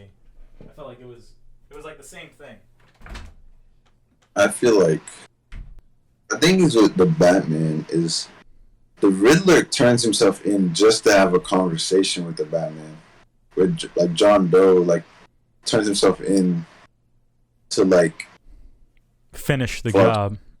Yeah, to finish the whole thing. Him turning himself in kind of was like a bigger moment than the Riddler. Yeah. Like Riddler like really did it just to talk to Batman. And it, I don't know. I feel like John Doe was more grand. Like, it's not grand because the like Batman, the ending was crazy, like the stadium shooting. I feel like it was just John Doe's. He was this way, I guess, successful. Yeah. I don't know how to say it. It's just like he I'm listening. I don't know. He was so like cold. I can't really explain it. But I would say like John Doe was like better than Riddler. Yeah. But I wouldn't say like their actions throughout the movie. I wouldn't say John Doe's was like better than the Riddler. Right. Yeah, I feel you. Like the climax and like the way it wrapped up was cool, but the rest of it, yeah, because like he's playing. Actually, I will say this, and I wanted to bring this up. I'm glad I remembered. One thing I liked about this movie, I've been thinking about Batman, and I've been thinking about like why this movie works for me more, even though it's not that different than Batman. Like it's just kind of people in a detective space. For me, I really connected with the mystery of the story and these two trying to unfold it, because it felt like they were making tangible progress in unraveling this mystery on their own accord. It felt like their efforts were the reason like why they were able to like go as far as they did. Like they literally like found the guy, like they found him like on their own, and I thought that was cool as fuck. I was like, holy shit, they actually did it. And that kind of makes you believe in your characters more, and it makes you kind of fuck with their, attempts to like unravel the mystery. In Batman, I felt like a lot of stuff would fall in Batman's lap. Like there were few times where I felt like Batman discovered something on his own, and it was like, whoa, that was really cool detective work, and he like connected these dots that I as a viewer wouldn't have connected. Like in Batman, like a lot of stuff is told to him. Like Penguin has to tell him, like I forget how it was exactly, but Penguin like had to tell him like, you're an idiot. It's in Spanish or it's like Batman like didn't know that himself. And I understand it's like young Batman. He's not like the smartest person in the world, but it's frustrating when like someone else has to like clue him in and he can't like figure it out. And there's that other part where like, you know, he has that like thing that like he takes the carpet and he like sees the map, and the dude like told him like, oh yeah, that's a carpet like thing my dad had it at the shop. It's like Batman would not have found the map if like that guy wasn't there, kind of, you know. Yeah. So there were a lot of parts when I was watching that movie where it's like, bro, this does not feel like the detective Batman that like I know. It doesn't feel like he's going like hard in the paint and like finding shit out and outdoing the Riddler or like this mind game. Seven did kind of feel more like that, and I felt like what the Batman was trying to do, Seven like succeeded at more for me. So I do like Seven more than the Batman, and I'm excited to watch Zodiac, which is basically like America's like Memories of Murder, kind of. It's like the same thing. I haven't seen it, but it's directed by David Fincher. It's the same thing, and it's like also a murder mystery, and people say good things about that, and I feel like that one will be better. I don't know. I just conceptually it sounds more interesting than Seven.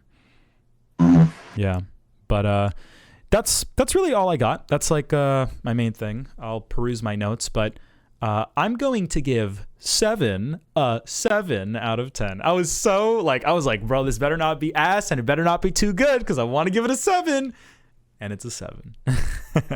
I was so scared after I watched it. I was like, fuck, am I gonna give 7 and 8? Nah, it's a 7. You're not gonna give it a 7, are you? I can give it a 6. Give it a 6. Manny gives 7 a 6. How do you feel about 7 being like the V? Do you think that's stupid? Or do you think that's cool? Or I think it's stupid. Yeah, I think it's kind of stupid. When I literally like found out today, like I was just in my room and I was like, oh, 7. I was just like, oh god, the fuck you. Like I was thinking that. I was like, what the hell? That's so lame. What do you mean? Because 7, like if you turn it around, it's like yeah, and I'm like, why? Like that doesn't even you just put that there because it's cool. Because like you put the 7 like in the thing, but it doesn't actually mean anything like narratively. It's just because it's 7 deadly sins. You know, there are other movies that would do that and it would like mean something. Like, oh, I put the 3 like right here and that like plays into the story. And you'd think like with a movie like this, it would have that level of detail. But it's whatever. Yeah. Okay. Let me do this. All right. That was 7. Now let's talk about Battle Royale, my movie that I recommended, the fucking Japanese one. This one, when we said we weren't going to do anime, I was in the mood to watch something like lighter because you recommended 7 and City of God. I was like, I don't want to watch a third Try Hard movie, so let me pick something a little bit easier. And I feel like there were a lot of like really great, cool, artsy things in this movie that I wasn't expecting. But overall, it was like a battle royale. It was it's not like Danganronpa, like it's a very different kind of thing, but it's like a death game thing. It's like a Squid Game, bunch of people get thrown in, they got to kill each other, only one person can survive kind of thing. And it came out a long time ago in 2000, and it was the first movie like this before Hunger Games, and I fucking loved it. I really enjoyed it. What did you think?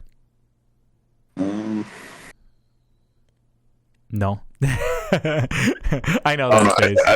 I couldn't get behind like the premise of or the reasoning of the game. Oh, okay.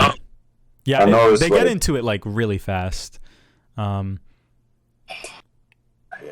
What was the reasoning again? I honestly like don't. It was like saying like like it was like Japan's like new generation don't listen.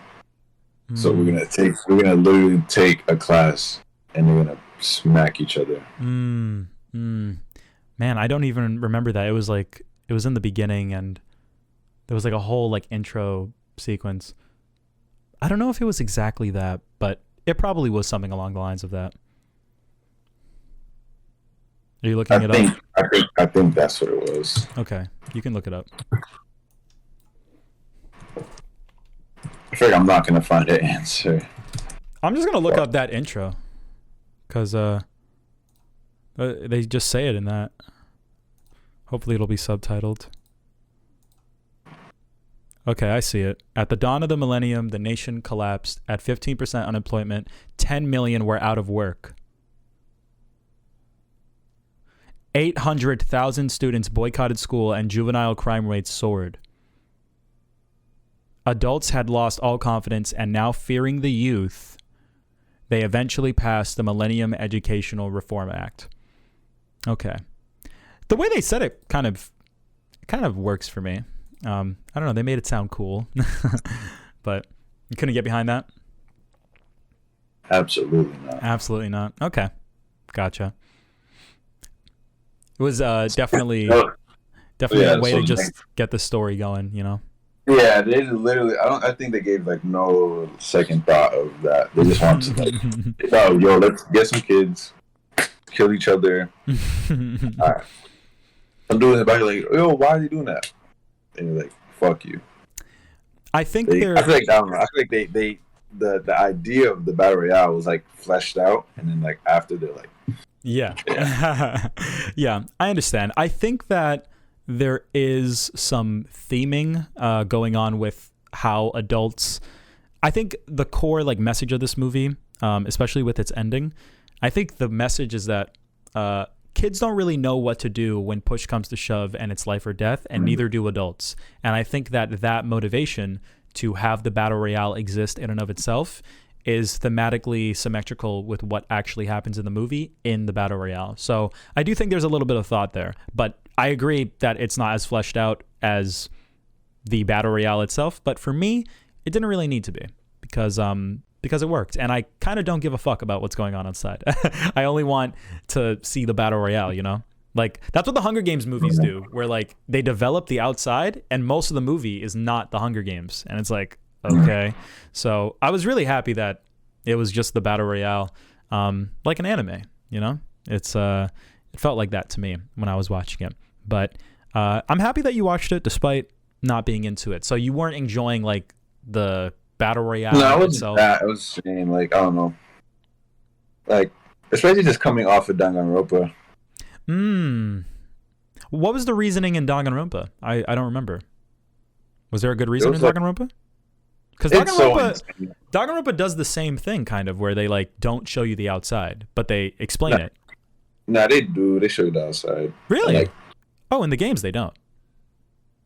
They don't show you in Danganronpa 1, but like in 2 and 3, you find out what's going on. Oh, really? Okay, I don't know anything then. Yeah, it's a lot. Okay, but in Danganronpa 1, like for that whole show, it doesn't work. Like, because it. You know what I'm trying to say? Like, I know what you're trying to say. Why does it work in Danganronpa? Like, why can you buy it in that? That's like the outside is like the mystery, right? Yeah. And it's like just watching the show, they give you pieces of like, oh look, right. Because you know how they show you like, oh you guys knew each other. Yeah. They give you pieces. So like, I guess it's like it's part of the charm, finding out what's really going on. Right. I feel like maybe this movie should have did that. Maybe find out what's going on. Yeah, I think we needed to understand. Well, actually, no. Maybe they could have done that, but I feel like the motivation of like the teacher and like why he was there and like. No, maybe you're right. Maybe they could have like done like one of those mystery things. I just don't want to pull away from the drama of the battle royale though. But I understand what you're saying. It doesn't have the leg room of Danganronpa where it's like a 13 episode show, you know?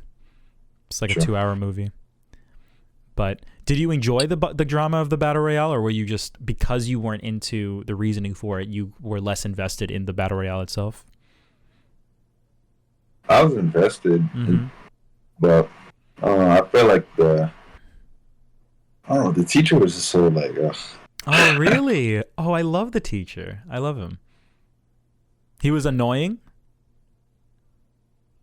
It's just like the whole ending. Like, the ending was just, I don't know. So I want to make sure that our endings are the same because I watched the director's cut and I don't know if it's different than like the other version. So what was the ending for you?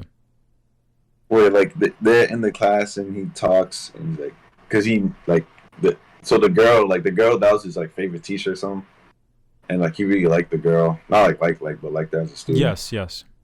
But I forgot what his exposition was at the end. Yeah, it's been a while, but his exposition, I remember I resonated with it a lot. And did you get were there dream sequences in like your movie or like something like that? Did they replay at the end? I think so. Okay. At least at the end of my version, they replayed. And when you watched them like throughout the movie, they didn't have audio. I think they only had music. But at the end, it shows you what they're saying to each other. And you get to like hear all of it. And the final line of the movie is, I wrote it down. Let me make sure I get this right. The final line of the movie of that dream sequence, I remember that part. What should an adult say to a kid right now? Like when I forget like what they were talking about, but that like ties into what I was saying about, like kids not knowing what to do and adults not knowing what to do. And I think the teacher kind of like dying like with the kids is supposed to be emblematic of the fact that like he is in essence, even though he was like ruling the game, he is also somewhat a part of the battle royale. He's playing the game of life and he's like trying to survive and trying to figure out what to do in every given situation. And the kids look up to him and he doesn't know what to do. He's just like them. So he's just as immature and just as foolish and just as stupid. So he dies in the same way that they were all dying, like by the hands of each other. I'm not explaining it in as like deep a way, but I do think I really did fuck with the ending, and I felt like the exposition, whatever it was, worked for me a lot. And that final line like stayed with me quite a bit. But what didn't you like about it? Just the fact that he... I don't know. I just didn't connect with it. Just Gotcha. From like the reasoning of them being there to... I don't know. Yeah. I just wasn't really fucking with it. I feel you. But even like, there's some good moments of like the battle royale shit. Yeah. What parts did you like? I like how it started. Like, I like how it started. Like the dude like ran out and then he instantly got killed by the crossbow. Yeah. Like the dude was like spawn camping. Yeah. Yeah. That was cool. I love when they're all like running out one by one and they're all like crying and stuff. Like I really thought that was cool as shit. And like the music's playing. I love that scene. I loved, if we're talking about the battle royale, I love like the part with the girls and like one of them puts poison in the thing and like one of them eats the poison. I thought that was great. And they all just end up dying at the end. I was like, that was cool. That was a cool scene. I love that. That's such like a anime thing. I know, it was anime as fuck, right? Yeah. Yeah. This movie, Quentin Tarantino said that this was his favorite. There's like a YouTube video of him being like, these are my favorite movies of the past like 20 years. And he said that like this was like his number one. And watching it personally, I can see why it's his favorite. Like it feels like I'm watching like a Tarantino movie. Like the way the characters are written. I can't explain like Tarantino's writing, but you know how it is. It's like there's nothing else really like it. It's kind of like I feel like the best way to describe it is that he gives his characters these moments that they are able to like be in, but they are like their character to the fullest, to the max, and he's able to like make someone say something that only they would say, but have it be as cool as possible given whatever situation they're in, like say what again, motherfucker, like just shit like that. And it's cool because you're getting the best version of the character in the best scenario, and that's like the best way I can explain it, but it's honestly impossible to explain because it's so different and like weird, and like not a lot of people write movies like Tarantino, but this one feels like it a lot to me. It feels like the characters are fully realized and they're put in like scenarios that are really fun and engaging for them to be in. And yeah, it's like the opposite of The Boys. It's like, oh wow, this character is like in a spot that I'm like happy that they're in, and I think that's really cool and stuff. Yeah. So I fucked with that element. That scene with the girls really stuck out to me. I love the fucking the girl that, did they show the scene where like her uncle or whatever was like sexually assaulting her as like a kid? That was like a flashback or something. They might have not shown that in the theatrical cut. Maybe it was like too risque, but that was like a flashback that they showed, and that was like a part of her backstory. Which girl? The main girl? No, not the main girl. The one that was like kicking ass like the whole time. Yeah. Oh, they showed that? I think so. Okay. Yeah. Yes. Okay. Yeah, that was, I really loved her story and I loved her arc, and it explains like why she's the way she is, you know? Like I think that's really cool, having a character like her, because she got abused by her teachers and like she didn't like the way that the adults in her life treated her. So it turned her into this like cold person that is able to kill very easily because, you know, because like the world kind of forced her to be that way. She has to defend herself because there are people that fuck with her. And that's exactly how the teacher feels, because the kids want to fuck with him at school. And then he goes in there and he's like, oh yeah, you want to fuck with me? Huh? Boom, kills one of the kids like right there. And it's so, I think it's just really cool. How the teacher and the kids like are like no different than each other, and they marry each other, but the teacher's like older and he's supposed to be more mature. I love that. And the person who plays the teacher is like a really, really, really iconic Japanese actor that I fucking love. So I do kind of like, it does have that Keanu Reeves syndrome where it's like, oh my God, it's him. And I just kind of like it because it's him. So I do think he was good at acting in it. Yeah, not to say that, but a lot of it is kind of like, oh my God, it's Takeshi Kitano. His name in the movie is Kitano, but that's his like name in real life, which is cool as fuck. Yeah, he's a cool actor. He's a legend. But that's what I enjoyed about Battle Royale. What did you think about the music? It was very classical. Did it not click with you, or did you like it? I really liked it. I didn't really remember. Remember? Interesting. I don't remember.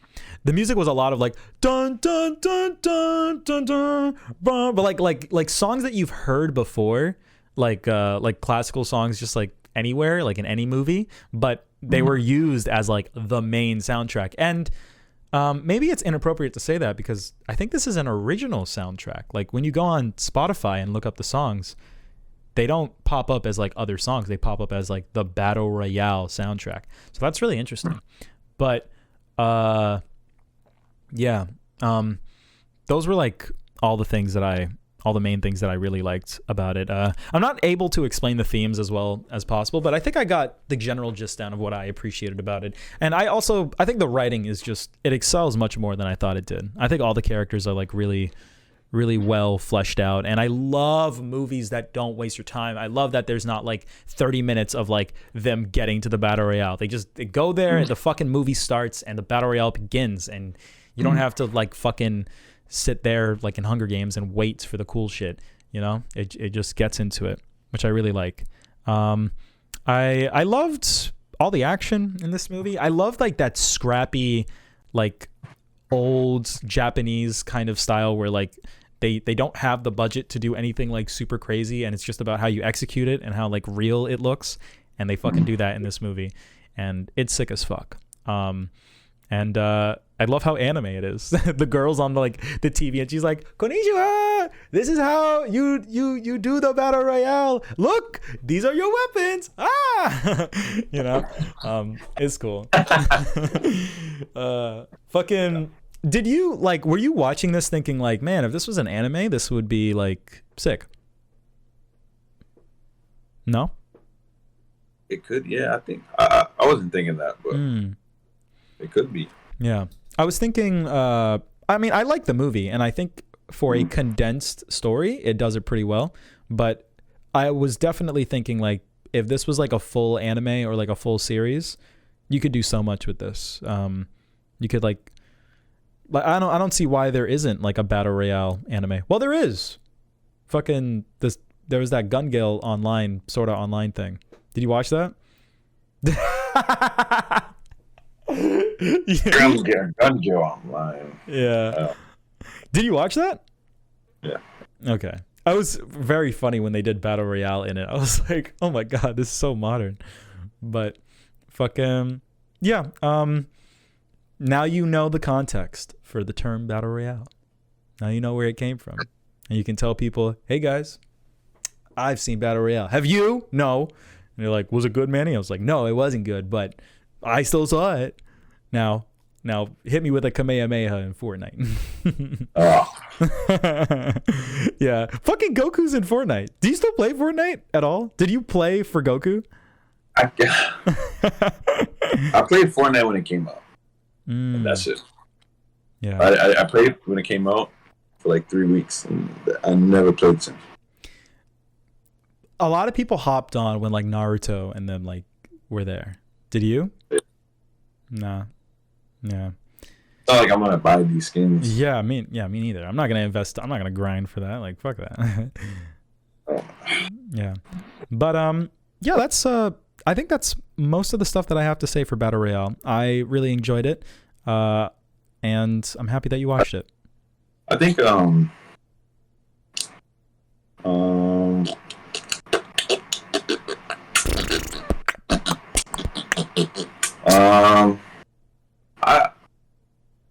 okay. When the girls die in the tower, and the MC comes and says, "Oh, what happened?" I got pissed off when he didn't take the guns. 1. Oh, okay. Okay. 2. I guess everyone just had infinite ammo. Yeah. 3.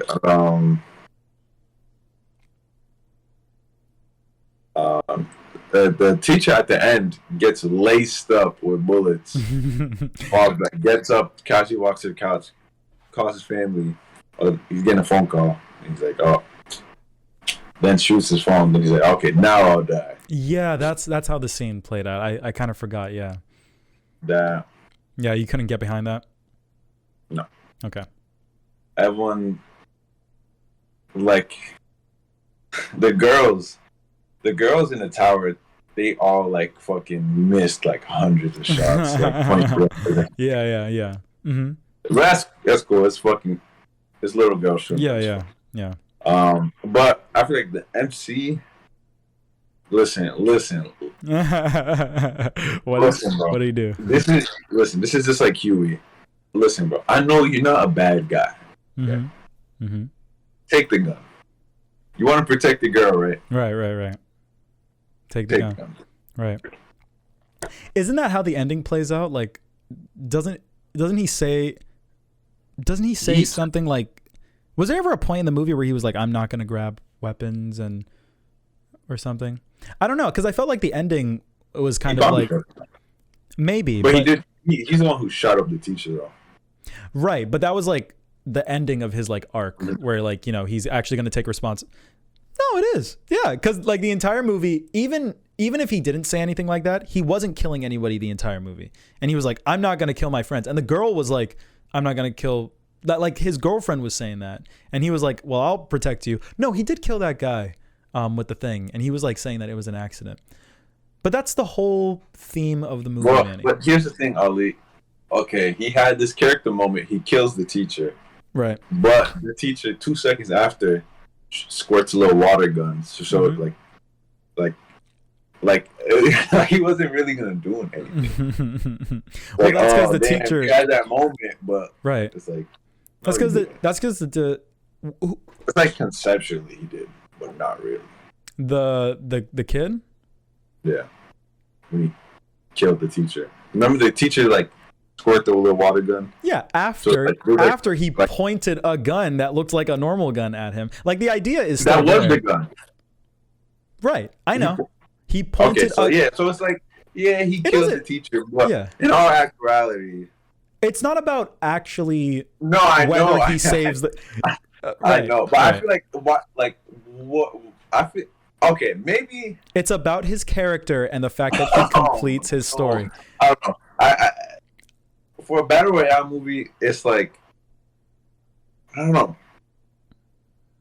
You don't want to kill people. You're a good guy.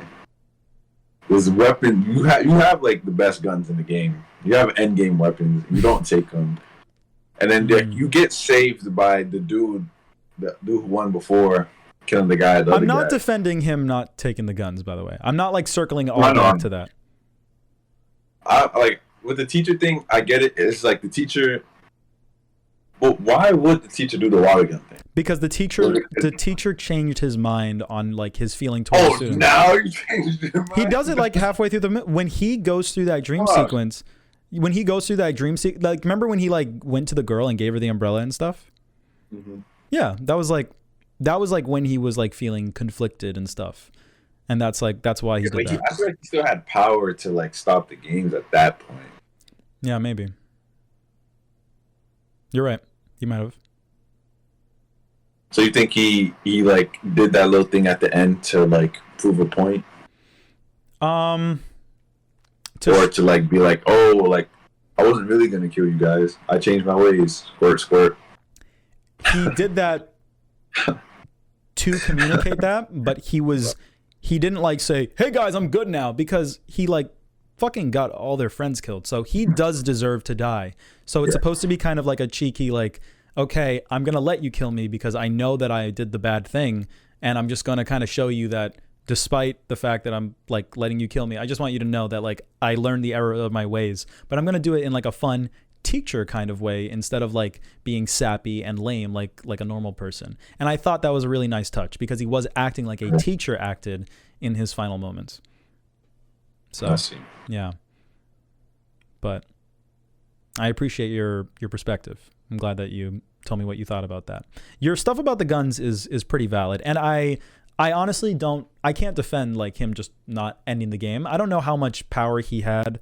It felt like it went beyond just him though. It felt like there were a lot of people in the room. Yeah, and they might have shot all him. all those like little cops or military guys with him just listen to him. Yeah, it felt like he was. It felt like there might be, because like they were saying at the beginning of the movie that it's like a government thing. It was a government thing, but at the same time they were saying only one guy can get out. Mm-hmm. But then like if it was like really government like controlling that crazy, like 2 people wouldn't leave. Yeah, I mean it was just them on the island. You know, it's 2000. I don't know if the connection's that good. Yeah, they're on the island. That good. The connection's that good. I don't know. I feel like he had like the power. Right. Even if it was like government shit. Yeah, I wonder. One person can leave, but the couple left. Yeah. So it's like, will the government like intercept one of them when they land? I'll look into that afterwards to see if there's a justification. That seems like a really glaring. I mean, there is a battle royale. There's a second movie. Oh well, I'm pretty sure the second movie doesn't justify that. It probably won't. It'd be cool if the character made a cameo. What? Like what if he became the teacher? That would be crazy. That'd be crazy. Yeah, I'm gonna watch the second one, and I'll tell you what I think about it. Funny enough, the person who directed the first one, Kinji Fukasaku, he passed away while directing the second movie, and then his son took over directing the second one, which is very interesting, and I'm interested to see how it turns out because the first one had a lot of like style to it, and I wonder if that will be there in the second one. But yeah. I also really love turn of the millennium movies. I love movies that take place like in 2000, like Matrix, like just all movies that take place in 1999 or 2000 are cool as fuck. I don't know why. I like them so much. I just find them to be so cool because it's like the start of like my generation, you know, or at least it feels like that. And it feels like, because it's the movies that I would have grown up with. Like, Battle Royale is a movie that, like, I would have watched when I was, like, 10 years old if I saw it on TV or something. You know? And it's like, it's a concept that, I also think it's so fucking sick that this movie has like the rating, and it's like, this movie's not for ages of 15 and under, slice, and then like they do like the transition into like the battle royale like edgy thing. So it's kind of being cheeky, like it's a movie about like how kids like need to like, you know, handle the world and stuff, and it's like coming of age, but it's like edgy and inherently adult, because, you know, it's trying to say like the world sucks and the world's like harder than you think. So it's like got like a tone to it with violence and stuff, and kids are legally not allowed to watch it, but it's very clearly made for kids. And it like, if I was like 13 years old and I wasn't allowed to like watch this movie or whatever, and I saw like PG-13 and they like slash that shit, I'd be like, yeah, like that. I love how they like acknowledge like this movie is for the kids, honestly. Yeah, I think it's really cool, and I love the writing and everything. I really do like this movie, and I'm happy that you checked it out with me. I love shit like this. I love these old Japanese like action adventure stuff. I'll talk about the second one, and we'll yeah, I'd like to hear about the second one. Yeah, I'll watch it and I'll tell you about it. I'm gonna give this a 7 out of 10. I really liked it. What are you gonna give it? Give it a 5. Good. All right. Now we got the big Chungus movie, City of God, your recommendation from last episode. A lot of people have told me some positive things, and I watched it, and I really enjoyed it. What did you think? It's very similar to, like, we have like a little trilogy going, like Akira, Lahane, this, like, they're all like movies about just niggas trying to survive in these streets. These streets. Yeah. What did you think of City of God? City of God. Mm-hmm. I thought it was spectacular. Yay! Cool. Yeah, the city's really good. I like how. Let's see what I start. What did you know going into this one? All I knew is that those little kids get shot. Like, kids get shot in the foot, and the other kid kills the other kid. Okay, yeah, I'm amazed that I've never heard about this movie, because those scenes are like incredible. First off, all the kids in this movie, amazing actors. Like Little Zay or Little Dice, what do they call him when he's a kid? I don't remember what they call him, but it's like Little Dice. Yeah, fucking the actor for him, I think, is doing an amazing job. Like, that's exactly how kids act. Like the way he talks and like his mannerisms, that's exactly like, it feels like he's just being himself. Like, but he's very clearly like reading lines, and it's not like one of those things where they threw a kid and they're like, all right, just be yourself, kid. Like, he had to read a script, he had to embody a character, and he did. And he was so young, he was such a child. Like, it was so good. Yeah, like. It was incredible acting from the kid and like the rest of the kids. Like, when the kid was crying, I was like, how do they do that? Like, how do they get him to like did they drop like a fucking thing on his foot or something? like what did they do? Like, I almost believe that he got shot in the foot. Like, that's how like scary like it was. That was like a real ass cry. You don't even see people really cry in movies.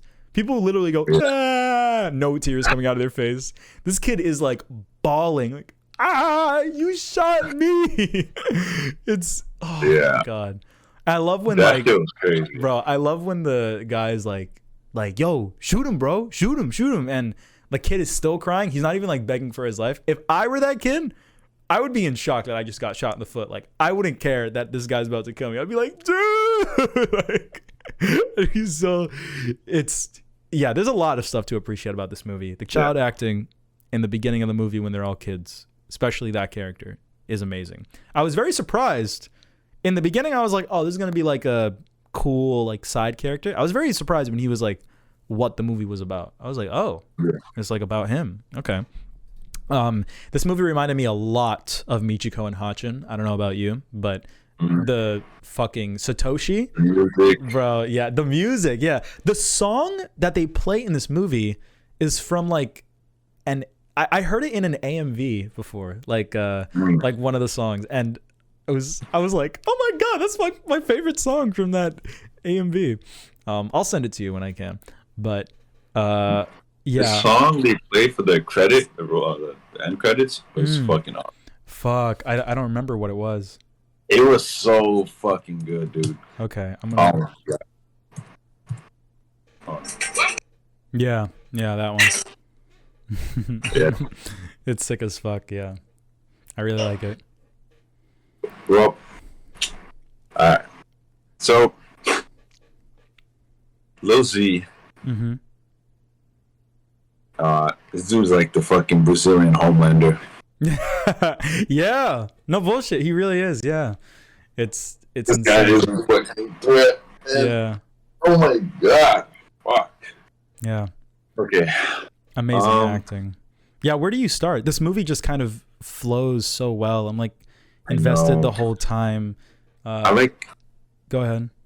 I like how realistic the main character is. Yeah. In between this. Like I like how he's not like, he understands what's going on and he's just really just trying to dodge it all. Like when the curly hair guy takes his bitch, he's not like, fuck that guy, bro. Yeah. He's like, yeah, literally like the richest dude in the hood just took my girl. It was whatever, bro. I gotta move on. There's nothing I can do. Yeah. Yeah. The dude's wearing fucking designer and he's the coolest. He's like, I'm done. You got me, bro. Yeah. Yeah. I like that. I was like, yeah, that's cool. It'd be like that. What are you gonna do? Yeah. This movie's so like, it's so like, it feels so real. Yeah, it's extremely realistic. Like even like the kids when they're like smoking on the beach, the kids come like, yo, can I smoke that? Yeah. Yo, let me smoke that, bro. Yeah. He gives to it. Yo, that guy's so cool. Yeah. I'm fucking that guy. And then like later when he's working in this convenience store, they see him. He's like, oh, bro, that's the guy who gives us weed, bro. He's so cool, bro. Yeah. I was like, bro, that shit felt so real. Yeah, that's exactly. Yeah. He's so cool, bro. Remember me? You gave me weed, bro. Thanks, bro. There's a lot of things in this movie, not just like what's happening that contribute to it being real. The acting is one of the things that contributes, but just like the grungy nature of the movie. Like the main dude is like, he has so much acne and he's like, so like, and I'm just like, yeah, you just look like a normal ass nigga. Like, you know? Yeah. He fits, like literally fits. Everyone's sweaty as fuck. It looks like they're actually like wherever they are. Like in Brazil. I know, it's like they're in Brazil. It's hot as shit. All sweaty shit. Oh my god. It's so cool.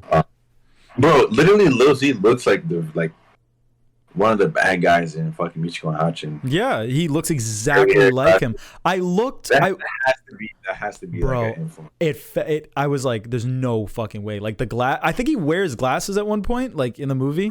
Like I looked, because there's a part of this movie where like Lil Zay, I don't know if it's like his default outfit or if it's like just like the ending or something, but there's like a part where he's like not wearing like pants, or he's like wearing like really, really short shorts. And there's a part in Michiko and Hachin where like Satoshi is like, he like takes off his pants and he's like wearing underwear and he's like walking around in like underwear.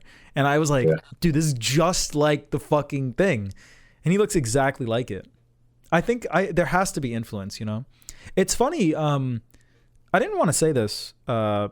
Oh, wait, I should have said this when I was talking about my movies. But anyways, I'll say it now. I saw Menace to Society. Have you heard of that movie?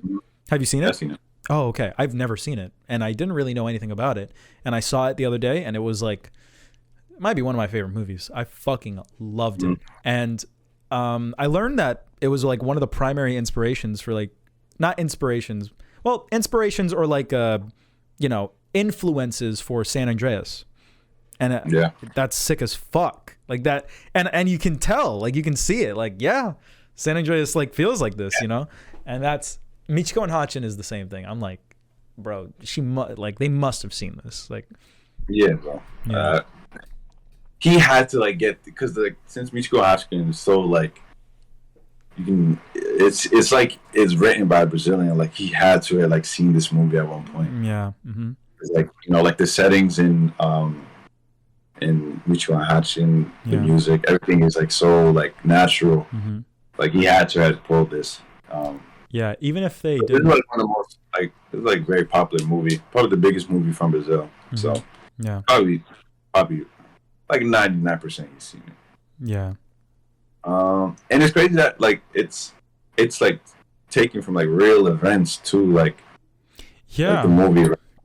Right? You know how at the end they show how like the interview, the dude had real. I was like, holy bro, shit, I didn't know any of it was real. I was like, whoa, like that is sick as fuck. It's exactly the same. Look exactly the same. Shit. That was so cool. And it just it changes the entire perspective of like the movie, because it's just like, oh my god, that was real. like you know, and it felt accurate. Like that clip being accurate makes the entire movie feel accurate. It makes the entire movie feel as if it's like being like faithful to like what actually happened. He one thing I noticed is the people who try to leave, the three like kind of main characters who try to leave the city of God end up dying. So like Buddy, like Lil Dice, the dude he shot, he like took his money, shot him. The curly haired guy shot his party. Yeah. He tried to take off with his bitch. Yeah.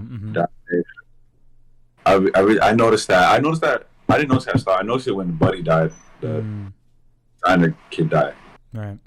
I noticed. I was like, damn. Like, those three guys try to leave, try to like start anew, and like they couldn't get away. I noticed that. That's like a theme that usually comes with these movies. Yeah. Like movies, like you try to leave, but. Like I like how it's done here. Like they all like, especially the last two, like they're really like, yo, I'm never coming back to City God.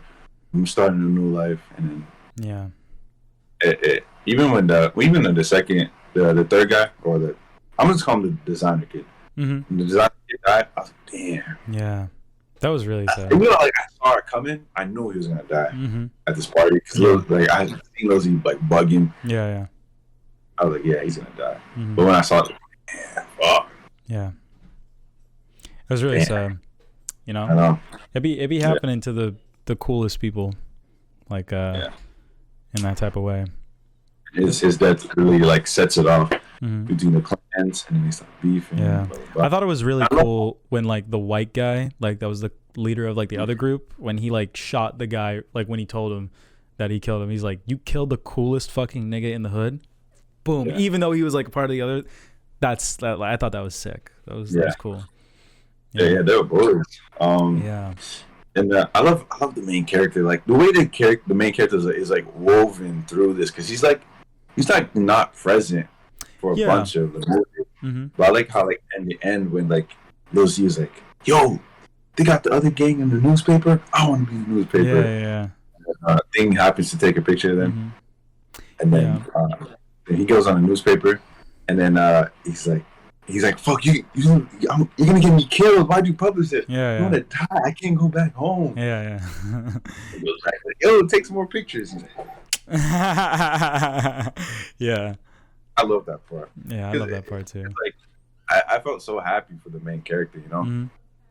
Like, yeah, he found his way out. And even at the end, it's even more real, because he was like, yo, he got the picture of the cops and shit. He's like, yo, I can expose this. I'll probably get fucked up because it's so corrupt. If they corrupt like this, keeping this guy like here, imagine what they'll do to the nigga who took the picture, exposing it, right? Right. So, should I expose that, or should I just get Lil Z?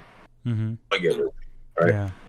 It's like, what could you do, you know? That, and you know, with these, especially with these countries, a lot of places in Africa is like,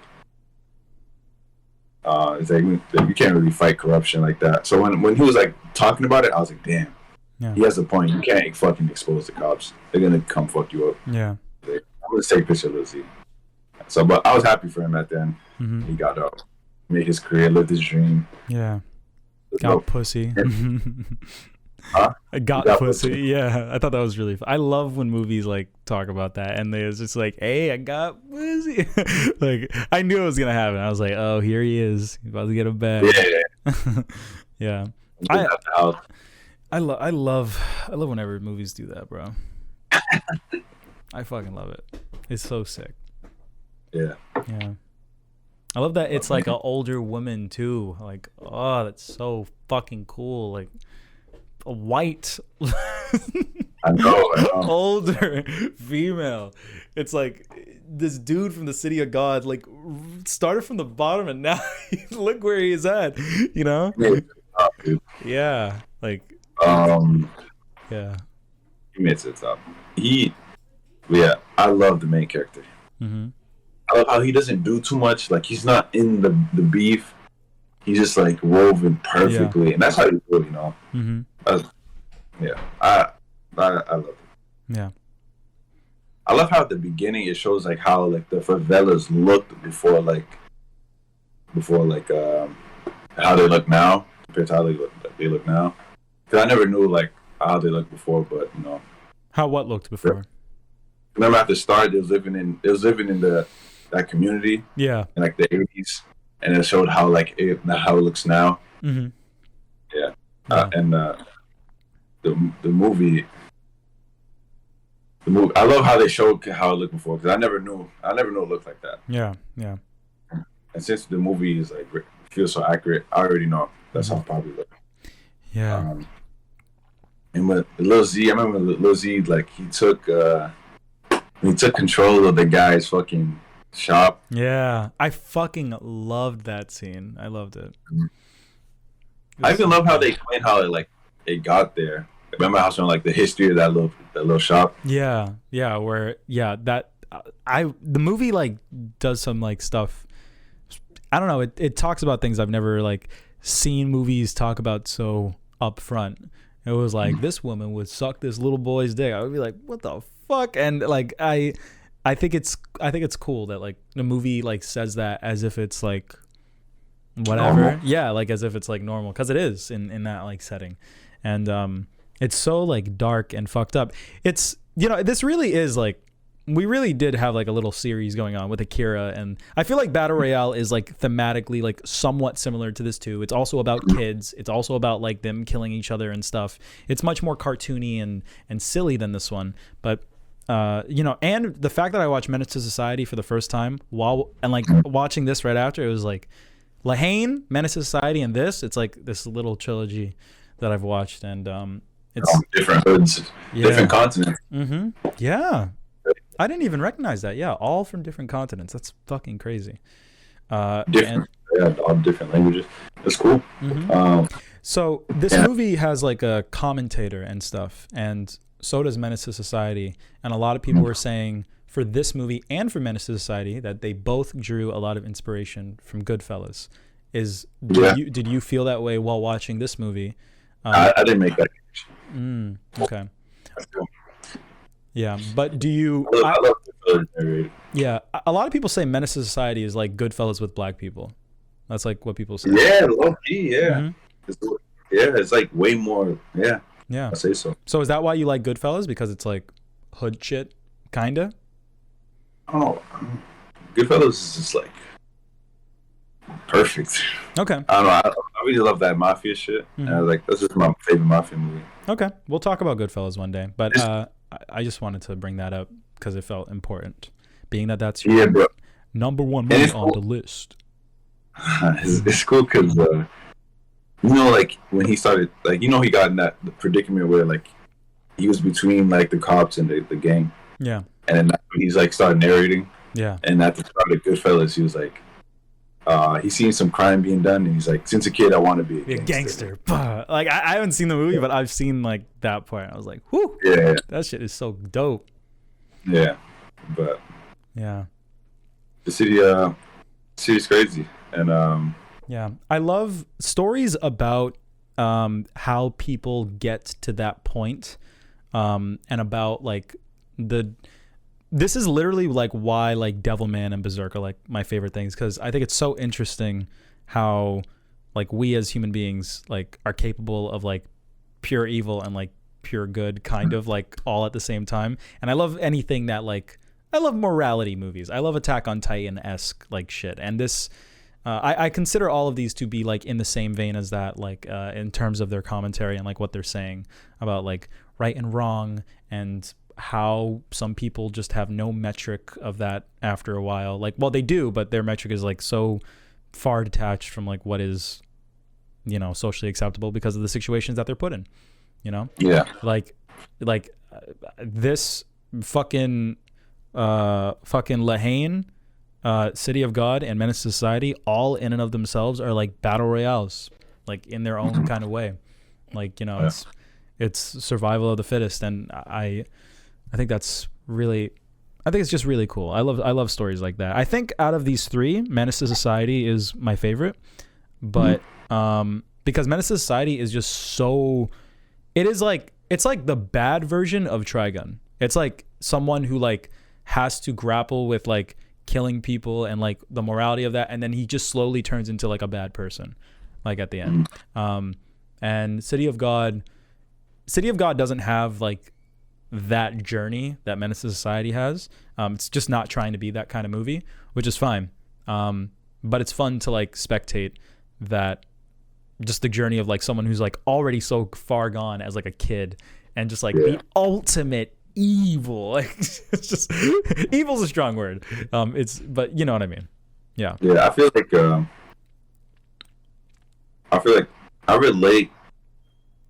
I would relate to City of God more because it's like you just seen all the things around you. Obviously, I'm not saying that I've seen the same things as this guy, right? But it's like being that normal kid, like being like surrounded by, like, right? Yeah, and it's like, you know, talking about the whole setting thing, how like the setting brings people up. You can literally see it with the little kids, the little kid group, how like. You know how the show, like, the movie kind of ends with them like walking down the alley, like, yo, what do you want to do today? And they're just like flailing their gun, like, yo, what are you trying to do today? Or well, that would be insane, seeing little kids walk around with guns, like not even like hot. Yeah. And it's like little showing like you, like, yo, this is like the next Lil Z's right here. Yeah. And they're just trying to walk into the favelas, like they're gonna continue like this thing, and it like it doesn't end with Lil Z. Just starts again. Plus, like, I bet Lil Z killing their boys even made them more angry at the world, and now they're gonna continue that pain. That pain. It's the same. I really like that little shot of them walking away, because you know. Yeah, that was a really powerful like shot at the end. I like that a lot too. Yeah, and plus, I never noticed, but I read this somewhere. This dude was saying like, yo, the movie's called City of God, but you never see like that God statue in the movie, and that's like, that's sick. And it's like that's like the most like prominent thing in Brazil. Yeah, you know. And for a movie called City of God, it's interesting that like that never like they never showed it, you know, because it's like that can mean a bunch of things, but for me, it's like these guys are so, because that statue is like not in the hood, obviously. Right. Yeah. Like, they're so stuck in favela, like even like something like that is even like important, you know. They're so stuck in the hood, like even like going out to Rio and seeing like that statue, like it's not even like a factor in this movie called City of God. Yeah, I think it's so interesting.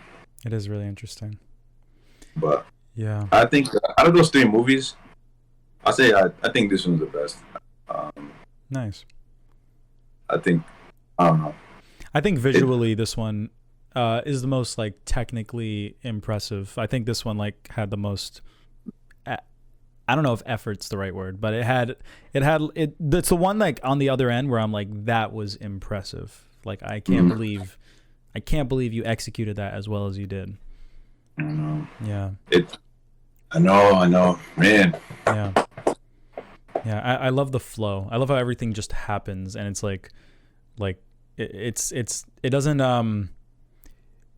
doesn't feel like they dwell on like certain beats for too long. It feels like they move on very quickly because the characters have to move on very quickly, and I like that. I think it's cool. I think it's really cool. I also love the camera angles too. Like whenever there's a chase, like the cameras would be on the roofs. They'd be like the cameras would be looking like whenever I remember Lil Z would like be talking to someone, the camera would be looking up at him. Yeah. Like you can see like he looks so crazy, like especially at that angle, like with like his eyes bulging out. Like, I noticed that a lot. Like the angles was always changing. It was always looking down, up. scenes were like scenes. I remember scenes with when the kickboxer guy met up with the white guy, the white gang leader. Like the leader would talk to him like behind him. Like he would like the camera would be here, then the kickboxer guy would be here, then the leader would be like back here talking to him. So you just be seeing like the leader talking to him, but like he's facing the camera. Yeah. I thought that was dope. Mm-hmm. Like I remember even the scene with the kids. Like the kids are like the camera would be behind Lil Z. Yeah. And you could see the kids like when they trapped him. Like Lil Z, it'll be like Lil Z looking down at them. Yeah. Up at him. Yeah. I noticed the camera angles a lot. It was dope. It does a good job at giving you the sense of like everything feeling really tight and like you're like it's like you're standing right there. Like it really is. Even that scene like that same scene, like when the kids get shot and they fall to the ground, like the camera's at like Lil Z's like kneecaps. Yeah. Like showing like it's cool, bro. Yeah. They put like the effort is the right word. Mm-hmm. You know what I mean? Yeah. It shot really well, and I feel like they give you such a good visual of the city. Yeah. Oh God, mm-hmm. like how it is, like the hills, like the stairs, like dirt, the grass, the narrow hallways, right. But like streets. Yeah. Just the people, like the people in the backgrounds and shit. Mm-hmm. Yeah, I feel it's done so well. Yeah, it's fantastic. Yeah, it's interesting. Like the movie, I'm thinking about it now, and I'm starting to feel like there's not much else outside of that. It felt so much longer than I imagined. But I don't know. Maybe I only remember so little, but it was a really positive experience. If I had to give my criticism, I think for me, especially after watching Menace to Society, also I've said this before, but Saturday Night Fever is my favorite movie, and Saturday Night Fever is Menace to Society with like Italians in the 70s. It's like the same thing. It's like the exact same thing. But so Menace to Society is like a 9 out of 10. It resonates with me a lot. You were saying like you were the spectator. Me, at least right now, I am the person that like in many instances, not to the extent of Menace to Society, but like a lot of people, the thing I love about like these kind of movies, it's basically saying all of these movies, Akira, Battle Royale, fucking City of God, they're all saying that like the environment that you are in and the people that are already so far gone, you think that they're insane, you think they're crazy, but then you have to make a tough decision and you have to deal with the world that they have to live in when you live in it for a little while. And in order to live in that world and in order to do like the morally unjust things that everyone else does, you kind of need to just let go of your morality, let go of like, you know, the conventions of like right and wrong, and just say fuck it. And that's the only way to survive, because niggas are gonna kill your brother and you're expected to just take that shit if you're like a normal ass nigga. But if you want to actually like get back at someone and have a clean conscience, you can't call the police. Like there's no order. The order is you gotta kill that nigga, and then it just never ends, you know. And how do you be happy in that situation? You're not gonna be Vash. You're gonna be Knives. You're just gonna be like, yeah, bro, this is the way it is, bro. Like I'm out here. I really love like the character in Menace to Society. I don't know if you remember like the dude with the dreads, and he was like the lunatic. Something bone. Yeah. That character is like, that's like that's what I mean. Like those type of characters that are just like so far gone and stuff. The Keandrews. Yeah, the Keandrews. Fucking. Oh my god. Yeah. That's what I feel Bulldog. like. Bulldog. Yeah. O-Dog. Yeah. Fuck, I forgot where I was going with this. God damn it. I lost track.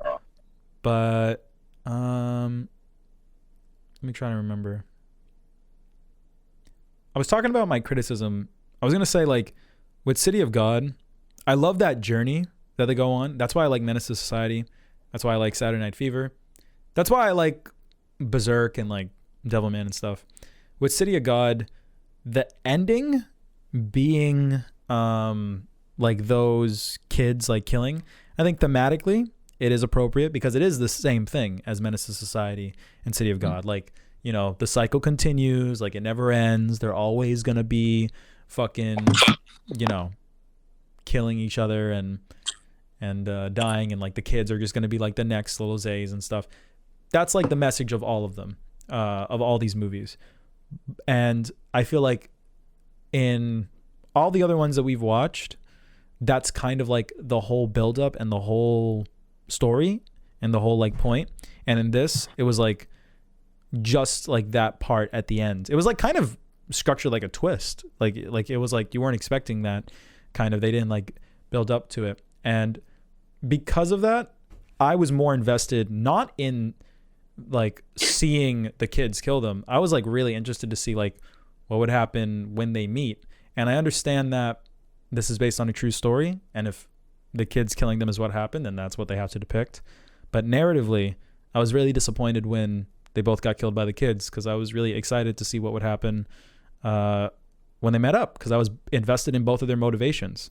And it felt like they both just kind of died because I can't criticize the story because it is just what happened. And if what happened is like not like as interesting as I want it to be, I can't really like complain. But it feels like this movie built up these characters, it hyped up their motivations, and it really got you invested, and then it just kind of stops. And it was, the ending was like just really underwhelming given how much it felt like the movie was building towards some kind of finale. So that's like the only real criticism that I have. But despite that, I still enjoy the movie, and I still like what it's saying. You know, I still love that final shot of the kids walking away. And once again, it's like, how else do you end a movie like this? You know, like if they did meet, like what would even happen? I don't know. Maybe it wouldn't really be that satisfying at the end of the day. Maybe this is kind of the only ending. But yeah, that's like the only, it's like the main thing I had to say about it. Yeah. But and there were some things that I guess they just didn't feel the need to cover. But after the fact, I was like, I wonder what happened to the girlfriend, because they don't show her anymore. She just like after the dude dies, she's just like not there. They don't say what happens to her or anything. So there's a lot of stuff like that. But once again, it's kind of tough because it's based on a true story. But even if it is based on a true story, it's still, I was still hoping that it would go like one way because of how they were like building it up. So that's what I got to say, criticism wise. And I'm trying to think if I have like a favorite part of this movie that like really stuck out to me.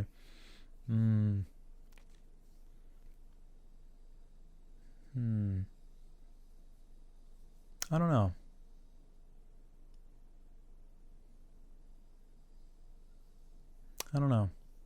Probably when they were taking the pictures. Yeah. Yeah. That was cool as fuck. I love that. Yeah, there were a lot of great parts in this movie. I don't know how much more I have to say, but that was good. Yeah, got it all out. So I'm going to give City of God a 7 out of 10. What are you going to give it? Give it 8. Nice. All right. We did it. That was pretty good. How long have we been going for? Started at 3, 4, 5, 6, 7.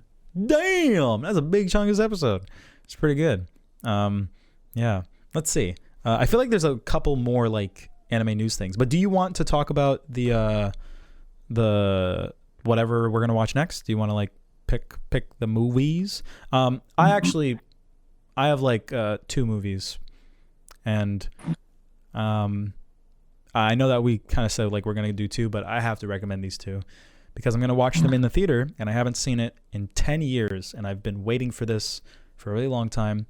I'm gonna watch Kill Bill Volume 1 and 2, and I think now's the time, Manny. I think we should watch Kill Bill. All right. Nice. So watch both of them. And we'll talk about it on the next episode. And if you want to recommend one, we can do that. Or if you want to keep it to 2, it's up to you.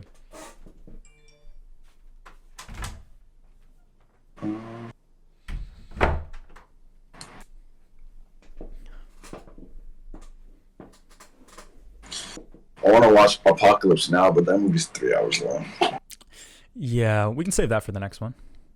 I want to watch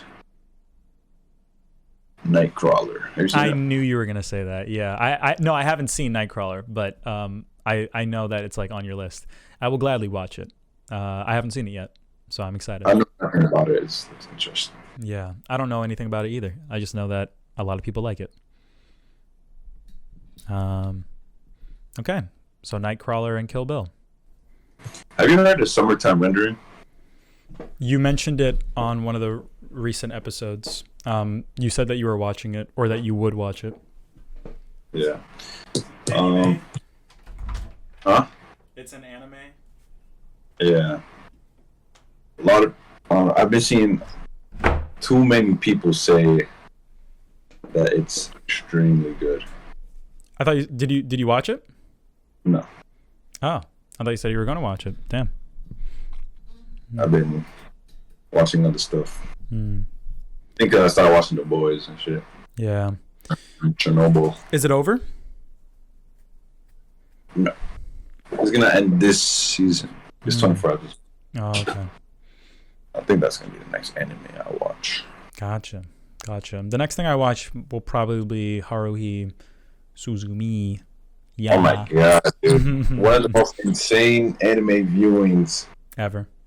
So what order should I watch it in? Should I watch it in the bunked order, or should I watch it in like the one in the whatever I want? Oh. Okay. I'll watch it in the one that I watched it how the internet told you to watch it. No, I didn't watch the initial release version. Okay. I watched the scrambled version. Okay, I'll watch the scrambled version then.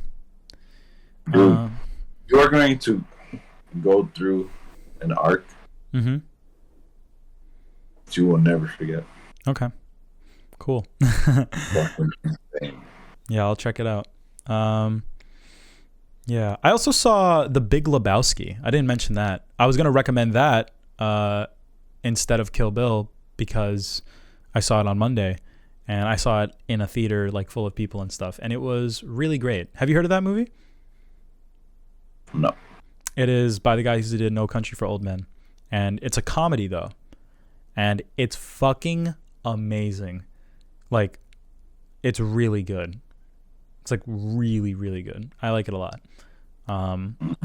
We got to watch that one day. You got to see it. I think you'll enjoy it. Okay. Keanu Reeves has a manga and it's getting an anime.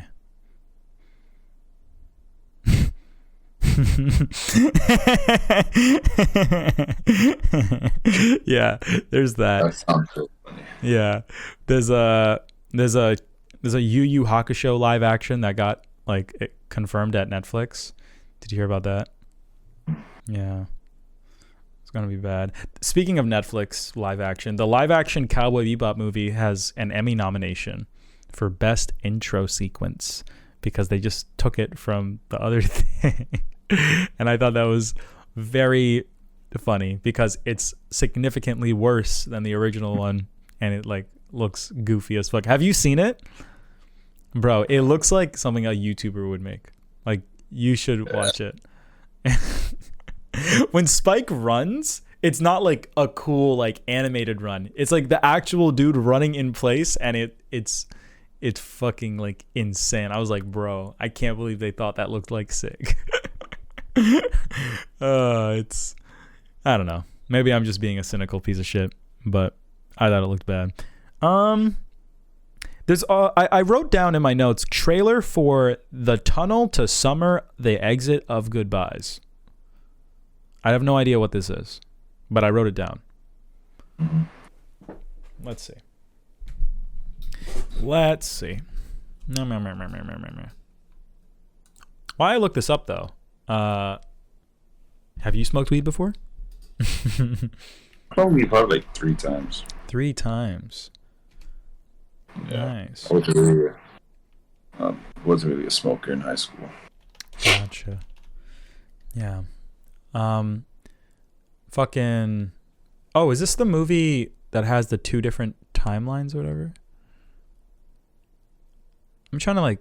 No, this is a different movie. Interesting. This is odd. Okay, I don't know why I added this. I guess it was just a trailer. I don't know what's special about this. I don't remember. Oh well, I mentioned it. Whenever it's popular and like popping off and everyone's like, oh my god, I'll just bring up the fact that I mentioned it passively. Conversation. Fucking, but... I like the title. Yeah, the tunnel to summer the exit of goodbyes. Very long. Very fucking long. I like that. Like that. It's like fucking Marnie. Yeah, I knew you were gonna say that. Marnie of my memories. The greatest movie we ever spoke about. What's your favorite movie that we've talked about?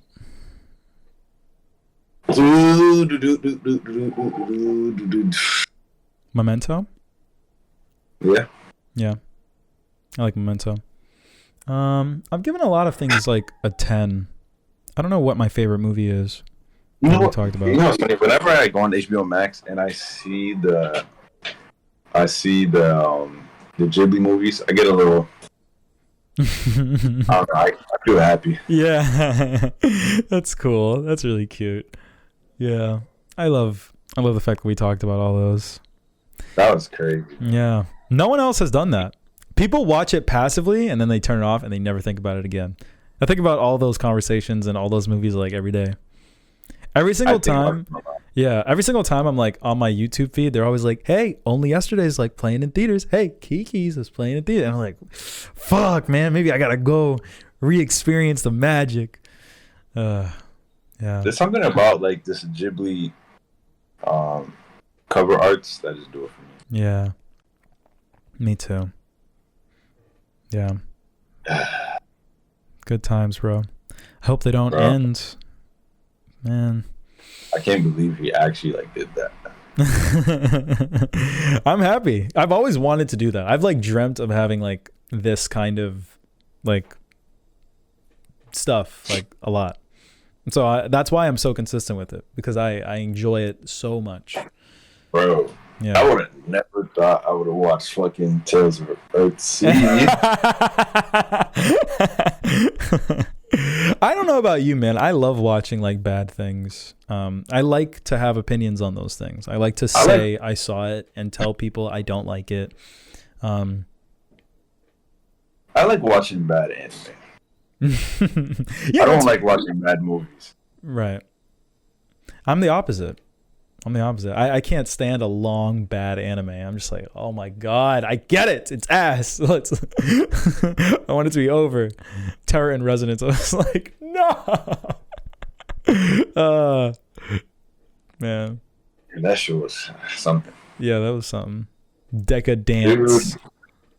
You know what's funny about Decadence? Every time I scroll down my list, it's like highlighted in my brain. I see Decadence. I'm scrolling Decadence.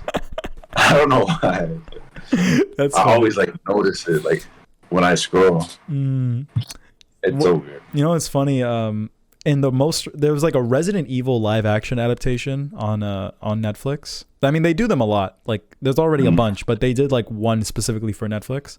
And I didn't watch the show, but apparently in the show, there's a character that's like, dude, have you seen the anime Decadence? Like, apparently that's like a scene. Like they say by name, Decadence. That anime from 10 years ago, because it takes place because it's Resident Evil, so it's like kind of like future-y, like, and like, yeah, bro, I got the Blu-ray right before the apocalypse. It was like real. It was like, why Decadence? Like, why couldn't it be any like? You're about to die and you're gonna watch Decadence. That is actually insane. Oh my god. I guess I don't know. I guess when there's an apocalypse, you'll just take what you can get, you know? If Decadence was the last Blu-ray I had, like, and like in a zombie apocalypse, no, I wouldn't watch TV. Oh man. But yeah, anyways, let's see. I'm trying to see if there's anything else. The guy who draws Solo Leveling passed away. I wrote that down. That's pretty sad. Fucking. Apparently there was a trailer for the Makoto Shinkai movie, like another one maybe. I wrote that down. Yeah, I think that's it. Dude, I think we covered like all the main bases. I don't think there's really anything else. Yeah. Next season, Urusei Yatsura. Oh, Cyberpunk comes out in September. So we should watch that. And we'll talk about that. And JoJo Part 2. At this point, it's been so long. It's been a year, dude, since like Stone Ocean. Like, I don't even know if I'm going to watch it. I don't even remember. Like, I feel like I need a refresher. I need a recap. It's been like fucking year. Yeah. But that's it, bro. I'm not gonna lie, dude. I think the Steel Ball Run, like the character, has to be like above godlike tier character design. Character design. That's like one of the best character designs I've seen. Interesting. I'm trying to think. What's my favorite? I don't get a strong reaction from character designs. I think when I think of best character designs, I think of Vash. I think of multiple JoJo characters. Yeah. I think of fucking Gogeta. Yeah. I think of fucking I think of Vegeta. Like Vegeta himself. Like Se7en Vegeta, I think he looks sick. He's like an evil Goku. I think of Hisoka. Yeah, Hisoka's pretty cool. Why does Hisoka look the way that he does? Is there like a narrative reason why he looks like a clown? Who knows? I don't know. Yeah, character design is interesting. I'm trying to think, like, fuck, why can't I think about this? I think Wolfwood. Wolfwood stands out to me. I think of Dandy. I think of Belmont. I think of a lot of like Dragon Ball like non-canon characters. Like Final Cooler. I don't even know what he looks like. Like the one from like Dragon Ball, like Final Cooler Dragon Ball Fighters. There's so many different coolers, so I have to like make sure. Like his like where his head is. Okay, yeah. That's the only one I know. I know like normal nigga cooler and then like big buff gangster cooler. Yeah, I think he looks so cool. I think Frieza. Have you seen the new Frieza things? Yeah, nigger Frieza. Yeah. Honestly, if they should have made him with like a cooler transformation. I think that like where. Cooler. Oh, well, I think the whole idea is that he's already like perfect Frieza. So if you deviate from that, then it would like, I don't know. I think it might ruin it for some people, because I think that's why it's just color palette changes, because it's supposed to be. I think it's Super Saiyan 4 characters when I think of character design. But I see some meme with Frieza, but yeah, Dragon Ball. I think they gotta stop with the colors. For Frieza specifically, or just in general? For everyone. There shouldn't be no more colors. Yeah. There should be like actual like Super Saiyan 4 looking. I think they'll go down that route. I don't think they want to do like more colors. Like Dragon Ball Super manga, I don't think that shit's gonna be like, let's do the anime now. Like I don't know. I don't know if they really care about it that hard. You know? Like when I hear what's going on in the manga, I'm like, that sounds mid. That does not sound like where Dragon Ball should be going. Like kind of, you know, like the movies, like they save the good shit for the movies, you know? Like Broly's not in the manga. You know, like what the fuck is he doing? See? So like I don't know. Honestly, at this point, I consider like everything to be kind of like a separate canon in and of itself. Like I don't care what is and isn't canon. The movie is good. So people like call that one like canon. Is the manga canon? Apparently they fought a whole new nigga in the manga and like beat him. Yeah. Does that take place after Broly? Before? I don't like just manga niggas. Don't talk to me, please. I don't know.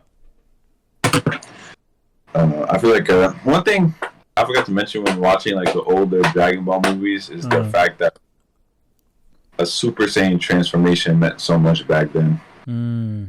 Yeah. So it was good be like going back and like when someone goes Super Saiyan, it's not like Super Saiyan God. Yeah. I feel you on that one. Don't get me wrong. Like to me, I wish they never made Super Saiyan Blue. I wish they just kept Super Saiyan the red one. Really? I feel like they made blue because people didn't like red. I thought red was dope. I don't think they made it because people didn't like it. They made it for a new like transformation. Okay. I really like blue. Like it's grown on to me. I like Super Saiyan Blue a lot. I like red. Red's my favorite. Yeah, they don't go red anymore. It's sad. They go red just for show. Yeah, just for fun. Literally. I mean, Dragon Ball Super Broly, like, I guess I'll go red this time.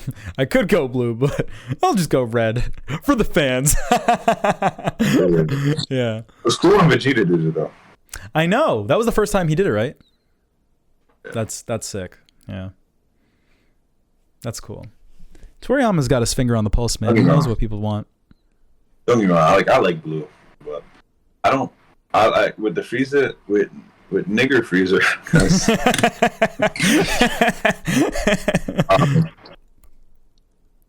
I don't know. I feel like if they went like cooler Frieza, it would be like, yo, he looks like different. Yeah. He actually like. Well, isn't the idea that is cooler in his final form? No. Huh? I'm asking, and I'm. Yeah. Okay. Yeah. That's his final. That's his final. It's called final. Like his big mode, his normal, or his. So his normal mode is his final mode, right? He doesn't have like a Frieza like transformation that he can do. No, he does. He has like the normal Frieza one. Oh, really? Okay. So he has like one that he looks like Frieza, and then like his big body. Okay. But I'm at like Frieza like stage 1 Frieza with like the horns. Yeah. Is his normal body mode that like power level? It's like Frieza. It's like nigga Frieza. Oh, that's how he looks. Really? So he like rolls up in perfect mode like all the time. You never even see like his earlier stages. He only got like a 40-minute movie. Okay. It's only 40 minutes long. Fuck. Do you want to? Yeah, those Dragon Ball movies are only 40 minutes long. Interesting. Okay, well we got 3 movies for the next one. So many of them. Yeah, I want to watch one. I wish they were on Crunchyroll. Well, Dragon Ball movies making money, bro. It's crazy that like Dragon Ball is just in IMAX now. Yeah, I see it. Look at this. Oh my god, he's so dope. Yeah, he does look pretty ill. I don't want to see the nigger Frieza. Now he's what he hates. God damn. I just realized what you said. Fucking monkeys, bro. I saw a meme of that. Oh, there was a meme, but I forget how it went. There was a funny ass meme about that. Like he's the monkey now. Look at it. All right, let's see. But I do think like Gogeta's probably like the drippiest character. The drippiest character. Dude, he is so drippy. I like Gogeta more than Vegeta. Gogeta more than Vegeta. Yeah, me too. I mean, they both got their own appeal. I love that Vegito wears the earrings, and I think it looks... I do think that's pretty drippy, like the fusion earrings. And I think... So Gogeta is like... It's Goku's like body, but with like Vegeta's face, kind of, right? And like it's the other way around, like with Vegito. It's like...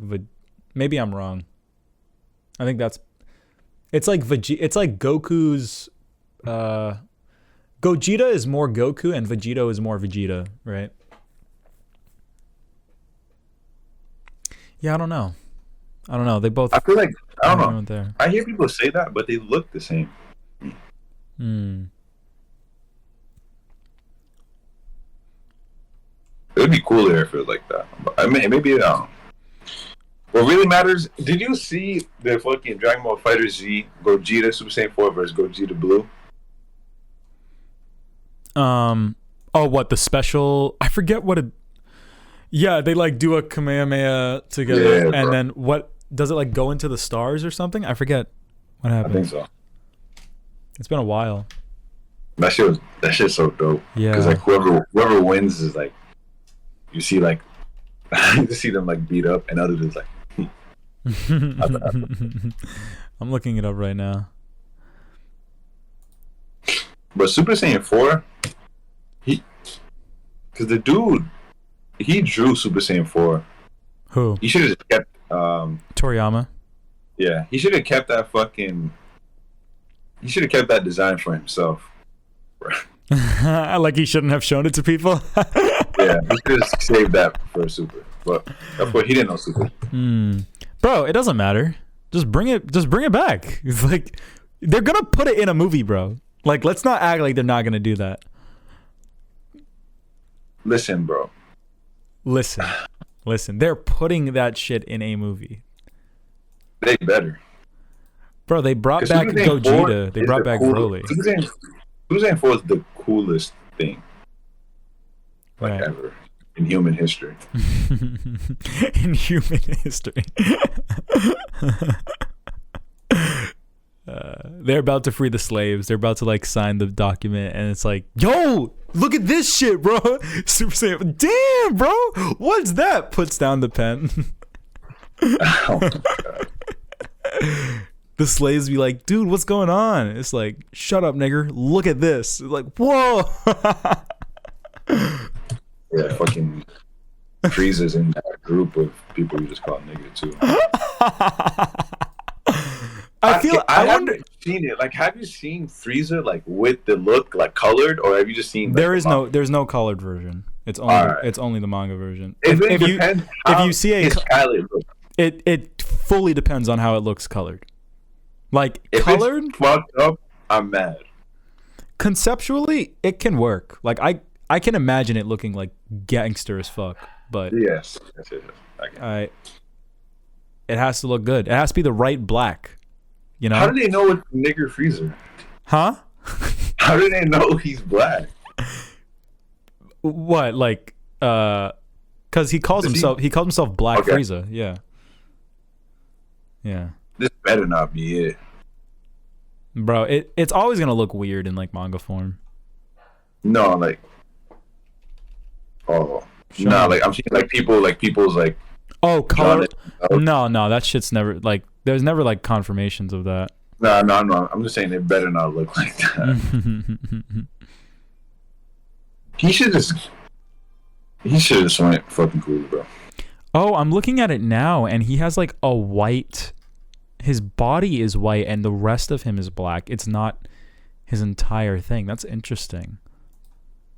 Yeah, his legs are black. His arm black, but he has like white shoulders. I guess Golden Frieza has a little bit of darker legs and like arms than his center.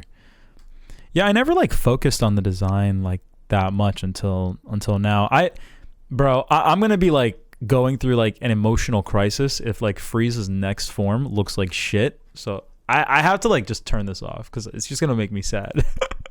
Do you ever get like I actually get bummed out and I'm like, fuck, bro, he looks like ass. Like I literally like I don't want to get bummed out. That's wrong. You should just went cooler. Yeah, maybe. Ooh, oh man, Yeah. They sold SMH, bro. Hey, it's not canon, bro. It's fake. None of that shit's real. Until it pops up in a movie, we don't have to worry about it. Otherwise, we cool. Only thing real to me is fucking Dragon Ball Z, bro. Beerus isn't real.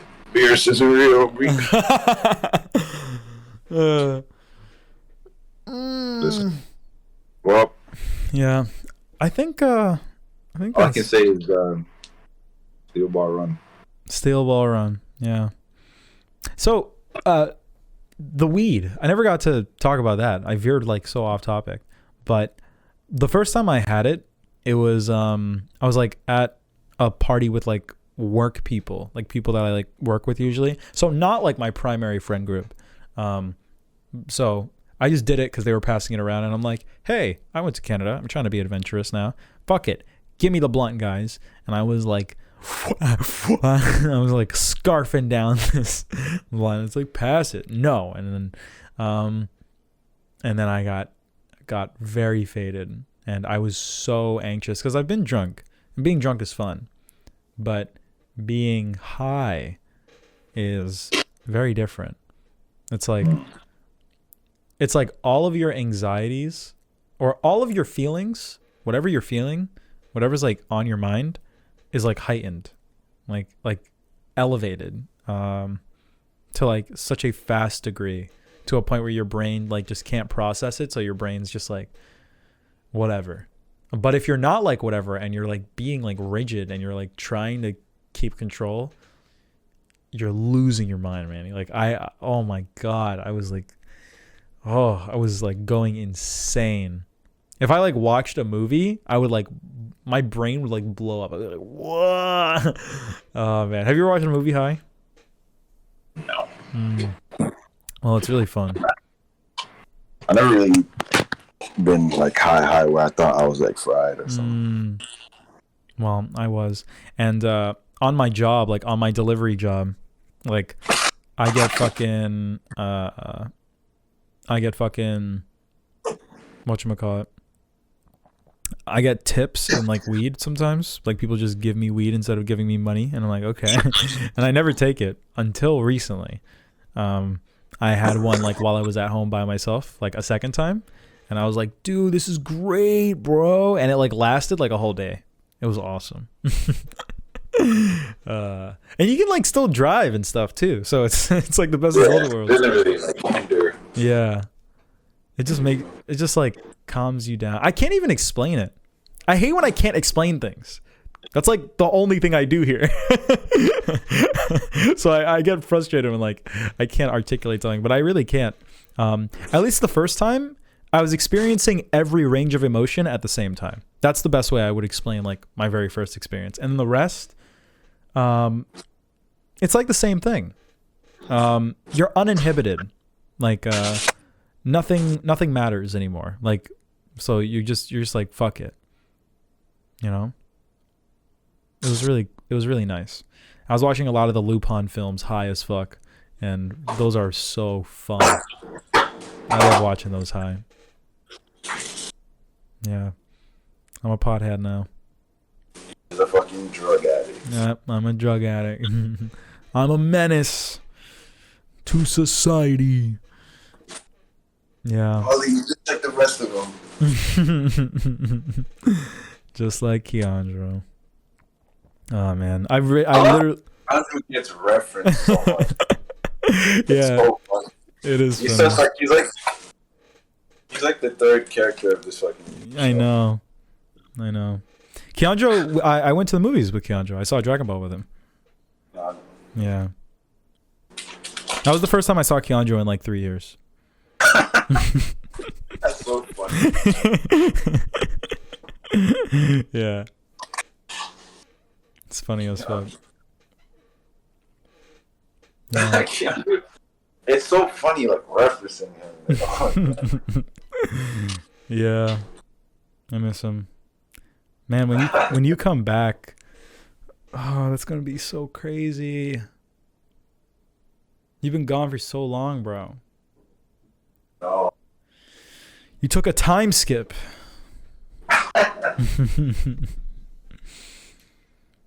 Time skip. Are you excited to leave? And what did I gain from this fucking major time skip? Anime knowledge. That's what you I got. watched a ton of shows. Did you are you excited to leave? Of course. And go back home, eat some homemade food. Nice. Make some friends. Hang with my brothers. That's good. I can go to movies with you. Yeah. That'll be sick as fuck. I go to the movies all the time, bro. I need a reason to... Huh? If they ever, like, show... Whenever they show a specific fucking... Anime? Studio Ghibli movies, you have to know. Yeah. Did I tell you about the time I saw The Cat Returns in theaters? Did I bring that up? Did I bring that story up? I think you did. Oh, okay. About the Asian guy being like, this ain't a real... This is supposed to be a special event. This is not no special event. Yeah. That was fun. Yeah, I would love to see the Studio Ghibli ones in theaters. They're always nice. Like, it's so magical. Mm-hmm. I want to watch fucking Howl's Moving Castle. Yeah. I've seen it in theaters. I've only seen it once in theaters. The second time when we watched it, I didn't end up going to the theater, but I want to see it in theaters whenever it comes back. Yeah. So many movies, bro. So many movies. I'm trying to think. Is there anything else worthy of mention? Dude, I think we actually got everything. That's really great. We covered all of our bases. Man, it's been so long, Manny. I miss this. I miss this so much. Oh.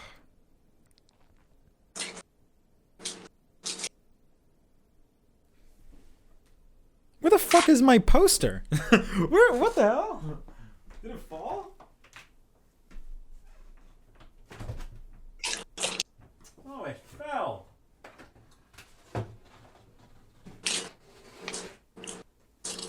Jesus. I was looking at my webcam. I'm like, where the fuck is my goddamn thing? SMH. Oh, dude. Shit was crazy. I saw so many good movies, bro. My perspective on things have changed. After weed and seeing like 50 movies back to back that are like mega tryhard, like my brain has like changed on like stuff. I'm getting really anxious. All about new experiences. Yeah. It definitely is. What was your favorite part about being in the Navy, Manny? The depression. The best part. On a real note, it kind of gave me like, not like taking my family for granted. Being away for so long. Yeah. It's kind of like taking things for granted. Mm-hmm. Like all the like meals. Yeah. Like all the convos, all the little things really. Yeah. So much. That's so interesting because when I went to Canada, I was enjoying being away from like my house so much that like I'm now thinking like, oh, what if I wasn't here? Because like being back, like the things holding me back from like making videos or like doing what I wanted to do, they're still holding me back here. And like if I was somewhere else, maybe I feel like I'd be able to like actually sit down and like make a video. But I also don't want to say goodbye to my family and stuff, you know. Yeah. But yeah, it's really tough. Yeah, all the friends and shit. Yeah, I've been gone for fucking like 4 years. Yeah. Like 4 years. I haven't seen Brendan since graduation. I haven't seen Baldwin, like none of those guys. Yeah. I know it's like normal, like when you graduate high school, like everyone goes like their own separate way and things, but still, like I'm still like so close to those guys. I know they're like kind of like my only friends, and I did kind of go my separate way, and they are. It's like it's really weird. Like people are like minding their own business, but no one's really like doing much. You know, you ask someone like, "Hey, how have things been?" and they'll be like, same, bro." Like it's embarrassing for me to say it. Like I hate when like, you know, I hate to tell people I haven't done anything, but that's kind of true. I haven't really done much. The thing is with me, with that question, is like, Paul, what have you done? Well, yeah, I was in the Navy, but now I'm like back at square one. Yeah. I'm about to be like right back at square one. So I think the thing the Navy feels like graduating high school. Yeah. It's like, what am I about to do? It's so difficult to explain like why I haven't done anything. I feel like I'm just scared that it's like not going to amount to anything, and I'm going to be broke, and I'm going to embarrass myself by like doing the wrong thing. So I just do nothing. But I don't know. It's tough. Yeah, I hate life. When I was smoking, the first time I did the weed, I was like, I want to die. Like, I genuinely, like, like, I came to the conclusion, like, I'm going to die today. And then I was like, okay, let me just wait till the second hit. And then I did. Oh, man, it was insane. It was bad, but it was like, it felt like I was smarter than I ever have been. Man, you listen to music high as fuck. Shit goes crazy. Speaking of music, the new Beyonce album is really good. I don't know if it's like your type of music, but that shit goes hard. She went dummy hard on that album. That shit is good. It's like I can fuck with all the songs on it, except maybe the first one, but all the other ones are great. You sexy motherfucker. So good. So good. I haven't heard anything from that. Yeah. Yeah. Anything else going on in your world, man? I don't want to say goodbye too soon. It's only been 5 hours. Yeah, I guess we got our fill in.